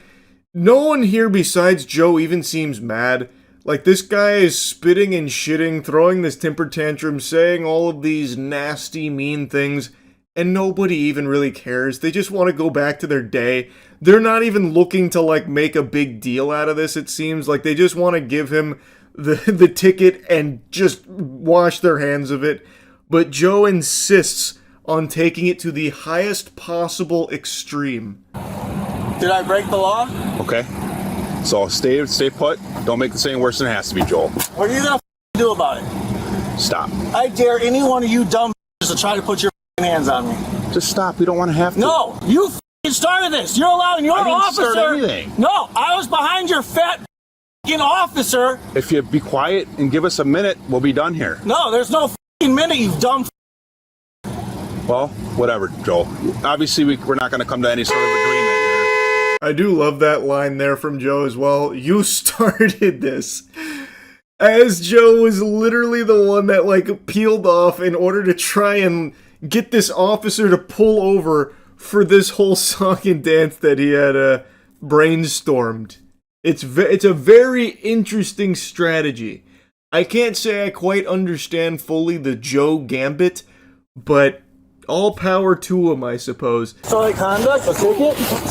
Was going to be a ticket, but now it's not. Joel, you make this stuff worse, dude, by the way you guys did this. This fat called me yesterday. Just stop. Joel, knock it off. She got me by the throat! She's got me by the throat! Stop. She's got me by the throat! Come on. She's got me by the throat! Joel. She's got me by the throat! She's got me by the throat! Stop. She's got me by the throat! Okay. Dude, you're on a camera. She's got me by the throat! Joe, nobody's got you by the throat. She's got me by the throat! Officers, please, can't you see he's being attacked by a ghost? There's a ghost and they're strangling him like Homer Simpson to Bart. Do something! Get the Spectral Patrol out there to take down this rabid ghost that's attacking his throat. Oh my goodness, this is horrifying stuff we're seeing here. So yeah, it's probably pretty clear to you now, but they decided tickets wouldn't cut it here. It wasn't really working, so they decided to slap him with a disorderly conduct charge and take him in. I'm not gonna bother showing any more of his, like, tug of war with the police while they try and get him in the back of the cruiser. And to think that it all could have been avoided if that officer didn't just call him yesterday. What was that about, huh? Free my man Joe. He did nothing wrong. This was all, the officer's fault for driving, I guess. With Joe on the road. Driving while Joe on the road, that's a punishable offense. Joe owns those streets. You will drive the way Joe instructs you to. You are NPCs in Joe's world, and if you are a little out of line, you best be saying your prayers, because Lord help us, Joe's going to be trying to pull that ass over, I guess. I don't even understand what all of this was about. I have no idea what he's talking about with her calling him yesterday. I haven't the slightest fucking clue what that's about, but it seems like Joe is a daily problem in the area, so it seems like he basically has some kind of confrontation with police every day. So maybe she had responded to something yesterday that involved him. I really don't know. It's just so fucking outrageous. As the name of the video led me to believe, him pulling over the officer did not go well for him. An officer remained with Joe's child until his grandmother arrived to pick him and the vehicle up. Joe was charged with resisting obstructing an officer, disorderly conduct, and battery to a law enforcement officer. While the suspect never sued over this matter as promised, court records indicate the suspect has been repeatedly sued in court for injunctions against abusive conduct, failing to pay rent, repeated issues of failing to pay child support, disputes over child paternity, failing to pay rent, and civil evictions. In both 2023 and 2024, the suspect was prohibited against engaging in conduct or contact with certain victims he had previously targeted. The suspect also has an extensive criminal history, listing dozens of suspected misdemeanor and felony charges. Sure, it might seem like most of Joe's life is dedicated to just being a piece of shit, but I think this one that we just watched in the body cam is probably the one where he finally has his come to Jesus moment and realizes that he's got a problem and needs help. And this is probably the one that sets him on the right path, I bet. He probably learned his lesson this time around. I think I can't remember, I'm going off memory, but I think he got like 12 months probation and was required to write an apology to the officers at this scene, as well as attend anger management courses. Maybe that did the trick. Maybe that was finally the one that got Joe on the straight and narrow. I have no clue. Anyway, though, just wanted to yap about this a bit. That's it. So, yeah, I'm in a bucket hat. I'm enjoying it. I'm having fun. Now, a buddy of mine just sent me something that I can promise you no one's having fun with except for the people that were paid to promote it. It is called $1 Million Fan. It is a show which is pitching a $20 million prize pool for what seems to be a load of horseradish. And in case you were wondering, yes, that is an AI mansion on their front page of this contest. At least from everything I can tell, it's an AI-generated mansion. which immediately should let you know that you're dealing with some high quality content here. No reason not to trust that. I can't believe anybody would be pitched this and actually think it's legitimate. Like, it takes 3 seconds of looking on their website to smell the poop. It is unbelievably foul. Like, there is no world where this happens. To put in perspective that prize number, $20 million, that is significantly more than Mr. Beast's Amazon show and would make it by far the highest grand prize pool in any kind of like reality game show history, pretty much. All for a, what I believe to be terrible concept for a show as well, about streamers' fans submitting clips and then, I guess, going to a mansion or something. I'm still a little confused because the information they offer is just fucking nonsensical. Like, I feel like I have to be on Fint to even begin to process the words that I'm reading in what is supposed to be a contest. So I want to go through this. I want to really get into the weeds here because this is mind-bogglingly stupid. This is a special kind of scam that I just can't even picture someone falling for. Yet, some streamers have publicly promoted it. I'm assuming they were paid to do so by their talent agency, who was approached by whoever's behind the $1 Million Fan Show to do this. So I imagine some people buy into it, which I can't wrap my noodle around that. This is like the Fire Festival of streamer shows, but even more outrageously fucking dumb. They have a streamers section here, and I'm guessing they were all paid to endorse this, and I know in Extra Emily's case, she just had a statement on her stream after her community was letting her know that they believe she had just promoted a scam to them with hawking $1 Million Fan Club. So we'll go over her statement here towards the end of the video. Checking in on the About Us section offers more questions than answers. It's so fucking useless here. You get about as much lore here as you do for the old Urgot League of Legends write-up, where it basically just said Urgot has a dark and mysterious past. So $1 Million Fan is a high-stakes reality television competition built around one simple idea: the fans deserve a seat at the table. Created at the intersection of modern creator culture and large-scale unscripted entertainment, $1 Million Fan brings everyday fans face-to-face with the creators they support, competing together in real-world challenges for life-changing prizes. This is not a meet and greet, and it's not passive fandom. It's participation, pressure, and performance. This feels like it's an AI-generated About Us section. Each season pairs selected fans with major online creators in a fully produced, on-location competition environment. Contestants are tested physically, mentally, and strategically across a series of escalating challenges designed to reward adaptability, teamwork, and resilience. The result is a show that feels authentic, unpredictable, and genuinely earned. $1 Million Fan is produced with the same standards as top-tier television professional crews, rigorous safety protocols, transparent rules, and a clear separation between entertainment and fair competition. No purchase is required to apply or enter. Fan participation pathways are designed to be accessible, compliant, and audience-first. At its core, $1 Million Fan exists to redefine the relationship between creators and their communities. Fans are no longer just viewers, they are competitors. Creators are no longer just personalities, they are teammates. Every moment is rooted in real stakes, real people, and real outcomes. This is reality television built for the internet generation, bigger, bolder, and centered on the people who made creator culture possible in the first place. So who the fuck are you, by the way? This is the About Us section, but you've only told us, like, I guess the elevator pitch on the show. Who is putting this on? Where is the $20 million coming from?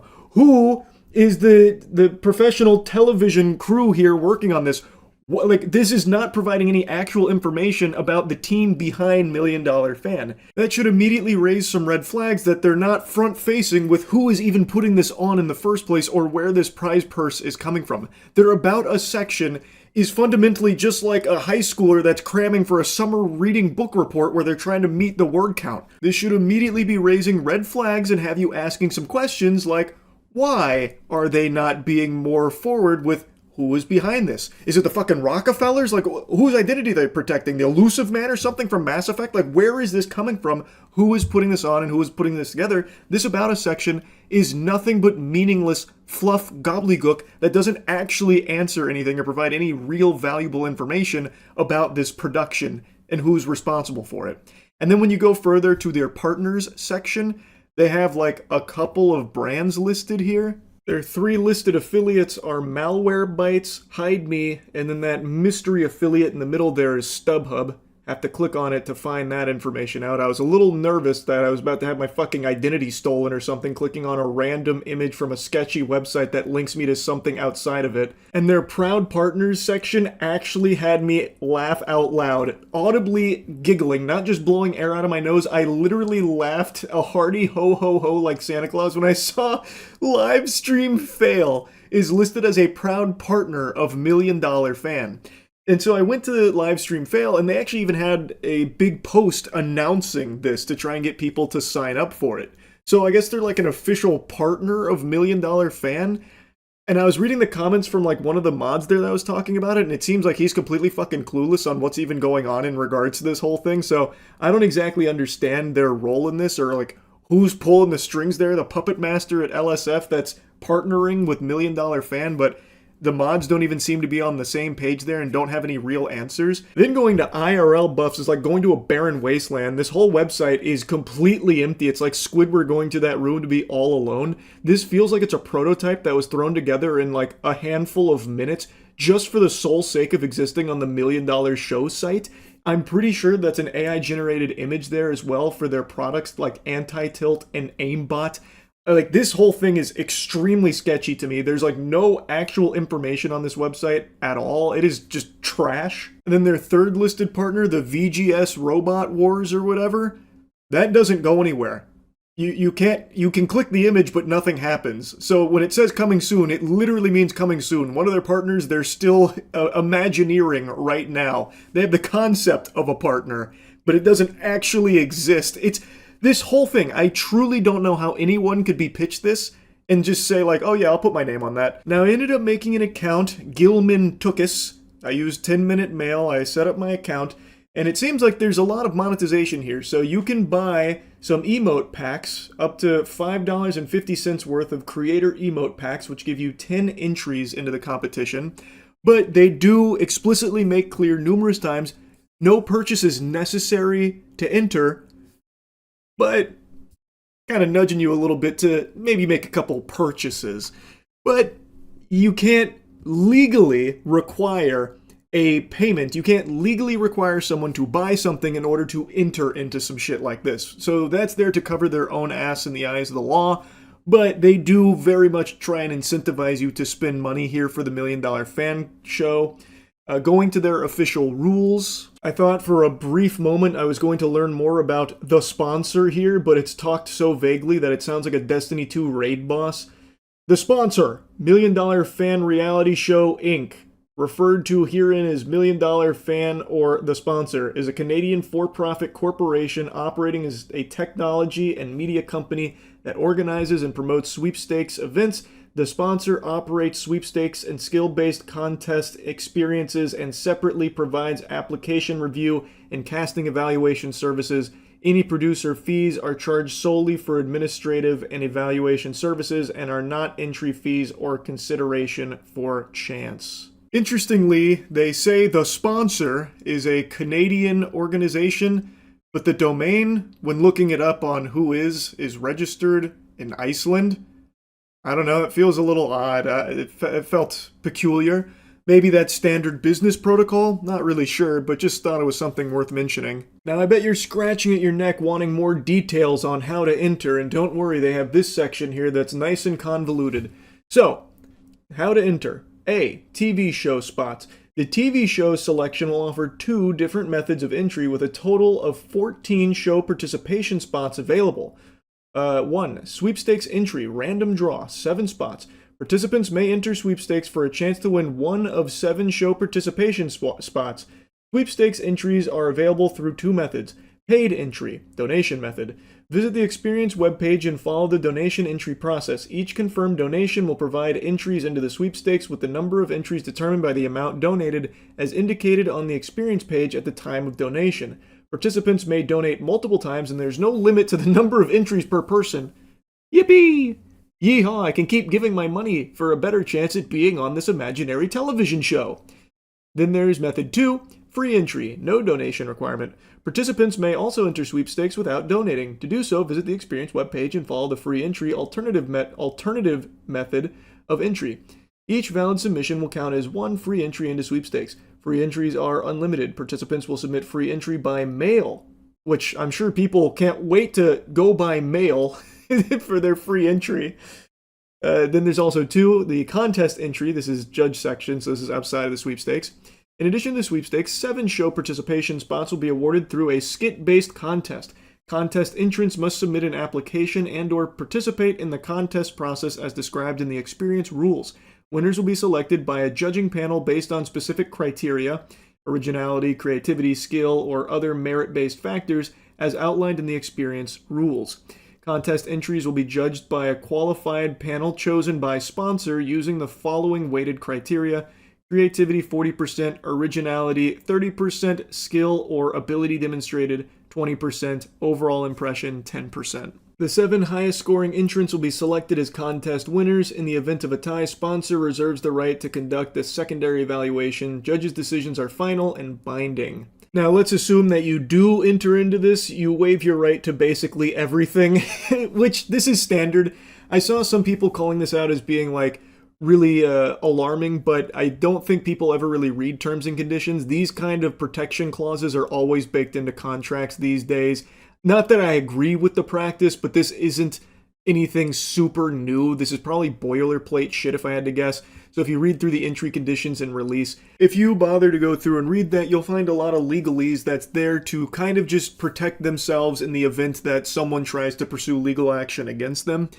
And this is baked into so many terms and conditions these days where companies just throw the kitchen sink in there knowing full well a lot of it's not enforceable, like it's not going to actually stick, but they throw it in there just because why not? They know people aren't going to fucking read it in the first place. And in a lot of cases, it gets overturned. Like, you can't just knowingly scam someone and say, look at the terms and conditions in section 117, you agreed that we could scam you, and if we did, you wouldn't be mad. There'd be no tears and there'd be no legal actions. You agreed, you signed right here by signing up. That doesn't work.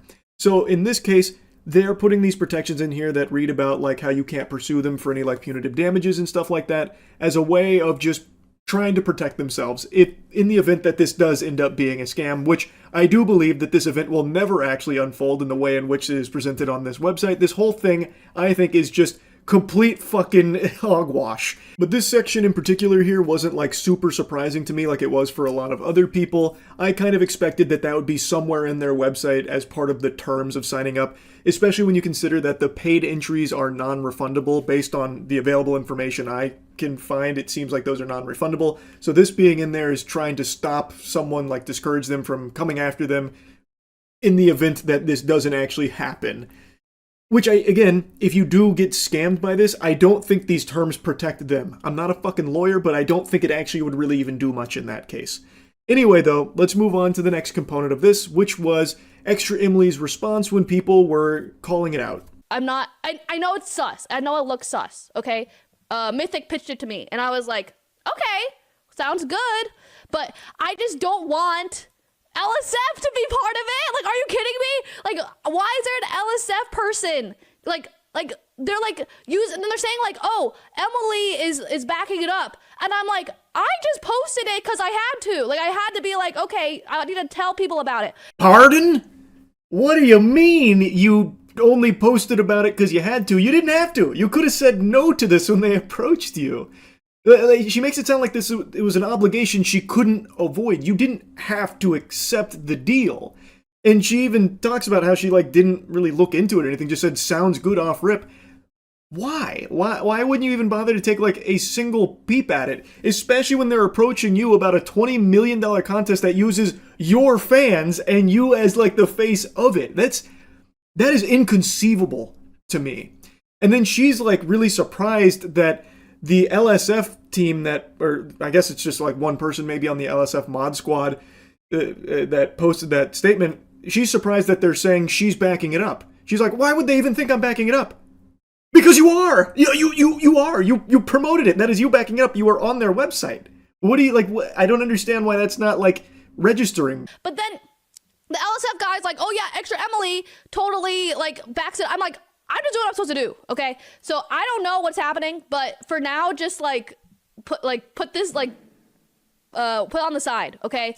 So I will get more information on it and then let you guys know. So yeah, but I promise I'm like not trying to scam you guys. I apologize I didn't do more research beforehand, but I'm gonna have them do more research. Then she'll keep them updated on all of that.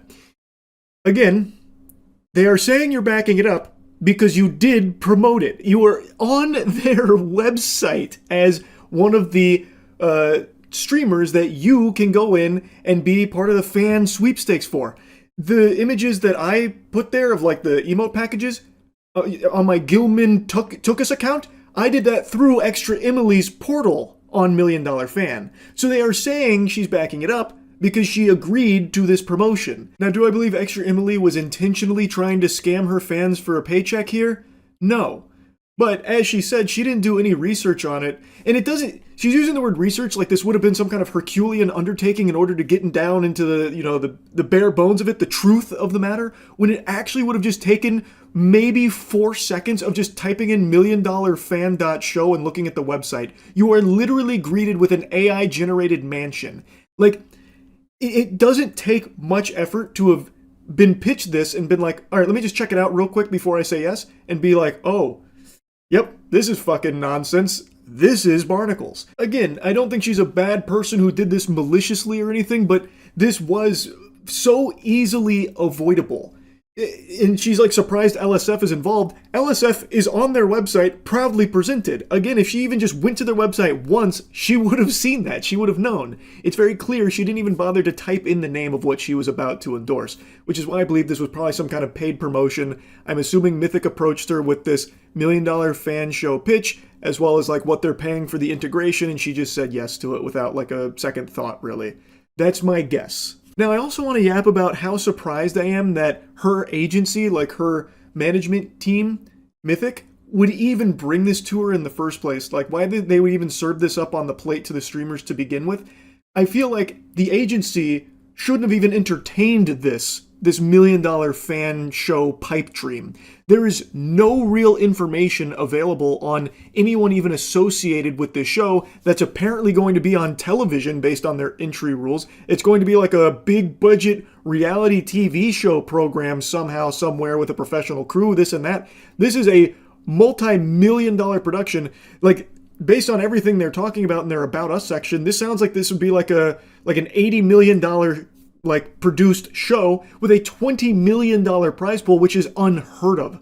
Absolutely unheard of. And yet there's no real information available on it. I don't see why Mythic would even take this offer and present it to the streamers with so little available on it. This feels like a very fraudulent show that is now being put out to streamers here as a potential endorsement. So I'm surprised that Mythic even served it to them to begin with. But again, I think it was so easily avoidable for the streamers that are listed here to just like type in that show, like look at it for even a second and be like, yeah, this is fucking garbage. This isn't real.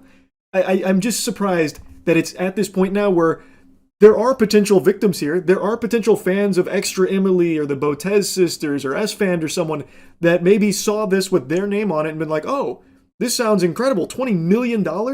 I'll do a free entry. I'll do a submission here. Well, actually, maybe I'll do a paid entry, get the emote package to support the creators too, and give me some more entries for a better chance of competing in it. And like, it's sad. It's just fucking sad. Because again, I don't think this is real at all. I feel like there's very few people out there that would go to that website and walk away with a positive impression that this is something on the horizon. It doesn't seem feasible at all. Would love to be proven wrong though, I suppose. I guess we'll see. Anyway, I had to yap about this. That's really about it. See ya. And one. It's a foul all day, baby. Now what, coward? Got you to bite on that fraudulent Hezzy Jimbo. Now I'm going to the line for free throws while you go to the bench to nurse those bum ankles, weenie. Point is, I hate Pokemon scalpers. I think most of you know that by now. I've made who knows how many videos shooting spitballs at these pathetic, loveless worms. I can't resist the urge to hawk loogies on this community, and today I was blessed with yet another display of degeneracy from these absolute low amoebas that just cannot stop trying to exploit a children's hobby for teensy tiny financial gain.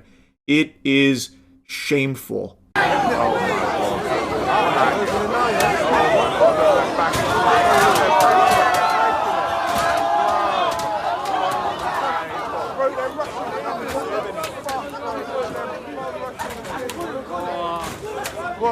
doing nothing, bro. Fed's doing nothing. Should we go in? Fuck it. It's an actual thoughtless horde of zombies. So Sports Direct was having some ETBs available for the new Pokemon set Ascended Heroes, and this crowd couldn't wait. They literally broke through the barricade there. They broke through the gate in order to get in there and get their grubby little paws on some Pokemon product. Now, I did see a lot of people criticizing Sports Direct, saying that they should have had buy limits of like 1 or 2 per person. From all the evidence I can see, they did. I've seen 3 examples of people that were here and walked away. And in all 3 examples, they only had 2 ETBs each. So I think they actually did have buy limits. But just so many people are like moths to a flame that when they see Pokemon, they just throw out every other fucking thing in their brain. Like every other neuron shuts down and only activates to go there and beat down the walls until they can get some Pokemon product. So even though there were buy limits of only 2, that was enough to have people this ballistic over it so they could turn around and sell it on Facebook Marketplace for an additional like $5 a profit. It really is just that out of control that people will react like this to Pokemon even knowing that they can only get 2. These are not collectors, these are scalpers, and that is still to them worthwhile to go in there and just break shit, cause a ruckus, cause a mess just to get some precious treasure, some Pokemon ETBs in their mitts. It's craziness. Actual fucking craziness. And you're crazy if you don't go check out the new Starforge Freerun collab. Best PCs in the universe, and they just got a little better with the Freerun collab that we're doing right now, so you can check that out in the link in the description. Fucking, this is wild, bro. I'm recording the whole thing. This is... Bro, this is wild, mate. Look at this shit. What the fuck, mate? I ain't even trying to get no Pokemon, man. This is just wild, mate. They broke open the shoes everywhere, man. This is funny. That weak-ass little jog that a few of them are doing are probably the most movement they've experienced since fucking high school PE class. So now they're all kind of jogging to get in line as quickly as possible so they can get the Ascended Heroes ETBs, wee whoopee! And they can't even just have the decency to not just destroy things along the way. So I guess they were bumping and grinding on each other and their grease causing so much friction that I guess they fucking spun out like it was Mario Kart when you hit a banana peel and they started knocking shoes off the shelf, all on their warpath to get in line for Pokemon. These fucking worms just can't even be somewhat organized and not cause a mess wherever they go. They already broke down the fucking doors just to get in here, and they still had to go a step further and just start knocking shit over too. It's just so cringe. This is insane. Bro, this is wild, bro. Oh, bro, get in this way, get in this way. Oh, no more, no more. Get in here. I'm with you. Insane. It is insane. By the literal definition, this is an actual fucking mental disorder that we're witnessing here. There's also some people that are trying to pretend that they were collectors. Some of the people that showed up in this video after they got clowned on are saying, no, I was there because I'm a Pokemon collector.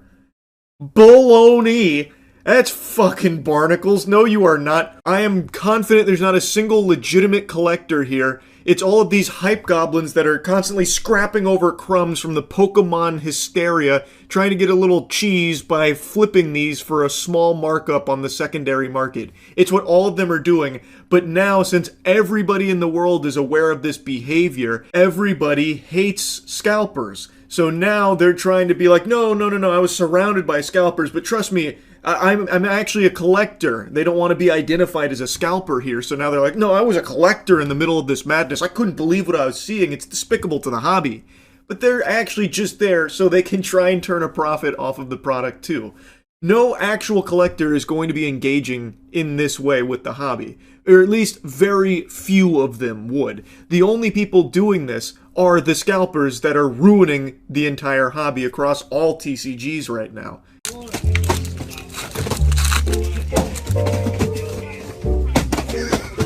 Nothing! What are you doing? Oh! People!